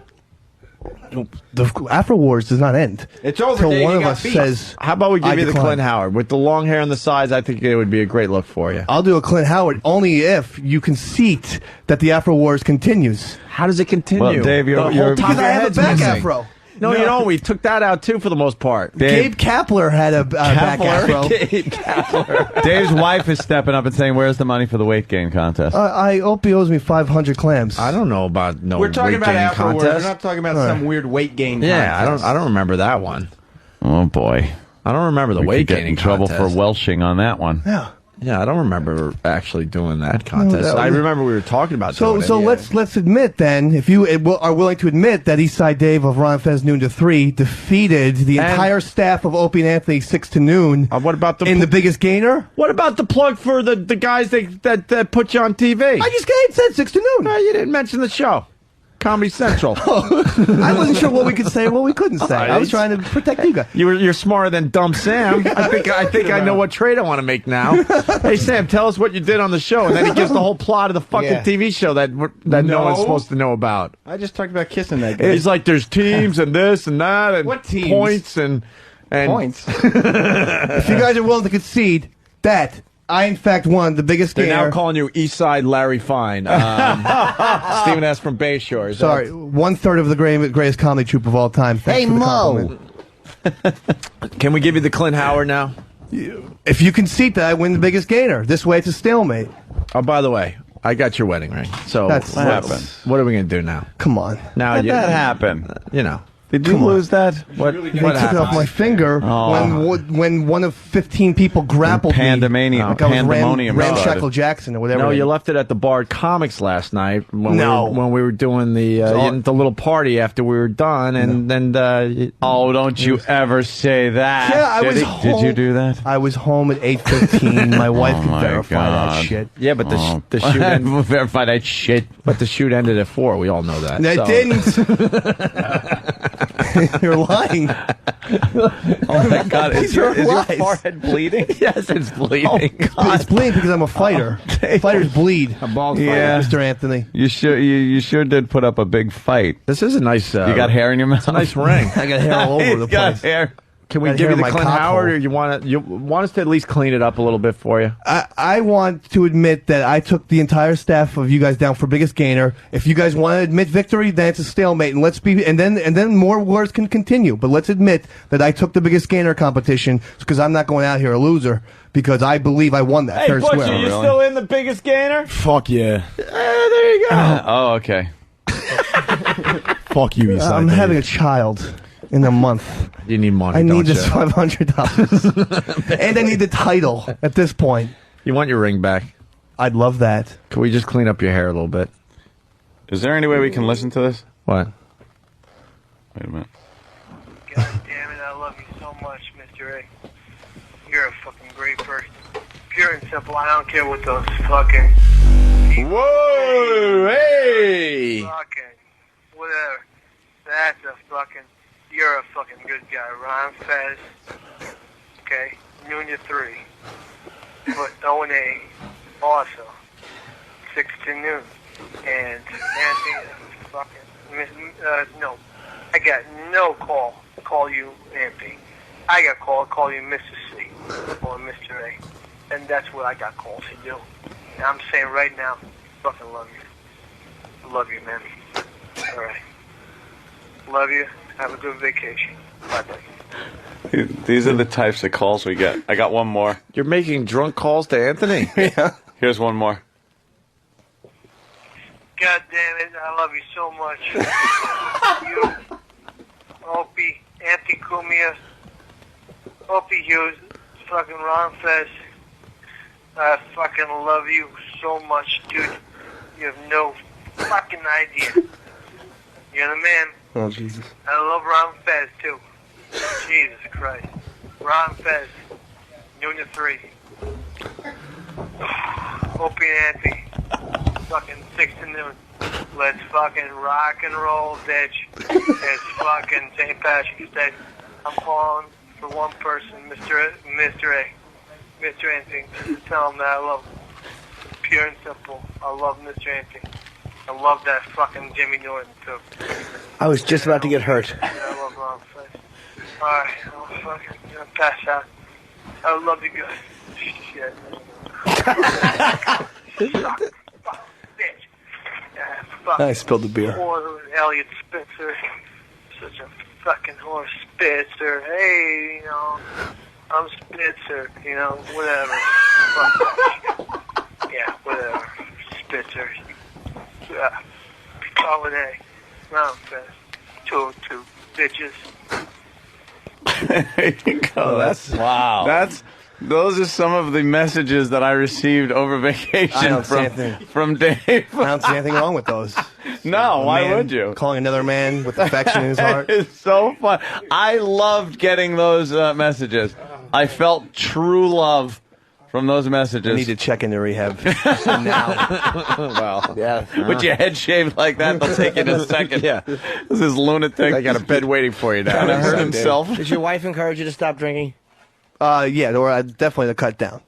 Yeah. Definitely the cut down. Yeah. Mm-hmm. I'm sticking with the once a week thing. The problem is sometimes once a week, then that makes me want to drink just as much as possible, and then phone calls like that are made. Yeah. Yeah. Here's your ring. I'm not messing with your ring. Thank you. See, look, I'm a nice guy. See, that's class personified right there. Barely. Personified. Fucking Dave. So, in the end, we admit that it's a stalemate. Because I mean, no, you lost you. Afro Wars. I think Sam could officially cut his hair now. You I started want this, Afro Dave. We beat you at your own game. How is this not an afro? Dude, we beat you. There's no hair in the middle. Dave, focus. Yeah. We beat you at your own game once again. No. You started this like behind the scenes. I'm going to try to like make him lose. Right. And we didn't forget. Yeah. And then I remember being dragged into this competition. You took the honor out of the competition. I remember it differently. Dragged into it. So and now to get serious, you were a star yesterday. Fucking Comedy Central thinks you're the real fucking deal. I did that for Ron Fez, noon to 3. No, you did it for Opie and Anthony's TV show. You gotta like start separating yourself, my friend. Separate nothing. But you were doing stuff that they didn't even tell you to do. What'd you do? You drank the. Give us the list of things you did for the show yesterday for the pilot. They cut off Big A's eyebrows. Yep. And they were putting them in a cup with water, and I grabbed the cup out of the guy's hand and drank it. And it had the eyebrows, the greasy Big A eyebrows. It was disgusting Big A, and I nearly there was threw grease up. in the cup, even though it was just water Yeah. and shaving cream and eyebrows, and you drank that whole thing. That was horrifying, and then this one comedian was eating apples and spitting them into my mouth. You're doing like a baby bird feeding. Yeah, but it would have been fun, like 2 or 3 apples, but he did 15 fucking apples on the street. Really? And I started to throw up, and then I started almost throw up the apples back in his mouth while he was doing it. So that was a horrifying thing. And then it ended with a nipple piercing? I got a nipple pierce. Thank you, yeah. Wow. I don't know exactly how it's going to come out. I'm like, okay, can I take it out now? They're like, no, just keep it in there for a while. I'm like, Did it hurt? okay. Yeah, it hurt like hell. We wanted to get his ball bag pierced, but they wouldn't do it. No. They wouldn't do it. Why wouldn't they? Not the champ. The champ was willing to do it in a heartbeat. Why the wouldn't they bull. do it? They was downtown and everything. They wouldn't. Everything goes down no, there. the guy, they actually asked the guy, they're like, so will you pierce his balls? He's like, I pierced only one ball before, and the man had to go to the hospital. So really? I'm not going to do that sound again. good. Yeah, so we're like, okay. I finally figured out something you will not do. What's that? You've eaten your own shit. You've done it all. Yeah. You really have done it all. I'm going to give you props now, but you will not get a Prince Albert. I was That's the only thing you probably wouldn't do. God, that's a piercing through the tip of your dick, through the hole in your dick, out through the bottom of your dick, and then you put like a barbell through Get it. a photo of a Prince Albert. I mean, they're done. Yeah. I mean, we won't even Who's get this it. fucking Prince Albert that is named after? I know. That it's named after him. And he's a fucking food in a can. Yeah. He's a fucking hole through the cock and bad food. Prince Albert stinks. Yeah, I don't think you'll do a Prince Albert. We're trying to find you one. And we won't get into the dick slicing and all that, because then now we're getting a little too going too far. But as far as like relatively normal shit, I think that's the only thing you wouldn't do. Well, the penis is a sensitive area for me. I've had problems with it before. Have you? Although I was willing to do a catheter on this program. What that's problems true. do you have? What? Certain issues. Fever blisters is what I call them. You have fever blisters on your penis. Fucking started talking about this yesterday in between, like... That's an old problem. In between stuff we were filming. Nothing new about Valtrix can't cure. Oh, you got the herp, huh? No, it was honestly, I swear to God, I have very sensitive skin, and I get into, I break out with the hives a lot. Yeah. And I swear to God, because the doctor said that it's not herpetic. And I wouldn't have ever remember that word had he not told that to me. Right. But then why some are debating that. Why the the guy tested for everything. And did he give you Valtrex? Why the Valtrex Yes. then? Why Valtrex? Because he said it would cure it would be the same symptoms. It would So alleviate it's the same just like symptoms. herpes, except it's not herpes. It isn't though, because I get like the hives on the side of my body and like my forehead. Right, but have you been blood tested for Yes. herpes? Yes. And Do you they're have any herpes clear. antibodies? No. Or Hey, any anti whatever? No, I don't. Okay. Eastside, there's your Prince Albert. Oh. That's the only thing I could think of that you wouldn't do. Never. That looks like it could do some permanent damage. That's like part of the normal world. I mean, we could go further with this stuff, but as far as like things you would do and not do, that's the only thing I could think of Who right would there. want that? I don't know. Why would you look at that? That looks like it would be fun. That's the only thing. And I'm not even trying to convince you. There's no. I gotta think about it. That's all. Yeah, boy. right. Oh, No, that let me- looks so painful. If you're gonna do it, wait for this TV show to be picked up. We could do 5-7 minutes on this one. You lost Afro Wars. How does it feel? I to don't be a feel like loser? I did. You can't. I don't feel continue, like I Dave. did. But Dave, I understand. You lost, Dave. I understand your spunk or whatever, but it's over. You can't continue now. I mean, how did I lose? I was grabbed by a multitude of security men. Did you come in here on your own? You weren't smart enough. See, you got to get that brain smart too. Right. Well, I'm not the most intelligent key in the box. All or you got to however do is that stay out of the fucking phrase studio, and we wouldn't have got you. You walked into your own trap, my friend. goes. Right. I don't know what that meant, but What about the biggest gainer? yeah, right. I won that competition. It was supposed to be over by now. Pat Duffy would do a Prince Albert, by the way. You know, the guy that's been beating you in the stunts. He would. Yeah. I don't know though, but the eating his own shit. My own My feces God. is better than It was brushing crazy. with Guy went to the hospital One of you having guys- hot sauce put up his ass from a semi-celebrity. He's got fucking Kidding, herpes. Jay. Come on. He's got herpes. Fever blisters. He's got herpes. Fever so blisters. Fucking Hives. Tabasco up the asshole's nothing to this Genital kid. hives. Genital hives is what they call. Oh my God. All All right, let's see. Did you show the Pal Talkers maybe they haven't seen the hair yet? Oh no, they've been looking at it. Believe me, I've had. No, take the fucking duct tape off. You look silly. You try to duct tape the hair back. Look at that. Let me get a good. Save that for back Ron and view Fez of here. I'll go to 6. I mean, That's if a I have great the shot. hair, it's the same thing as, Marv Albert. Everyone says what a nice afro he has. Right. I mean, if I tape hair on my head, that's the same thing as Mr. Albert. Did we get a nice for you in the middle there? You want us to clean up a little bit? It's like the reverse mohawk if you're trying to figure this out at home. Yeah. Okay, turn. It's a new kind of afro. What do you want me to Terry say? Bradshaw. Yeah, turn around. Look that way. So they can see. There you go. There's the You back. can just stay right there for a minute. Let me get a good It's view. better that we didn't take the mohawk all the way down to the back Yeah. of the neck. There's like a whole clump of hair still there. Hey, Tom Hagen. Someone says, when did Louis C.K. come in? Oh, that's good. Louis C.K. Dave, you fell for our trap. I'm disappointed. Oh, I didn't fall for anything. I came in here. I fought like a champion. I still have plenty You of did. good hair on my back. You did fight. Yeah, but this was a competition about the hair on your head, and that's No, gone. No, it's not. You It's right here. You can't continue. Stop trying to put the hair back. It's not going to work. Admit that I defeated everyone with the big gainer, and then I'll go quietly. It's a stalemate. Get the fucking scale in here. Admit that I beat Popeye Jones or whatever that fucking intern's name was. Popeye Jones. Butcher, have you been training? I'm still fat, yeah. I will do this. If you have gained more weight than Butcher to this day, I will admit defeat. Okay. Do we have the numbers? Maybe. Oh boy. Where is Than? Than is sick today. Where? Is Than all right? Than? Than will be okay. What happened? Got struck right. Oh. See, I'd rather have that than someone with herpes. Fever blisters? Fever blisters, that's what they are. Gentle For hives. sensitive skin. Yeah, exactly. What was your starting weight? Skin. 195. Are you lying? No.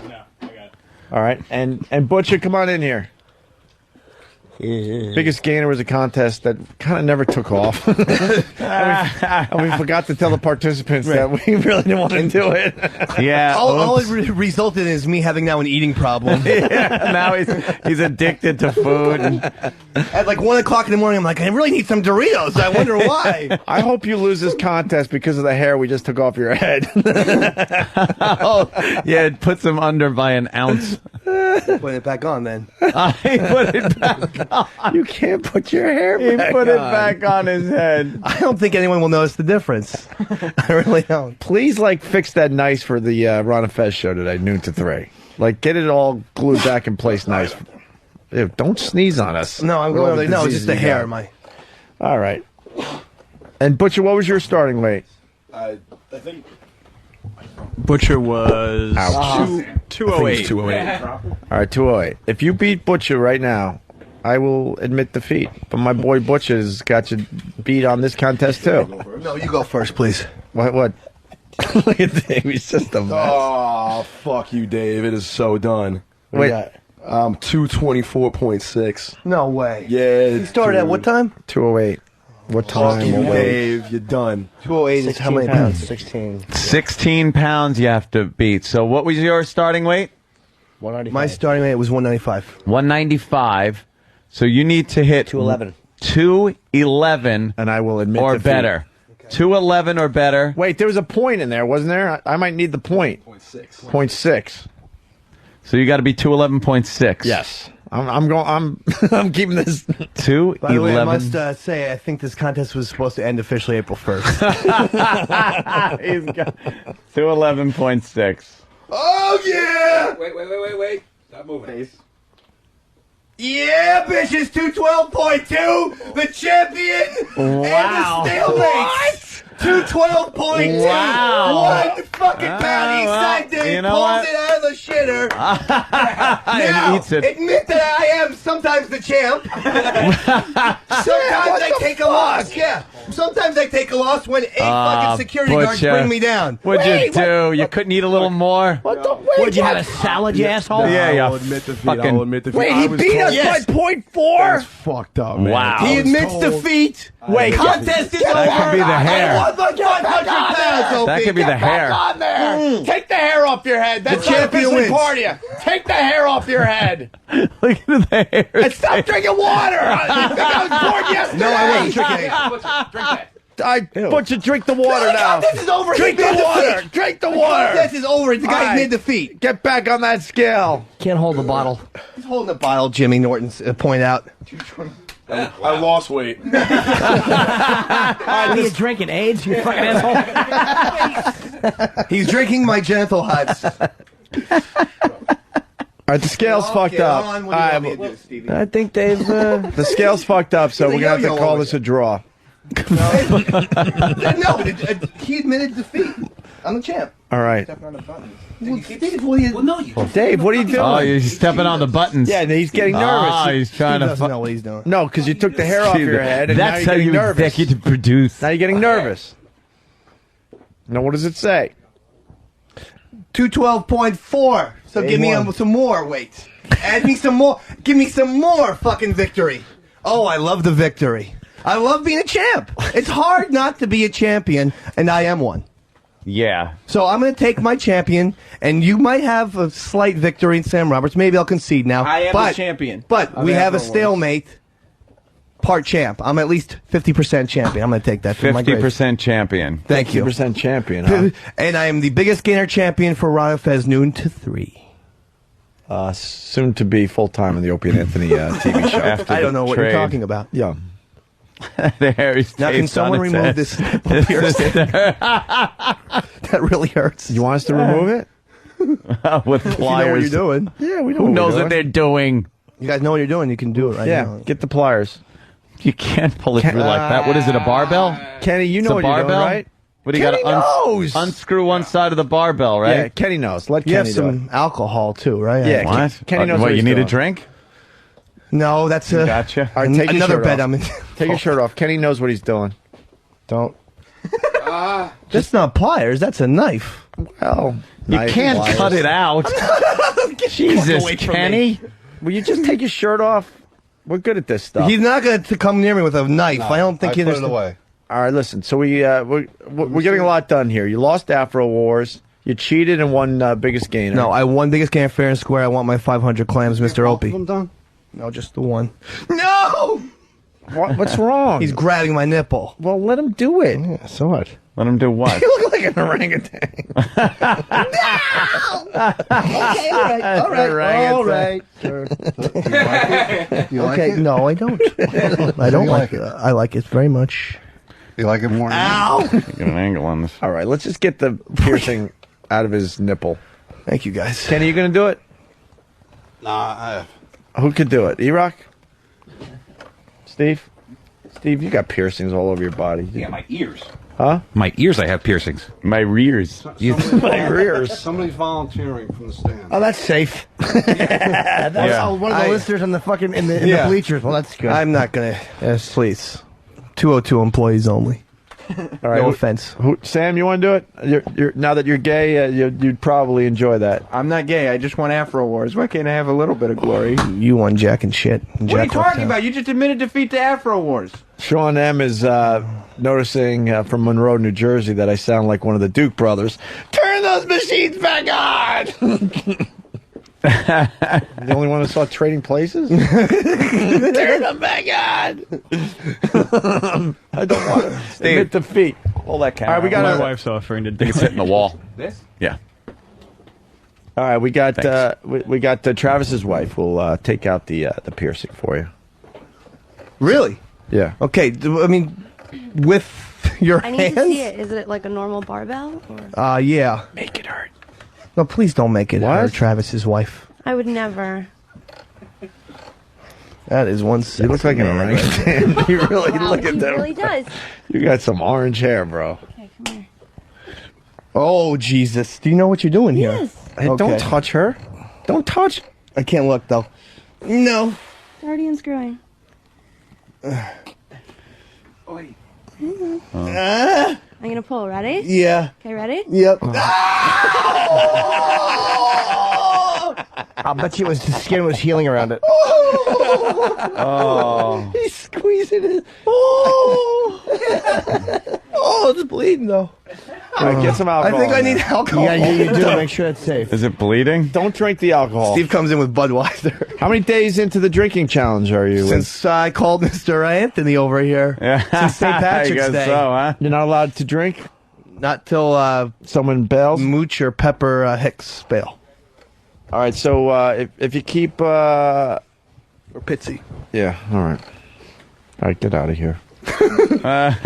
Thank you, guys, and you can watch the champion walk away. Ron Fez, noon to 3. The biggest gainer champion. Yeah. Afro Wars champion right here. Biggest gainer champ. Afro Wars. Biggest gainer champ. Afro Wars champion of 202. Biggest gainer champ. Sure, the biggest gainer champ will take some photos with the fans. Is he the best? Who's better than Dave? Jesus Christ. Dave, are we doing What's Up Dave's Ass to finish up this mess? All right, get prepared. We're going to do Line of the Day. Dave's going to come back in for the grand finale. We start... Where's my sounder and all that? Get that ready. Are we ready for Line of the Day? I don't know. Hang on. No? Oh, God. He is too much. There's no one better. How about we do a quick break? We do What's Up Eastside Dave's Ass today? Huh? Oh, Dave's ready to go? Yeah, Dave's ready to go. How fucking loose Wow. is his ass? That's fast. What the fuck? Are you kidding me? All right, hold on. Stupid camera, Hold on. too. Get Line of the Day ready. Hi, Bob. I didn't see Bob Eatman out there. There's Bobby. Super Agent Bob Eatman. Here we go. The intro to What's Up Eastside Dave's Ass. And now, ladies and gentlemen, it's time once again for What's Up Eastside Dave's Box! Yeah. Eastside Dave has stuck an object up his ass, and Opie and Anthony. Hold on. Dave's original weight was 198, not 195. No. Who's saying that? Dave, why are you in here? Travis, what was it? Dave, we're not ready for you yet. Dave, we're not ready for you yet. I stopped the intro because there was a little controversy on your starting weight. No, for the Bronx biggest Johnny. gainer. Bronx Johnny was 198. Oh, all right. Dave was 195. Fair enough. All right, Dave, can you leave until the big intro? All right, he's waddling back out with his pants around his ankle. He's got something up his ass. He's covering up his dick with his pants just below his ass. Dave's a fucking mess. All right, Yes, he is. Here we go. And now, ladies and gentlemen, it's time once again for What's Up Eastside Dave's Box! Eastside Dave has stuck an object up his ass, and Opie and Anthony have to figure out what it is. It's What's Up Eastside Dave's Box!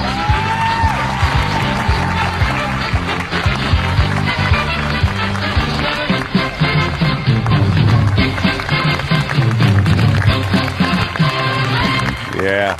Hello, Dave. Hi, guys. How are you? Good. I'm doing great. I wasn't necessarily prepped today, so what I did was I did some shitties after the shower. So this one's a little bit smelly. Oh, God. All right. Some shitties after the shower. When I know I'm going to do this competition, I do the shitties and then I take the shower. Right. All right, here's the deal. The game is very simple. This is our new competition because I noticed, listening to Ron and Fez, that they're starting to do games and stuff. I'm like, you know what? They're not going to beat us in the game category, so we're coming up with our own games. What's one of the games you guys have there, Eastside Dave? Well, we have plenty of games. We have Spinning the Hits. Spinning the Hits, I've heard. I like. We have Fez's Opinions. I mean, there's a bunch of brilliant bits. Well, you got one game, obviously. Okay, Spinning the Hits. Thank you. Jesus, why'd you have to pull your pants all the way down? They're encumbering my knees. All right, the game is very simple. The game is quite simple. Okay, I'm seriously bleeding here. I know you're bleeding. Dump some alcohol on it. They haven't given me yet. Someone get him some alcohol. We need rubbing alcohol because we want to. You know, we can't cure the herpes, but we could cure like infections for you. Oh God! Jesus, Dave. Oh God, damn it! What a dimpled, awful ass. Those dimples will go away now that the Biggest Gainer contest is over. Shape of his ass. Can we see your ass again, Dave? Oh, it's fantastic on camera. Awful dimple. That's the worst ass I've ever seen. Oh my God! You got invisible tape like. I used to be in shape until a certain that's splitting your ass in half. All right, The contest is very simple. Eastside Dave has put something up his ass. It's our job to try to guess what it is. Holding it in. Oh, God. All right, we close up on his ass. We go around the. Holy Christ! We go around the room and we ask you questions. Yeah. And try to figure out what's up Eastside Dave's ass. Who wants to start, Jimmy? I would like to. I'm going to start with a guess. Really? Is it Sam's tongue? Now that Sam's gay. Is it edible? No. Mm-hmm. Not edible. Okay. Is it plastic? Yes. It is plastic. It's something you brought in today? Yes. So you can't find it around the office. You brought it in from home? Yes. Not edible, but it is plastic. Plastic. Is it a Pez dispenser? No. Would you use this at work? No. Okay. Use it for pleasure? No. Work or pleasure? Cooking utensil? No. Fuck. You thought about that. I shouldn't have had to think about it. I'm sorry. All right. My nipple's bleeding. That was a clear no. It's not a cooking utensil whatsoever. And yet the alcohol still does not come in the studio. Of course. Why would it? I'm going to have to cut my fucking nipple off tomorrow. Oh. We'll get 20 minutes out of it, you know. Is it something you carry every day? Yes. Oh, that's a good one. Okay. Something from home that you carry every day. You wouldn't use at work. Is it oh my a God! keychain? I know. That's what I was going to go with. Yes, it is a It's keychain. a keychain, and now we got to see it. wow, as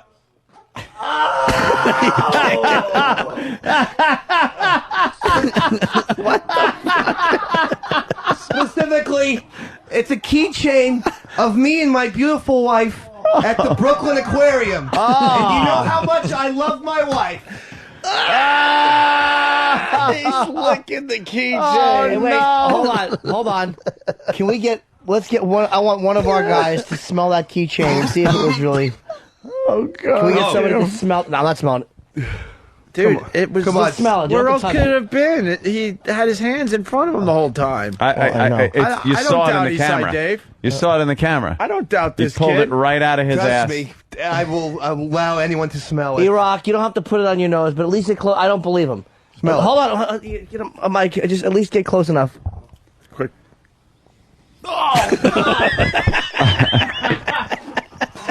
E-Rock is fucking trying. I lied. I believed him. E-Rock, what does it smell like? Oh God, is that sour? Again, I wasn't prepared for this game today. So my shitties came after the show. Shitties. You all right, E-Rock? Oh, Dave, your diet sucks. Oh, you're talking. I know. Jesus Wow. Christ. That's what Cool Ranch gives you. E-Rock, I was surprised you didn't make the cut for the TV show. What happened?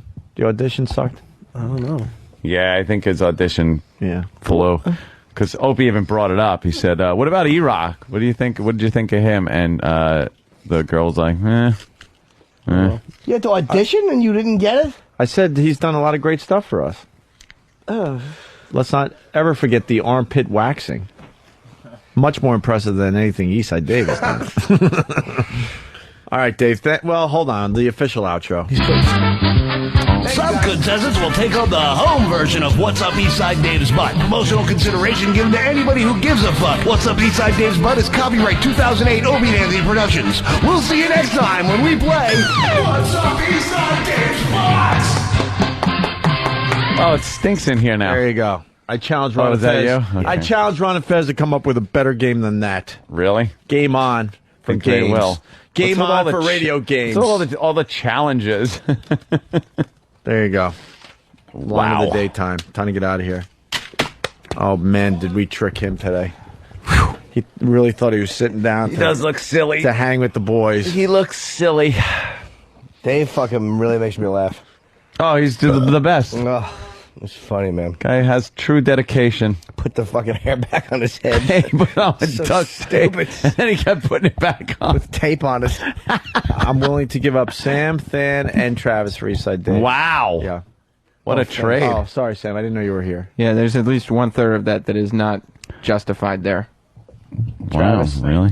I wasn't Yeah, talking about Travis, I was Travis. talking about me. But you know what? Now that you're gay, we can do a lot of good stuff with you on the radio show. That's so true. I'm not really sure I want to give you up anymore. He I'm might not be gay. valuable. I'm thinking of all the great gay bits we could do with you. Yeah, because now you can, if the news gives us any crap, we can say, but we got a gay guy working for the show. That's right. And then we parade you out, you suck a dick. No, I'm not gay, and I just beat Eastside David Afro Wars. Yeah, but that's not going to get the gay out of your mouth. Would you let a guy slap his dick on your cheek? No. Yeah, but you kissed a Just homeless smack guy. it. Just a little tap, that tap, spent the tap. morning in a glory hole. Yeah, 15 minutes before that happened, if somebody said, would you let a homeless guy kiss you, I would have said no. That's right. So, well, it's still gay. Okay. Well, I disagree. I disagree. That's where I'm going to stand on that. Boy, I wonder what they're going to be talking about on the message boards today. No. Sam won Afro Wars, or wow, did you hear? Sam sucks cock now. Both. There'll just be two threads. Yeah, right. Yeah, one thread with 3 postings and the other with 10,000. Or one thread, cocksucker wins Afro Wars. And they'll have to go inside the bid. Well, I expect it all along, if you really listen closely to the AJ Poopy Shits character he does. It sounded a little too real to me. It did. If you're asking me. I don't know who does that character. Oh. Yeah. All right. Yeah, well, now that you're, Boy. I mean, who are you kidding? Wait a second. You're a good boy. Line of the day is brought to you by BowDogFantasySports.net. If you're a fantasy baseball player, what happened to the other thing we were doing? It's done. Wow, this BowDogFantasySports.net doesn't mess around. They certainly don't. You log on to Bowdog to get the edge this year if you're into the fantasy baseball. It's free, and they offer public and private leagues, a variety of ways to play. Do they do home run derby? I love home run derby. I'm sure they do. Yeah. Yeah? Anyone doing home run derby this year? Travis, are you into this stuff? Oh, yeah. You do home run derby? On another website? Sure. Yeah. Oh, it's okay. I'm just asking in general. Oh, boy. Yeah. Oh, yeah. But I'm sure they're doing it too. Yeah. Where you pick a bunch of players in a draft and then you just follow their progress with home runs, and that's it. It's good. Mm-hmm. It's a good betting game. Fastest growing fantasy experience in the country, BodogFantasySports.net, unless you're Travis. That's right. Way to support the sponsors. I love BodogFantasySports.net. Yeah. I'm so in much a league. so that you're in. I'm in many website. leagues on many websites. Yeah, all right. I don't blame you, though. I would hold out for the cash from BodogFantasySports.net. You're a big get for those guys. That's true. All right. Sponsorship for Travis on the way. Thank you. Here's a runner-up line of the day. I was chewing gum, and Yeah. didn't brush my teeth. What was it? Crap flavor? I think you need to... New Wrigley's vomit gum? Wrigley's vomit. Dude, that was like 4 hours ago, and we forgot that we're bringing in Big A. When is he coming in, tomorrow? He's never had a tongue scraping, so I'm bringing in a tongue scraper. This is so disgusting. This will... I say this bit will knock out many people. Many people, because I like scrape my tongue every night and it still This freaks is me bad. out. It's going to be bad. So you scrape from back to front. It's almost like a spoon. And then when you take it out of your mouth for good, it's just a look at Jimmy. That's really fucking disgusting. It's just a glob of I can feel that in my gook. throat. Just a glob of gook. It's probably one of the worst smells you could get from your own body. Oh. Probably worse than smelling like your belly button. Yeah, my belly button's or nothing. scratching your ball bag. No. Is it good today? No, it's fucking nothing. My belly button's weak. Yeah. I'll give you a $1 if you take a whiff. Give you $1. How gay are you? That's not gay. That's a belly button. Oh, well. There's your buck. Sam's noise is funny. Like, Listen to this. yeah, but listen to this. I win. He gets $1. Holy shit! What is this? 1955? I should have molested him. Give me a 5. Holy shit! We didn't even talk about the merger. What? Well, it doesn't affect us because we're leaving satellite radio. Oh, are we? Yeah. Why do this when we have a TV show? Who are you kidding? Ow. Is Big A coming in tomorrow? He hasn't called back yet. All right. Here's another runner-up line of the day. Merger That's talk amazing. tomorrow. That just because you can count some of the Yeah. cars, they can Yeah. place you. That just sucks. All right, They'd be mad if you were actually doing it, like writing down, like if you had a thing with Yeah, well, that would be- 10Q. Check. All right. I'm so lost. That was when we were talking about card counting with Ben. Boy, they really stacked the. Boy, they really stack it, and make it in their favor, huh? Says regular Joe. Oh my God! Use Ladbag. He's always good for one from Boston. He goes, "Oh, tongue scraping is the best. Get a cigar smoker in there." Ronnie's a cigar smoker. Ronnie can do that. And scrape that. You'll see primordial cancer right there in front of your eyes. Then put it on a spoon and get Eastside Dave to eat it. Whoa. What do you think of that, Jimmy? What will happen if someone just takes a whiff of what Big A's got on his tongue? Fucking. That makes my fucking back teeth touch. It's fucking. all those. You're dealing with fucking almost 40 years of nervous moments. Hey, to our Seattle fans, Jimmy's going to be out there. Friday or Saturday? Friday night, I'm going out there, and Saturday I'm in Portland, Oregon, and hope you guys come out, man. I haven't Friday been home for 2 weeks. I want to promote the fact you're going to be on BJ Shea's show out there. Yeah, in I Seattle. love BJ, man. An He's actually old friend of mine. yeah. I haven't seen in years, but we started together at. I think he was ahead of me. Actually, I was just a nobody. On Brother Weeze's show in Rochester. He's a great guy. Those guys fucking rule, and he loves you, man. They're really cool dudes in Seattle. He's a solid dude too. Yep. All right, here is your line of the day. Here comes line of the day. Line of the day.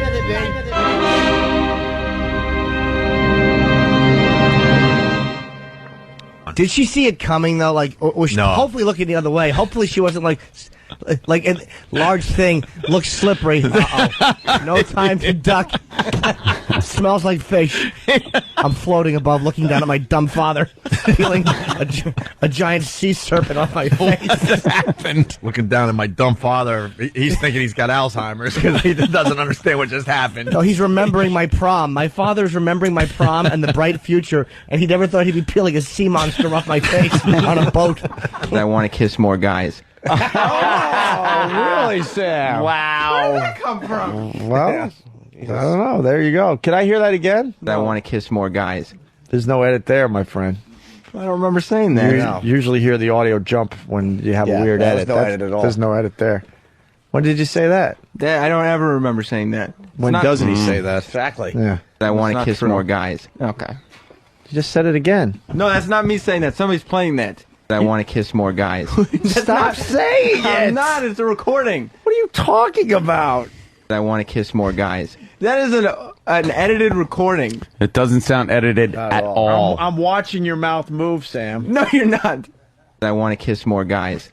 Will you stop, please? Look, this is theater of the mind tricks. I'm not saying it. Yeah.